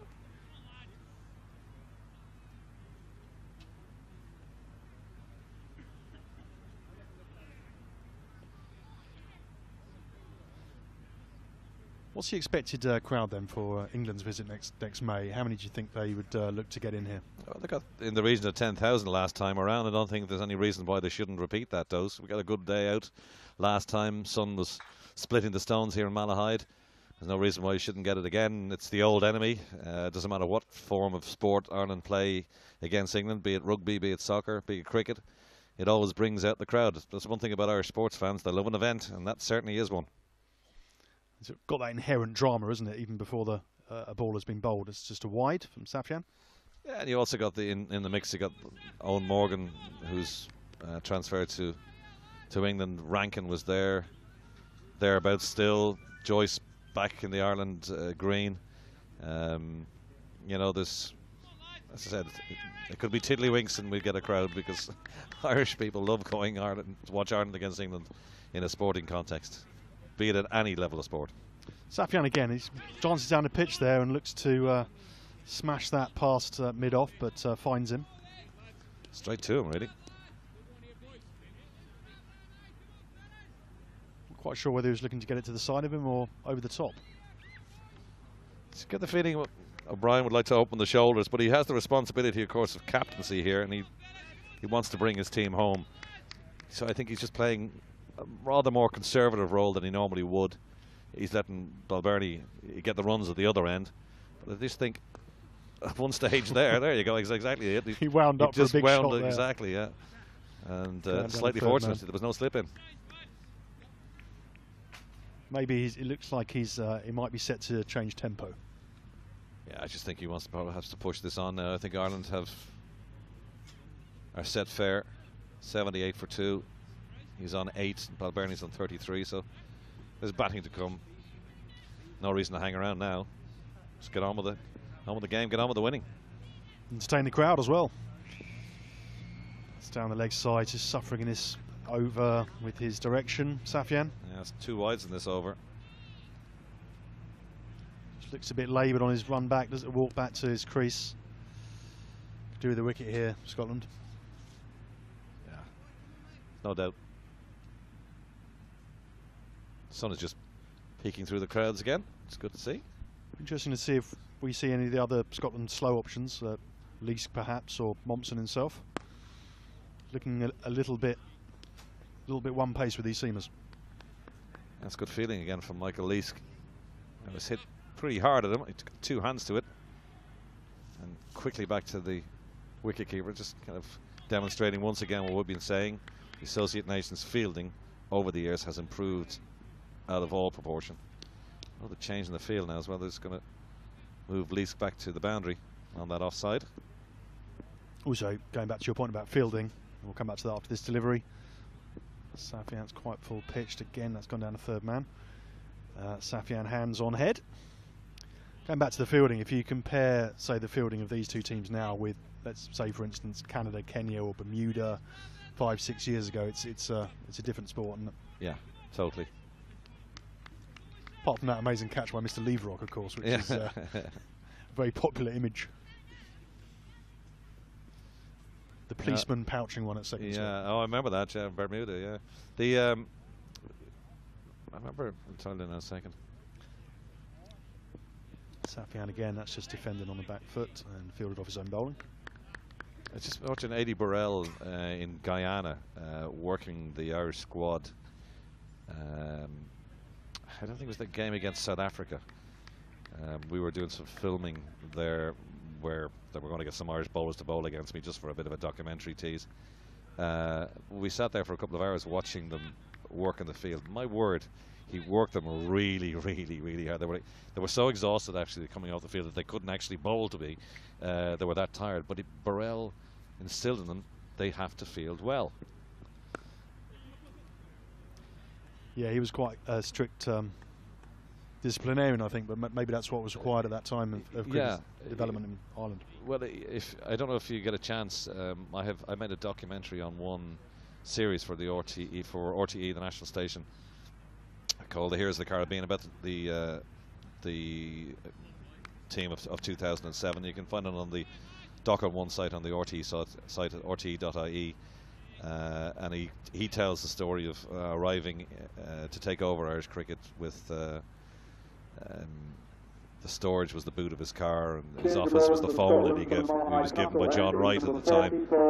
And but he took him basically from that to get onto the world stage. But again, it's a fundamental. He went back to the fundamentals, right? We ain't going to be the best bowling side in the world. We ain't going to be the best batting side in the world, but we're going to be amongst the best fielding sides. And you just have to look at William Porterfield, who's one of the best fielders in the world, as a case in point. Indeed. So change of bowling now from the castle end. Richie Berrington, principally a batsman, but can be a useful bowler on occasions, and has 11 wickets in his This is his 33rd one-day international. No slip in place now. No great pace from Berrington, but he'll be looking to hit a good line and length early here. Half chance there. Oh, I think there's more than half a chance. He was diving forward, perhaps should have got two hands on that. He got something on it, all right, but that wasn't a great shot from O'Brien. Let's have a look at replay of that, John. Just a bit of a change of pace from Berrington, doesn't really put much behind it. Let's see how close this was. Yeah, probably should have got that diving forward. But he just moved too slowly to the ball. I think he just got caught back in his heels there. Not a great shot from O'Brien. He got away with that one. I think that was Freddie Coleman there, who batted quite well for Scotland, the Warwickshire man. Yeah, a bit of a let-off there for O'Brien, and that sometimes a shot like that and can just focus you. He's on 10. Bernie facing on 34. Slightly quicker, that delivery. Not a bad start here from Berrington. No, he bent his back there, didn't he? Really did. Dug that one in. And he had Balbirnie reaching. Time to contemplate the shot, step back, refocus, resteady yourself. Bit straighter this time, just worked to mid-wicket, but no run there. Yeah, he had a short spell with Leicester, I think, in county cricket, but didn't really kick on. But has at times really shone for Scotland, and at other times not really stood up when he's needed. But he started quite well here with the ball. That's a nice looking square drive, though, just for a single.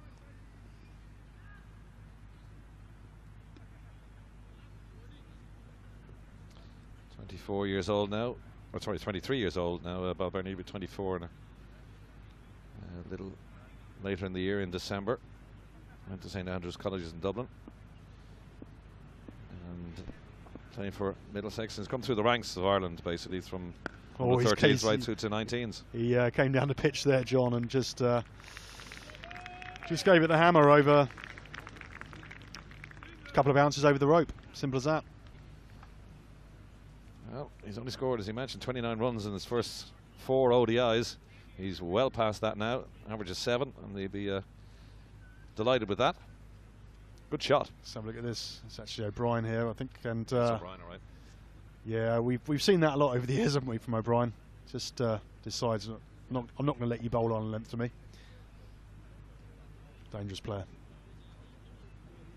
So drinks after the 23rd over, the sky Ireland 87. It's a drinks break now. I'm going to have to take my leave of you, do some other work, but I think we're leaving you, from an Irish cricket point of view, in a good hands, and they're in good stead now. 87 for 2, chasing 173 for victory. What, 86 runs needed? Should be able to knock them off at their ease. Thanks, John, for joining us again, as we just have a drinks break here with a score of 87 for 2. And Ireland look well set to overcome this target of 172 made by Scotland. They only batted for 40 overs. Bit of a shame. Hoping for a very close spectacle in this first ODI. And unless Scotland can apply some pressure and get a couple of wickets, it looks like Ireland are going to get home comfortably. But of course, within the unfolding drama, there are the subplots. Different players looking to make a name for themselves, particularly the ones that have only played. A lot of players on ODI debut in this game. A couple of they've only played 2 or 3 or 4 ODIs. And even if the team don't get over the line from Scotland's point of view, the individual players will want to show their coach that they themselves have put themselves in reckoning for selection of the squad to the high performance programme tour of Australia and New Zealand that we've been talking about. And obviously if they're on that and perform well, they'll be in a good position to play in a World Cup. Playing in a World Cup, something to tell your grandchildren about. You don't want to be, as a player, in a position where you're in and around the squad but don't make the key events.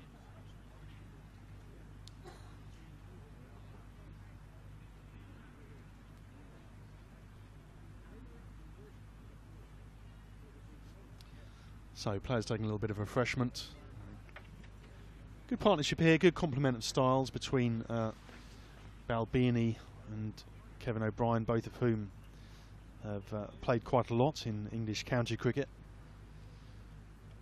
Balbini still to make a name for himself and establish himself in the Middlesex first team.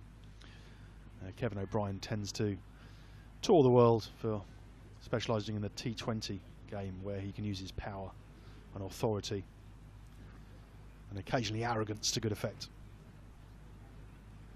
See the crowd there relaxing in the late summer sunshine, a few nice hats on display.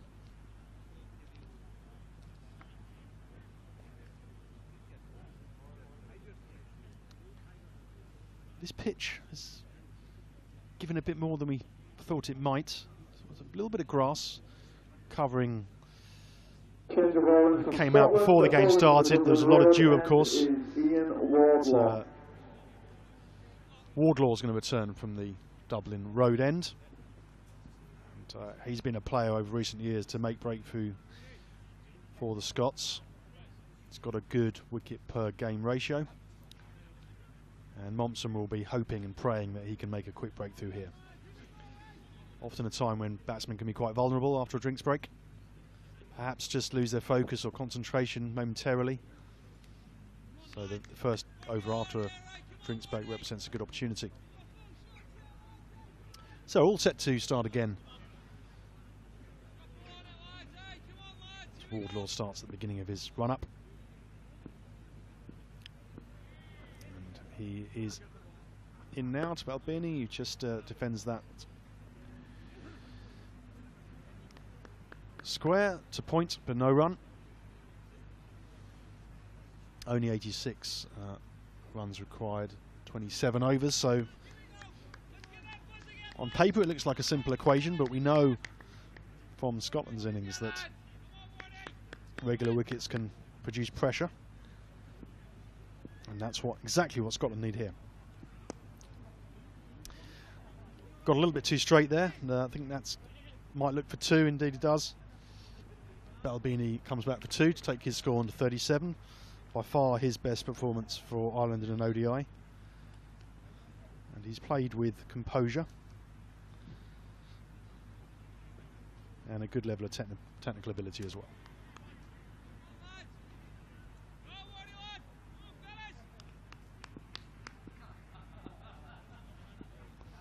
Wardlaw again, and past umpire Long. Again too straight. Similar shot to a couple of balls back. This time just a single. Brings Kevin O'Brien onto strike. A few glimpses in the last few overs that Kevin O'Brien is looking to accelerate now. He's a dangerous player when he's in the mood. Also doesn't like bowlers to settle. Likes to use his feet, free his arms. Very confident about going over the top. And that was short but wide. Had to think about hook momentarily, but decided against it.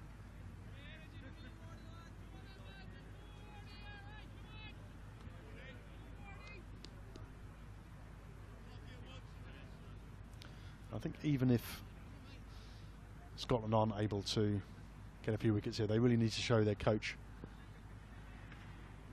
something in these overs. Take a couple more wickets, apply some pressure to show that they're in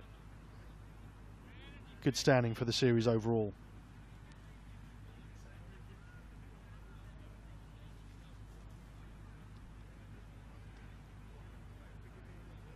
Surprised we haven't seen some other slow options. Leask or Mompson. Maybe will do in the coming overs. It's been a case of rotating the seamers along with the experienced off spin of Majid Haq.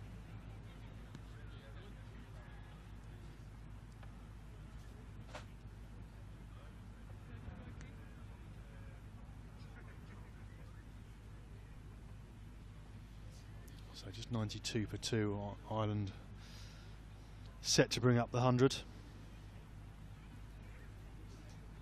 looking comfortable. I'm sure Phil Simmons and the coaching staff will be pleased at the platform built here. It's not the easiest pitch to bat on. We saw that. You heard John Kenny's views on the pitch. Thought that there was quite a lot of movement out there. But they're an experienced side, Ireland, and these two will look to mix defence with attack and will hope to coast to victory from this stage with only 81 required.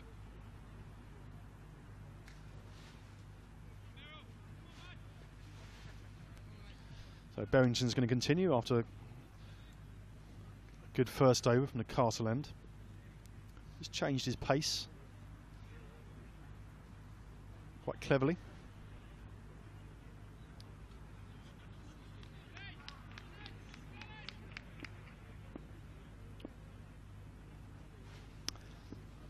He's in again, that's nicely played, just waited for the ball, used the pace down to third man for a single from O'Brien.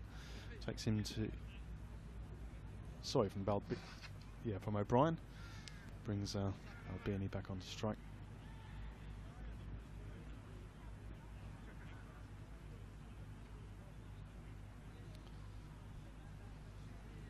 Quite a defensive field, no slips now. Just looking to cut off the scoring options.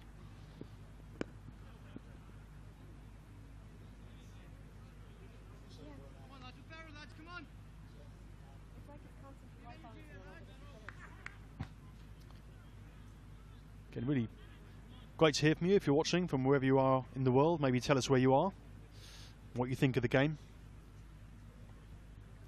At Ireland Cricket or at Cricket Atlas. Hashtag IRESCO. Keeping it quite tight, Berrington. Not one of the frontline bowlers, but has got 11 one-day international wickets. And is doing quite a good job so far for the captain, Preston Robson.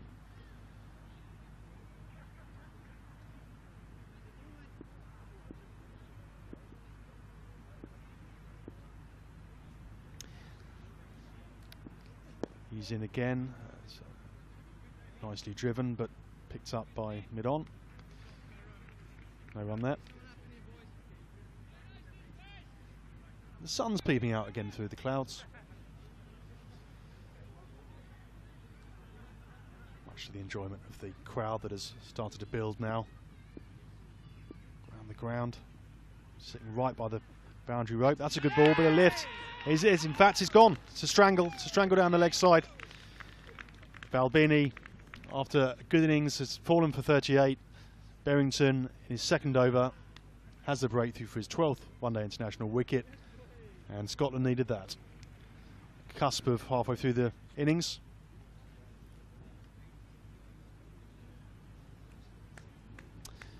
And a good effort from Balbini, but he falls 12 runs short of what would have been an impressive modern half-century in ODIs. He falls for 38. Round of applause from his teammates, rightly so. Incoming batsman for Ireland is number 17, Stuart Thompson. New batsman Stuart Thompson, who we saw bowl a bit. He's a promising all-rounder for Ireland, who has been integrated into the team in this last year after showing impressive form in the Interprovincial Series.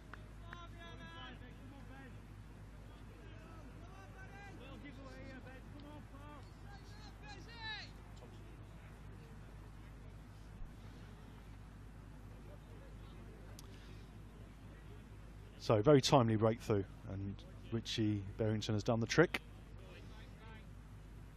Not a nice way to go as a batsman, but he did show some promise in that innings.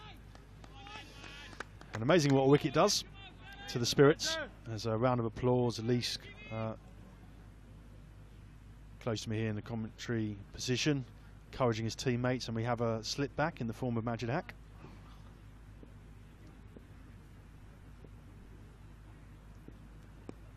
That's nicely played, actually. Just played it off his hip for a single. And that's the end of the over. 25 gone, 94 for 3.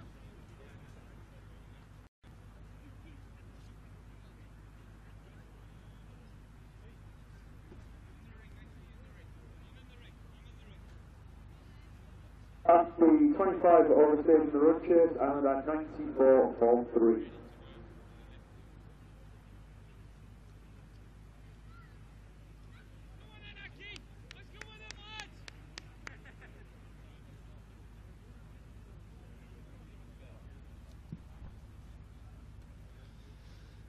So can Scotland build on that wicket of Balbini? Those two look very set, O'Brien and Balbini, but Berrington managed to get the breakthrough, and now Majid Haq has changed ends.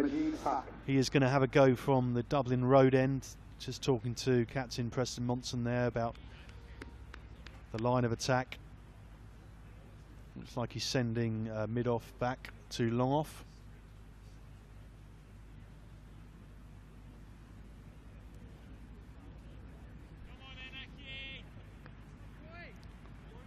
And our producer's sat comfortably behind me, but if Madge gets a wicket, I think we might see a little jig.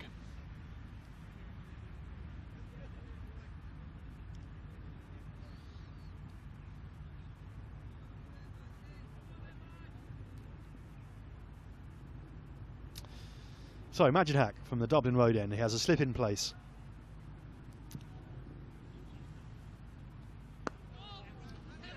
Well, that's the risky single.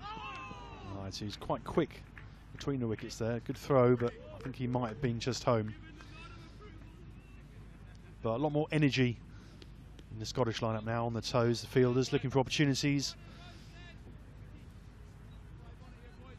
For run-outs. Or perhaps a half-chance catch that comes their way.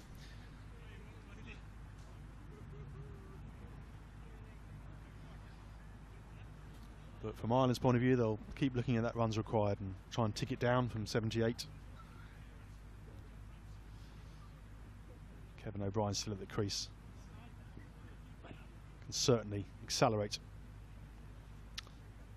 as the finishing line draws closer. Majid Haq now. That's a good length, just draws O'Brien forward.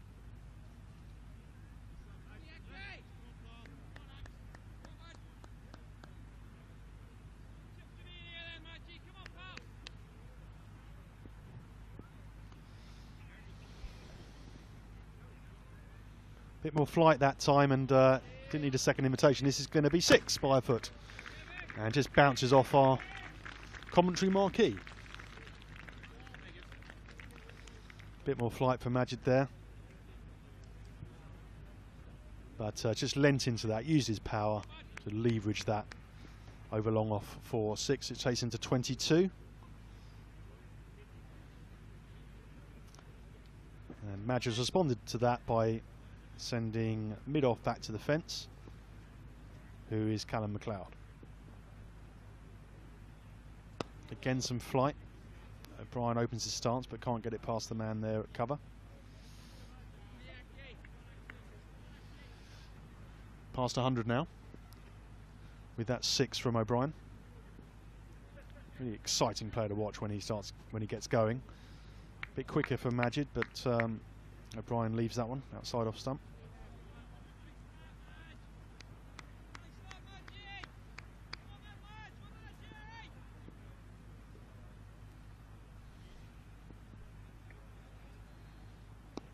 Just leans forward and defends that down the pitch. The end of the over, 26 gone and 101 for 3.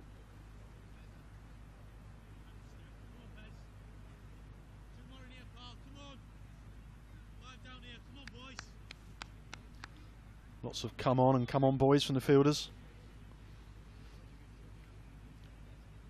They know that they haven't got many runs to play with here. They need to get some breakthroughs and quickly. Get a new man in, put them under pressure. Men round the bat.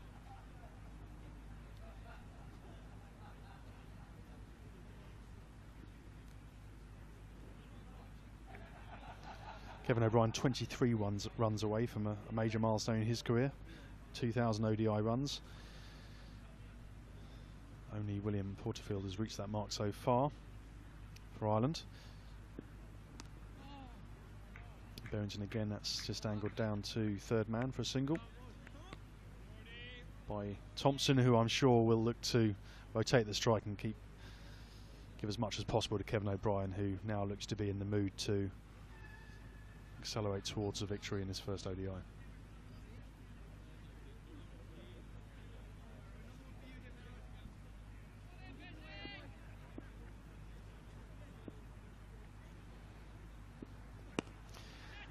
This could be half a chance. No, he's cleared him by miles. So that shows the confidence of a player in form and a player of ability. Mid-off was there, but he backed himself to clear him. 1 or 2 bounces for 4, takes him on to 26. Now have a quick look at that again. Yeah, 1 or 2 paces. Threw his arms through the ball, kept his head still.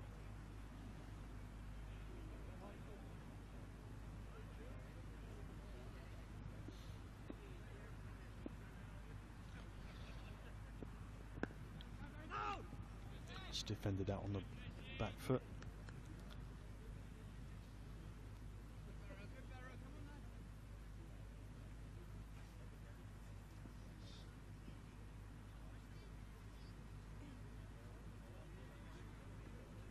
It's only 67 required now. I think these two know what their roles are. O'Brien captain for this game, of course, in the absence of William Porterfield. The dynamic presence in the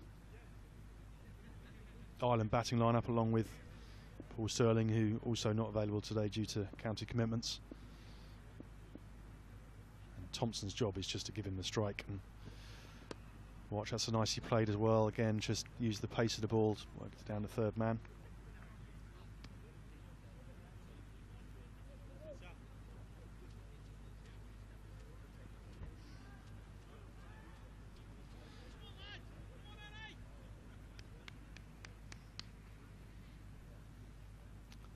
So a couple of good performances by Ireland's fringe players already today. Wonderful 5-wicket haul on debut by Young, and then that composed 38 by Balbini. They'll be pleased with their day's work. And for Scotland, perhaps a few questions to address to this game. They look to be slightly behind Ireland in terms of preparation for the World Cup, and they've got a more experienced squad as well.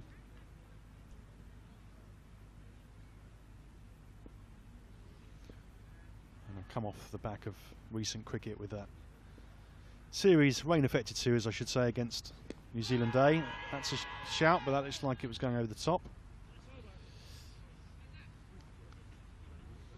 And that's the end of the over.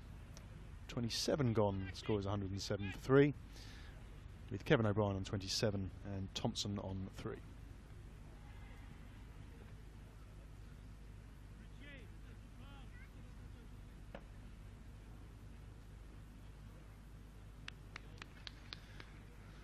It's going to be Majid again.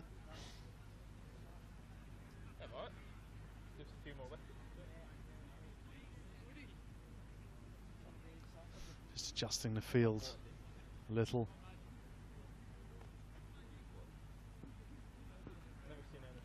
No slip now, just a ring of fields really. Fielders looking to protect the singles. LBW shout there, but umpire wasn't impressed.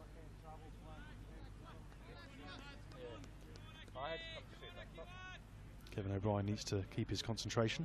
As John Kenny was saying, his parents are here today. They're regular visitors to Ireland games and usually have 2 of their sons playing. Niall O'Brien not over for this series. That's a nice drive down the ground, picked up by Callum McLeod.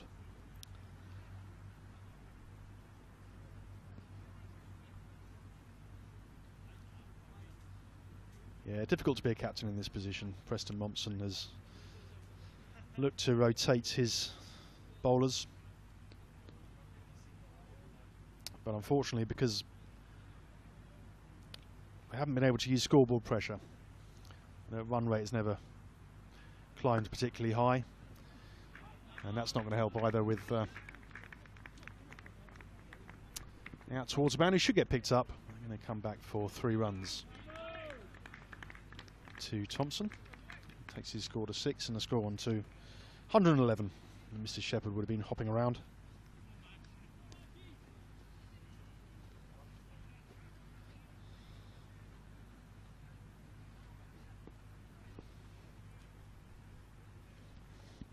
Hack again. O'Brien looked to give himself room there. Just back away to the leg side and try and lever it past mid off an extra cover, but got a little bit cramped.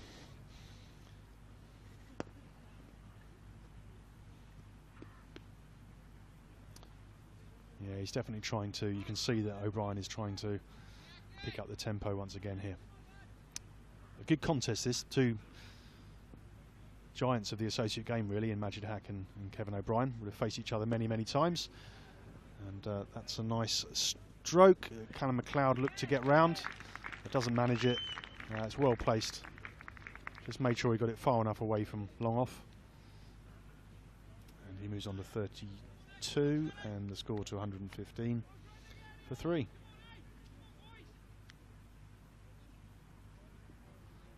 So just 13 runs required now for Kevin O'Brien to reach that 2,000 ODI run milestone.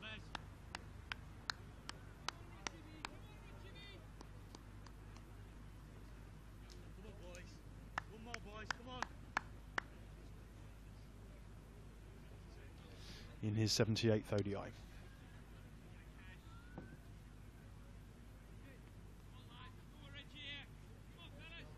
It's going to be Richie Berrington continue from the Castle End to Thompson, who has quite rightly played second fiddle to his captain. Got a gully in position, goes for a big drive there but misses out.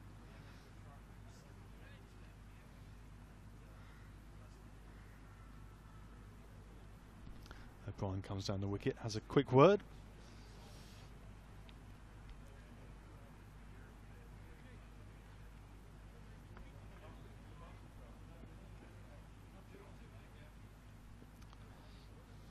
Berrington again. Oh, that's a outside edge down to 3rd man. Wardlaw around, picks up. Single to Thompson.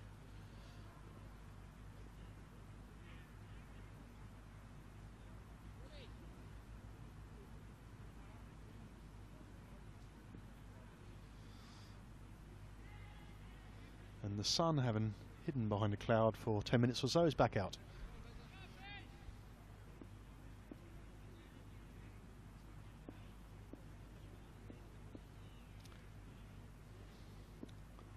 Berrington again, just angles the face again, picked up by the keeper, but easy single to O'Brien.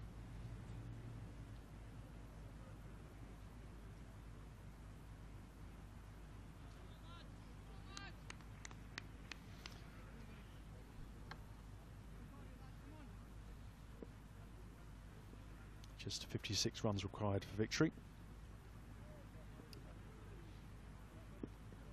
That's short and hooked. Should get 4 for that. Sharif unable to get round. And that was enjoyed by the supporters.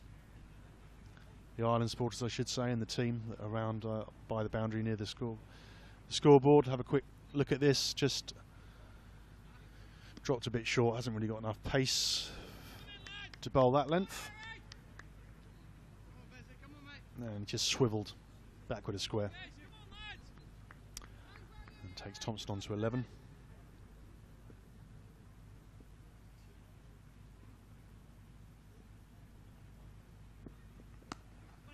That's a nice looking shot, but finds point. Keep working, Bez. Keep going, pal.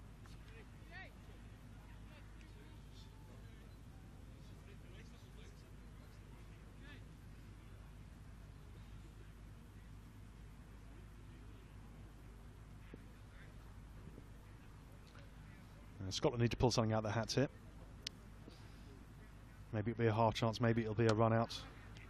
Again, he goes for a forcing shot off the back foot, but not able to beat point, and that is the end of the over. It's 29 gone. The score is 121 for 3, 52 required.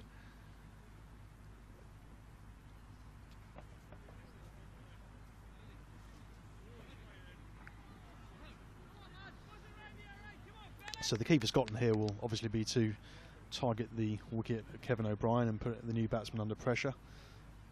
But as I was discussing with John Kenny, it's an uphill task when you're trying to defend a score of 172 in an ODI.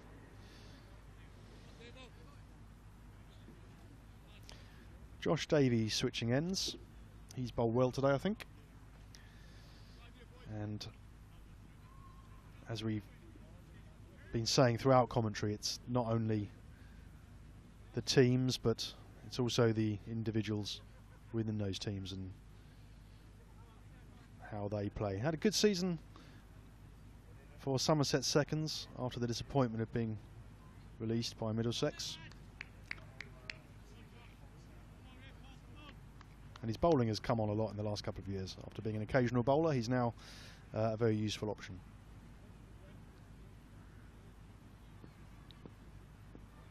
He's bowling to O'Brien. Just defends it on the back foot to point. No run there.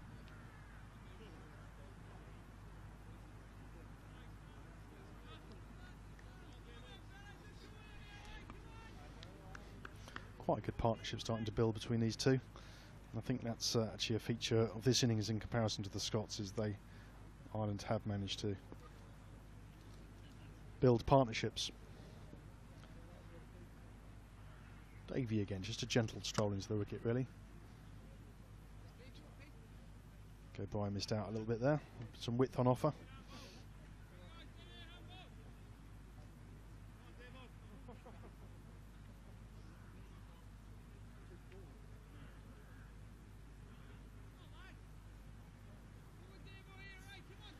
That cross up to the stumps against the medium pace of Davey. He does get very close into the stumps, so he's able to bowl quite a threatening line.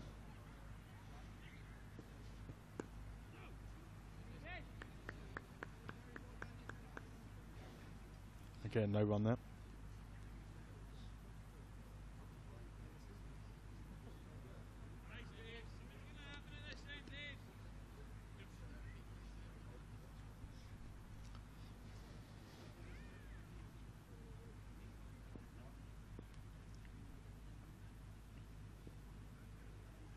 Davey in past umpire Long. Oh, that just skids past the edge and well taken by Cross, as O'Brien looked to hit that through the covers. A big good over so far from Davey, who has bowled well today.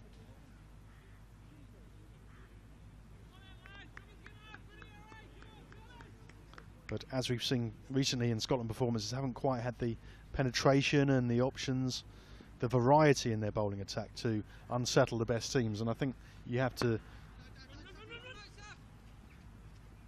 put Ireland in that category.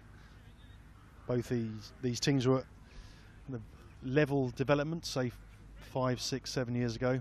Ireland have improved significantly, and Scotland now playing catch up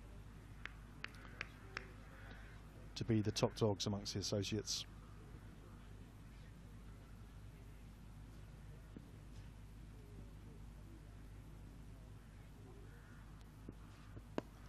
It's just defended out onto the onside. 30 overs gone. The score is 122 for 3.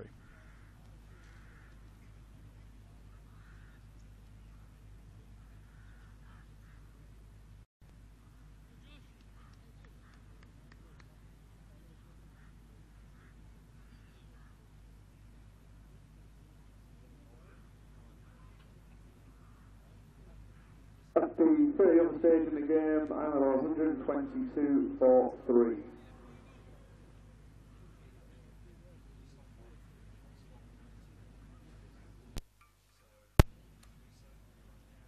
Change ball for Scotland for the Malahide Castle, and coming on to the ball is number 29, Michael Lee.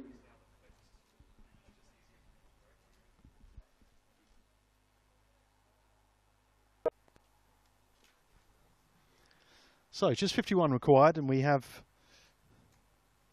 change of bowling from the Castle End with Michael Lees coming on. I wondered whether Preston Mompson would look to use some other slow bowling options. Majid Haq, obviously the undisputed senior spin option within the Scottish team. But Lees, principally an attacking batsman, but can bowl some useful spin bowling.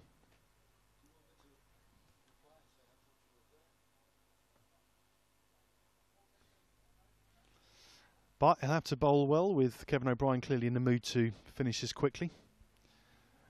And this will be a good test of character for the young man. That's short, and it's a horrible delivery, ready to start. Given a wide.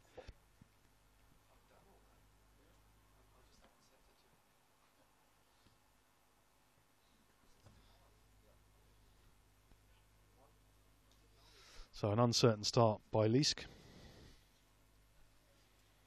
It's better, but O'Brien just turns it square, past square leg. Goes on to 35, just 10 required for him to make that personal milestone of 2,000 ODI runs. And the runs required now below 50.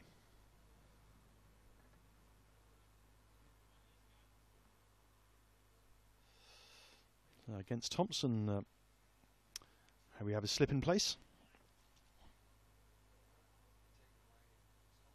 He's the captain himself, Preston Mompson. Bit of flight on that. Looks to drive it down the ground, but well fielded by Lees in his follow through.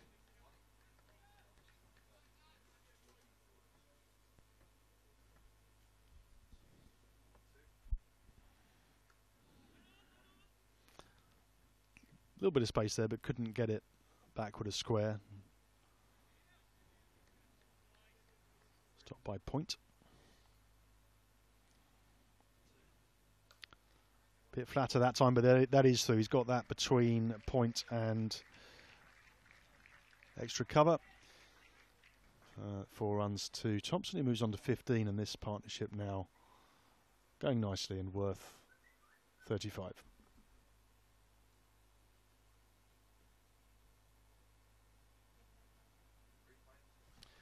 Let's have a look at that again.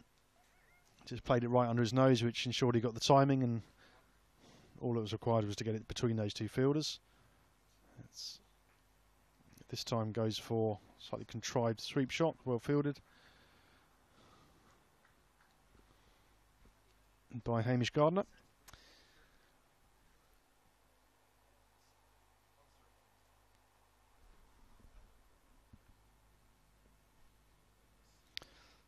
It'd be good to hear from you if you're an Irish or Scottish fan watching wherever you are around the world.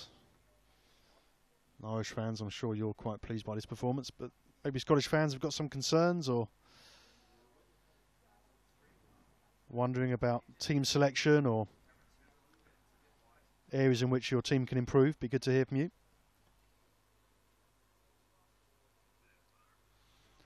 Hashtag IRESCO at Ireland Cricket or at Cricket Atlas if you're on Twitter.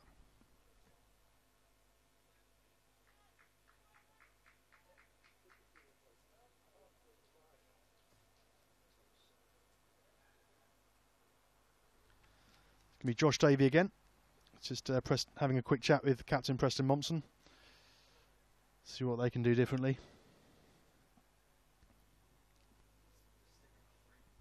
Try and come up with a plan.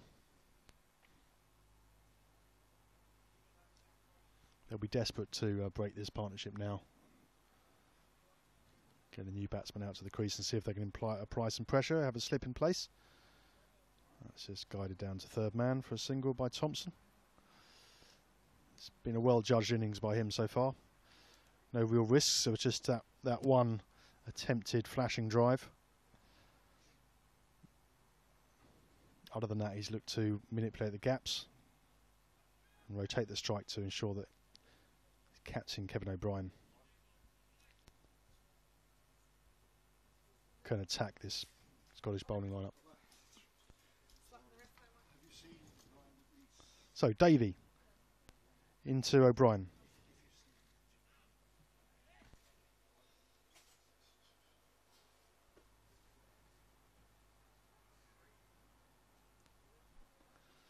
Just 43 runs required, and you get the feeling that the nearer that target line approaches, the more expansive Kevin O'Brien will look to get, particularly as he looks to draw nearer to what would be a 9th ODI half century.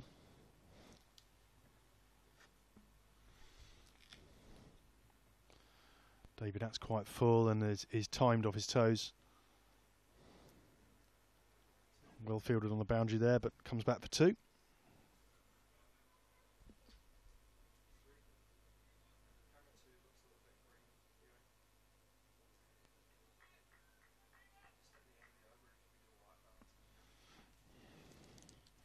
It's Freddie Coleman out there doing the boundary work. So Davies in again. He's got a metronomical, gentle run up. It's a nice looking drive, but it's going to get picked up by Momsen. O'Brien through for the single.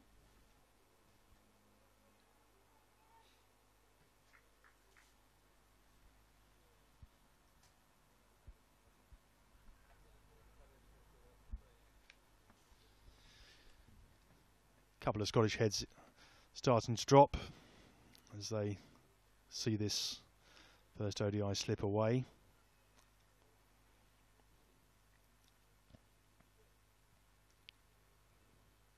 Davey again, in past umpire Long, and that's just left alone outside off stump.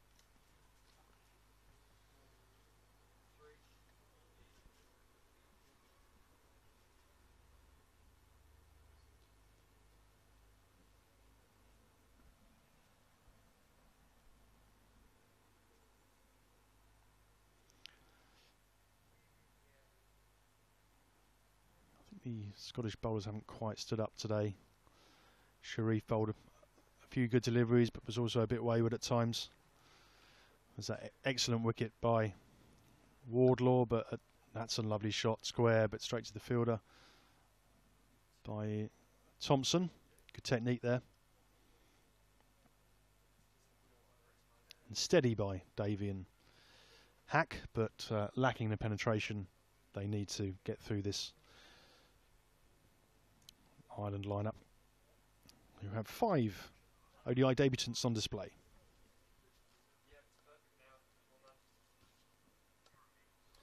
Little conference in the middle there. You can see Kevin O'Brien giving his more junior partner the benefit of his experience. Just 39 runs required now.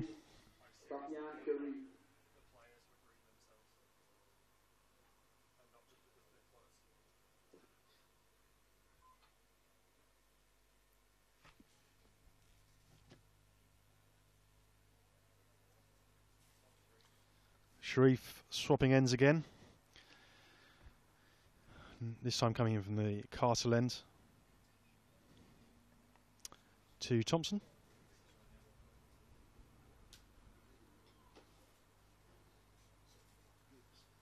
And he'll be desperate to take a wicket here.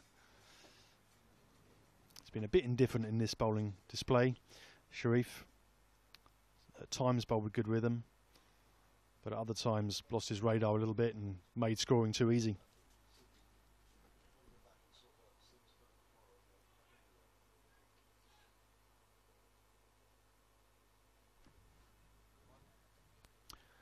So Sharif in.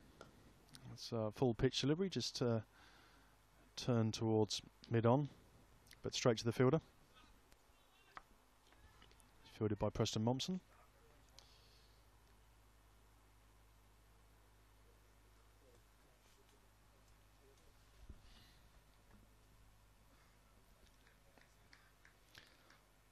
Been quite a gentle day's cricket here, but enjoyed by the spectators that have turned up, pulled a chair up by the rope, around the boundary rope, and had a good view of proceedings. It was clear from quite early on in the game that it wasn't going to be a run fest,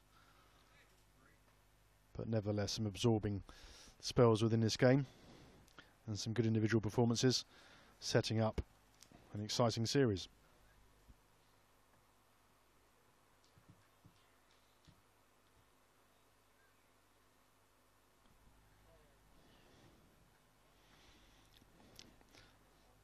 Sharif again, and that's a nice drive. That's a cover drive, just gets that one through, goes out towards the boundary, might just get pulled up. Yep, good chase there.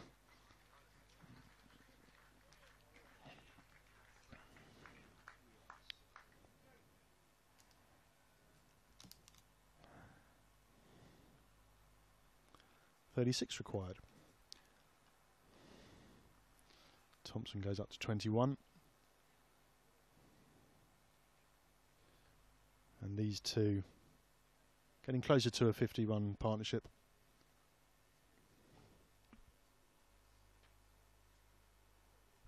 With Thompson giving good support to the captain, Kevin O'Brien. He's now on strike and 7 runs away from that milestone. Sharif's in. That's a good ball. Just got O'Brien hopping a little bit. Just played it down by his toes.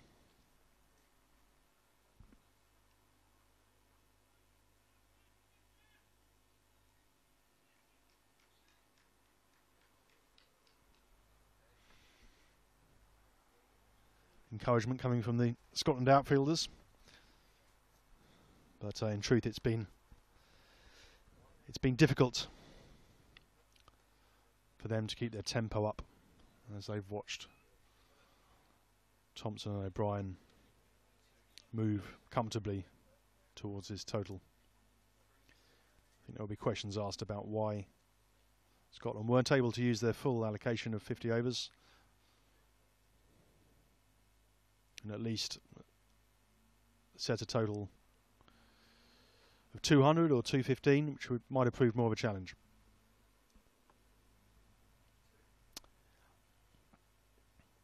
Sharif again, and that's nicely worked backward a square on the onside.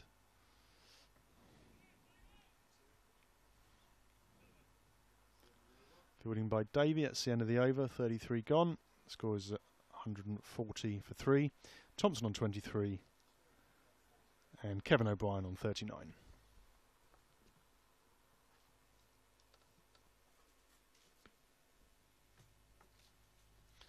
So just a couple of big overs needed by Ireland now. I'm sure that's what Kevin O'Brien is thinking. Give the crowd some enjoyment, a few big shots to finish the day. Scotland, of course, will have other plans. And Berrington is switching ends, coming off from the Dublin end road.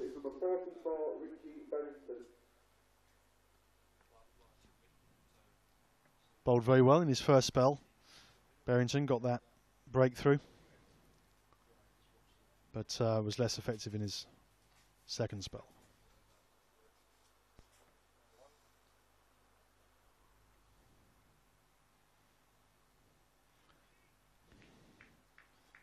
Another dog. I think our cameramen are good dog spotters.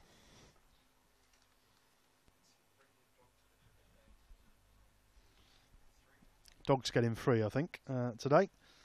Well, that's an interesting shot. Just got slightly cramped, but just leaved it away through mid-wicket and came back for 2. It was an unusual shot, but effective. And again, as soon as the Scotland players have dropped short, it's been quite easy for the Ireland batsmen to get them away. Something the coach might look at. Berrington again. And an attempted smack through the covers, but missed it, and then remained on his haunches.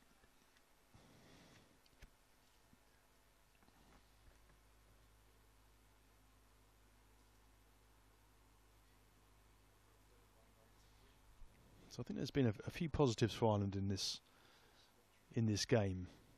Firstly, the performance of Young, brilliant, dazzling fifer on debut. That's what he tried to do the shot before. That's one of the best shots of the game, actually. That's a lovely cover drive by Thompson, who has looked increasingly assured and been a very good foil for Kevin O'Brien at the other end. I think the other positives for Ireland was Balbini's composed innings of 38.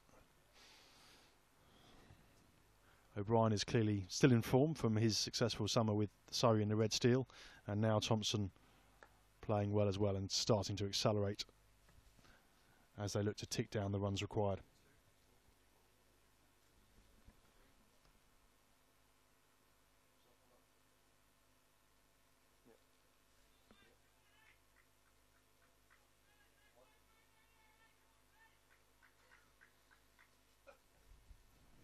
What would you call that? Shoe fight?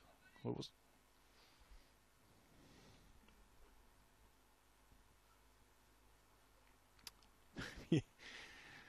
A few shenanigans there by some of the younger fans sitting against the hoardings.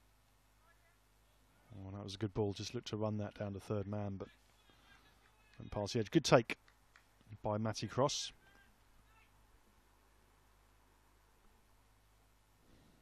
O'Brien practicing something quite agricultural.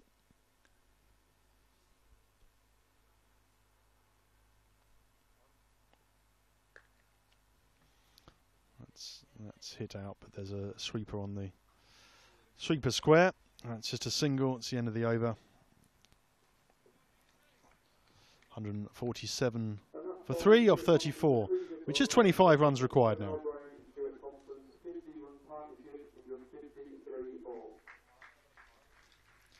Just a splattering of applause as the 50-run partnership is announced. And as John Kenny was saying earlier, that was one of the failings of the Scotland innings, was their inability to build a partnership, except for that good recovery job by Leask and Sharif.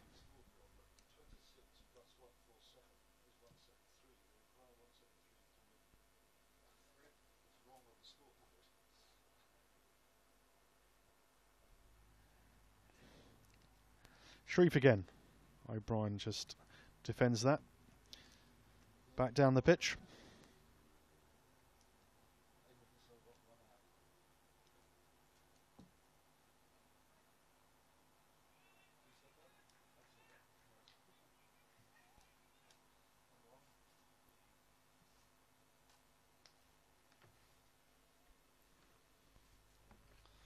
So O'Brien just 5 away from that 2000 ODI run milestone. Very rare accomplishment from an associate player. That's, I think, probably, it's going to be 4. It's probably going to be given leg byes or just given off the bat. So obviously got something on that. Takes him on to 44. And runs required down to 21. And the 150's up. Have a look at a replay of that. Just slightly offline, Sharif. Banged it in short. Got a little feather or perhaps a bit of glove on it. Went down fine. And more dogs on the screen.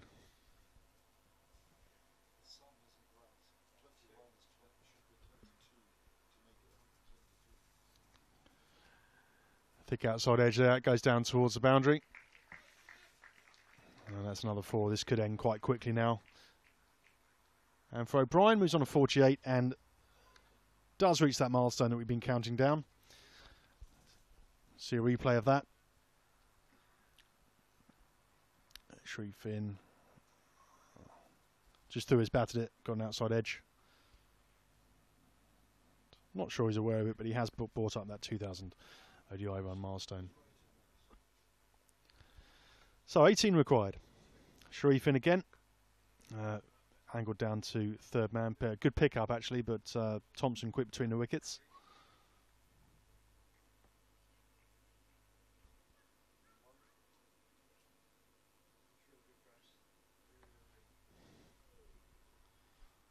I think Scotland fans might be watching and wondering what more their team could have done today. Clearly it was always going to be difficult, making a subpar performance. But the bowling has lacked a bit of penetration, and Mompson has found it difficult to juggle his resources and build up the pressure. Having said that, Ireland have gone about their task professionally, in an assured manner, and look comfortably the better team.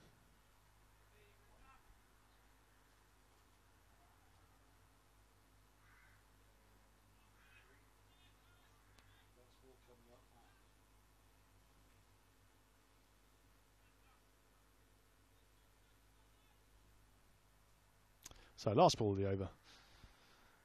So Sharif goes back to his mark.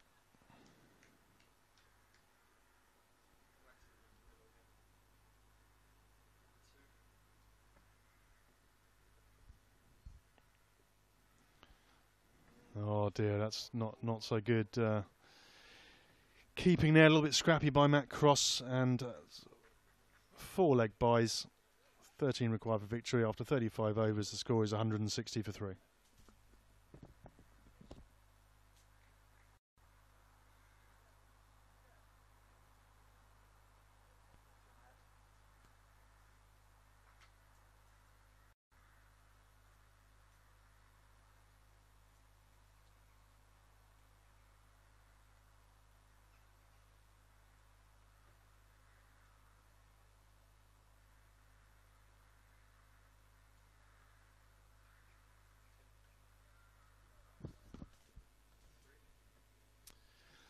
So just 13 required now, and O'Brien just needs the 1 run to bring up his half century, which should be his 9th in one-day internationals. Berrington to continue from the Dublin Road end.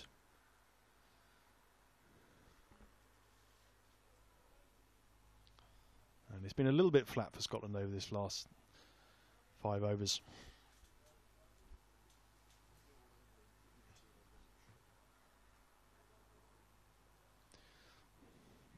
This couple of partnerships just took the life out of Scotland really in this current one. Really good contrast of styles, but complementary between Kevin O'Brien, who captain in the absence of William Porterfield, and with that shot has brought up a very entertaining half century. Hoists his bat in front of his parents who are here today. Nice shake of the hands with Stuart Thompson. 57 fours and 1 6. 53 off only 54 balls. And the high strike rate, which is characteristic of his game. And only 9 runs required now. And that's clever batting after the boundary. Just drop it with soft hands and into the offside and run through for the single. Have a look at a replay now. Yeah, a bit of width and just threw his hands through the ball. Powerful lad.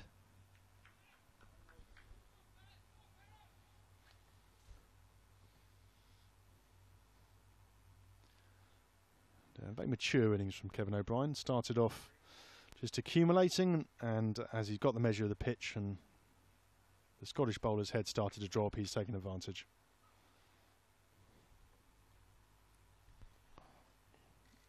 So that's probably missed out there a bit, Thompson. Full toss, but wasn't able to get it past Josh Davey there.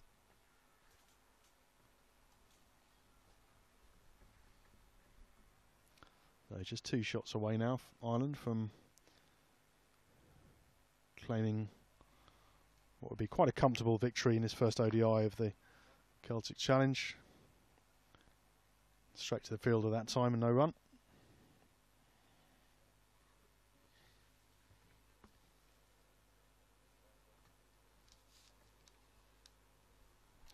Thompson's also 4 runs away from his highest score in ODIs.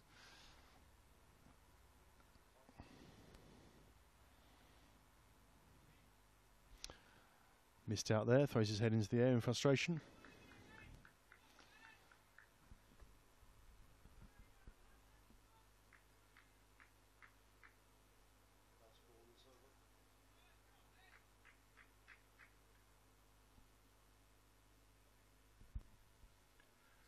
So Berrington, who's toiled away, is in again. This time he does get battle on it, a thick outside edge down to 3rd man for a single. And that's the end of Berrington's over. 36 gone.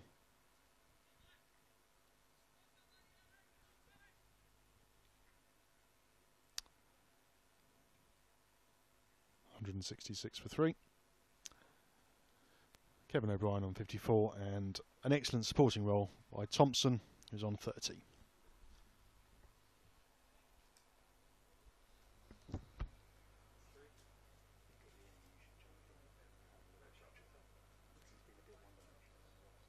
Change of ball for Scotland, coming back onto the ball for the Malahide Castle end is number 8, Ian Wardlaw. Wardlaw returns from the Castle end.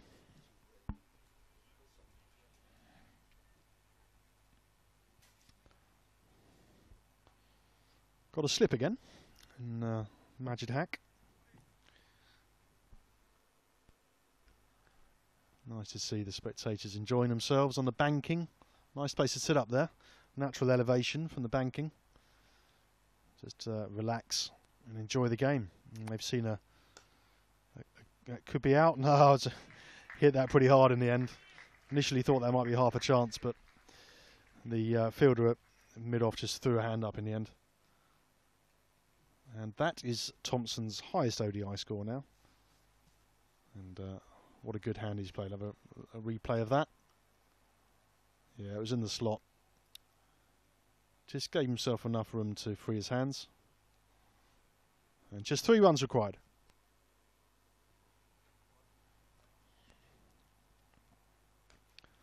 Oof, that's a full toss who plays into his shin.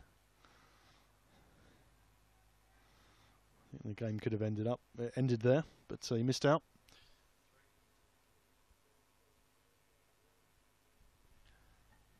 In truth, it's been something of a canter for Ireland. Chasing 172 is never going to be enough to put them under pressure without consistent wickets. Just a single there, plays it to mid on. Score 1 to 171.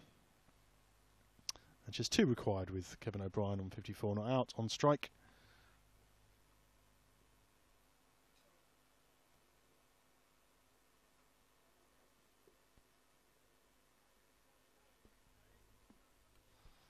I'm sure he'll like to finish this in style. Unsurprisingly, as you'd expect, the field's been brought up with only 2 required.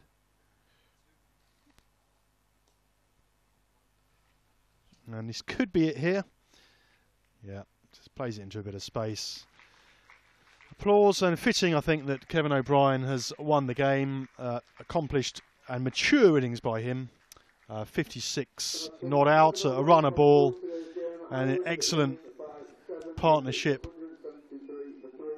of 80 between him and Stuart Thompson, who also looked composed.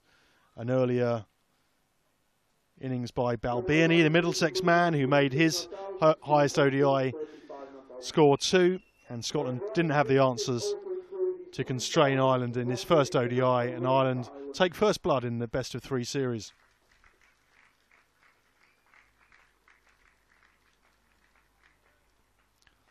Scotland unable to build up the pressure or take wickets regularly. Players of the calibre and form of O'Brien. I think Ireland fans would expect that. I think what's most pleasing from their point of view is the contributions made by the younger players of Thompson and Balbirnie. You can see Leask on your screen there. Difficult game for these Scotland players. They'll try and regroup, assess what happened, try and come back strong in the second match on Wednesday. But came up short today. Not even Majid got a wicket. And lovely scenes here as both teams shake hands. Played in a good spirit, of course.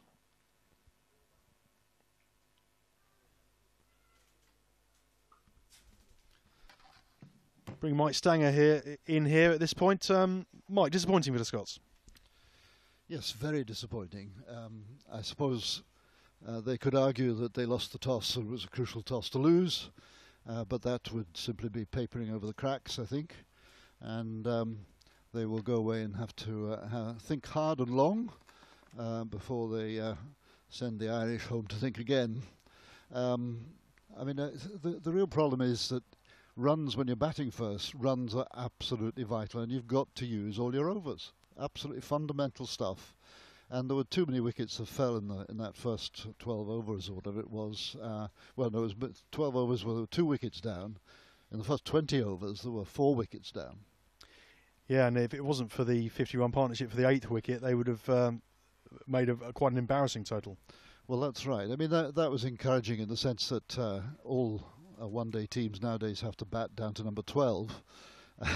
And Scotland didn't quite manage that, but there's an awful lot of work to do, and the Scots are going away along, and so are the Irish on a tour at the end of this month, and it'll be quite a headache for Grant Bradburn to work out who exactly he's going to take, because he wants to give everybody a fair chance of staking their claim.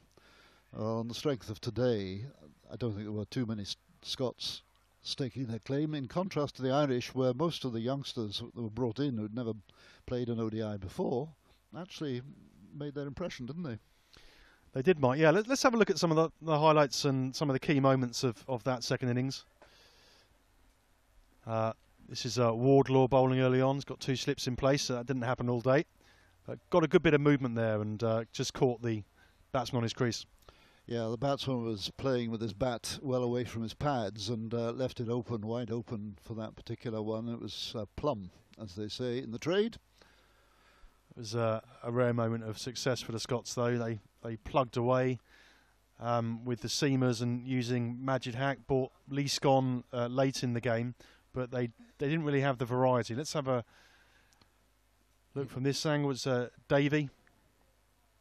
It's got an inside edge, I think. Well, yes, that was a clear catch, and that was a good bowling by Davey because it was just short of a length, and he tempted Pointer out of his crease a little bit, and that was the result. Thought Davey bowled with some credit today. Was no great pace, of course, but he bowled quite tight. Yes, yeah, he did. He was probably the pick of the medium pace bowlers. There were too many wide balls from most of the bowlers and rubbish balls, as probably Geoffrey Boycott would describe them. We've just seen, I think, the wicket for Berrington there. Yeah, well, that was a good wicket too, and Berrington looks pleased, but you know, he would look even more pleased if he got 3 or 4 wickets. Yeah, he bowled well in his first spell, didn't he? Didn't quite maintain that through the innings, but to be fair to him, a lot of the damage had already been done. Well, the spectators here will feel perhaps that they've been cheated of a full day's play. But here's not quite sure what we're about to watch here. Or that's the so Kevin O'Brien celebrating his 50. That's his 9th in ODIs, and he played well, didn't he? It was quite a mature Kevin O'Brien innings because he knew he didn't have to play particularly quickly initially, but then towards the end he got some of his trademark shots out. Well, that's true, and I'm going to give way to Brian McNeice to give his opinion, which is much more interesting than mine, I'm sure. Well, equally absorbing. Brian, good win there for Ireland. Quite comfortable in the end. Very comfortable in the end, yeah. A little bit disappointing from a Scottish point of view. I think they will hopefully kind of retrench, regroup tonight and kind of have a look at kind of some of the areas that they can improve on. But in the end, it was a fairly facile victory for Ireland. Quite comfortable in the end. I think one of the concerns for Grant Bradburn is some of the weaknesses of the Scottish lineup were the same as those in the New Zealand A series. And I think as a coach, he'd be looking for the players to address those quickly and come back strong in the second game to hopefully take the series to a decider, which I think is what everyone would want on Friday. Well, almost everybody, but yeah, it's. I think the first thing is fundamentally, I think that the Scottish side have to make sure that they bat 50 overs and post a competitive total. I think that they've got to make sure that they don't keep losing wickets in chunks and at regular intervals throughout the innings. It's an absolute killer in international cricket if you only bat 40 overs out of 50. It really does give you very little chance of winning a game when that happens. So just before we wrap up today, Brian, some encouraging displays by some of the younger emerging players for Ireland, in particular some mature innings there by Balbini and Thompson. Yeah, I thought Stuart Thompson looked very, very good at the end. Obviously Andrew Balbirnie again played very well within himself and played a very kind of controlled innings. Obviously Craig Young with the ball was very impressive and probably the pick of the players on the periphery of the squad that are looking to stake a claim for that coveted airplane ticket to Australia. Yeah, I was going to give Young the final word. Actually, a 5 for an ODI debut is very rare in any team, and including the Test Nations. And also, I think from Phil Simmons, that was one of the big questions that needed to be answered in this series. Which one of the young bowlers could step up to the mark? So I think that will probably be the most pleasing thing for Phil this evening. Yeah, I think overall Phil will be very satisfied with today's outing. And obviously we've got 2 more days of cricket still to play this week. So he won't be making any decisions at this stage.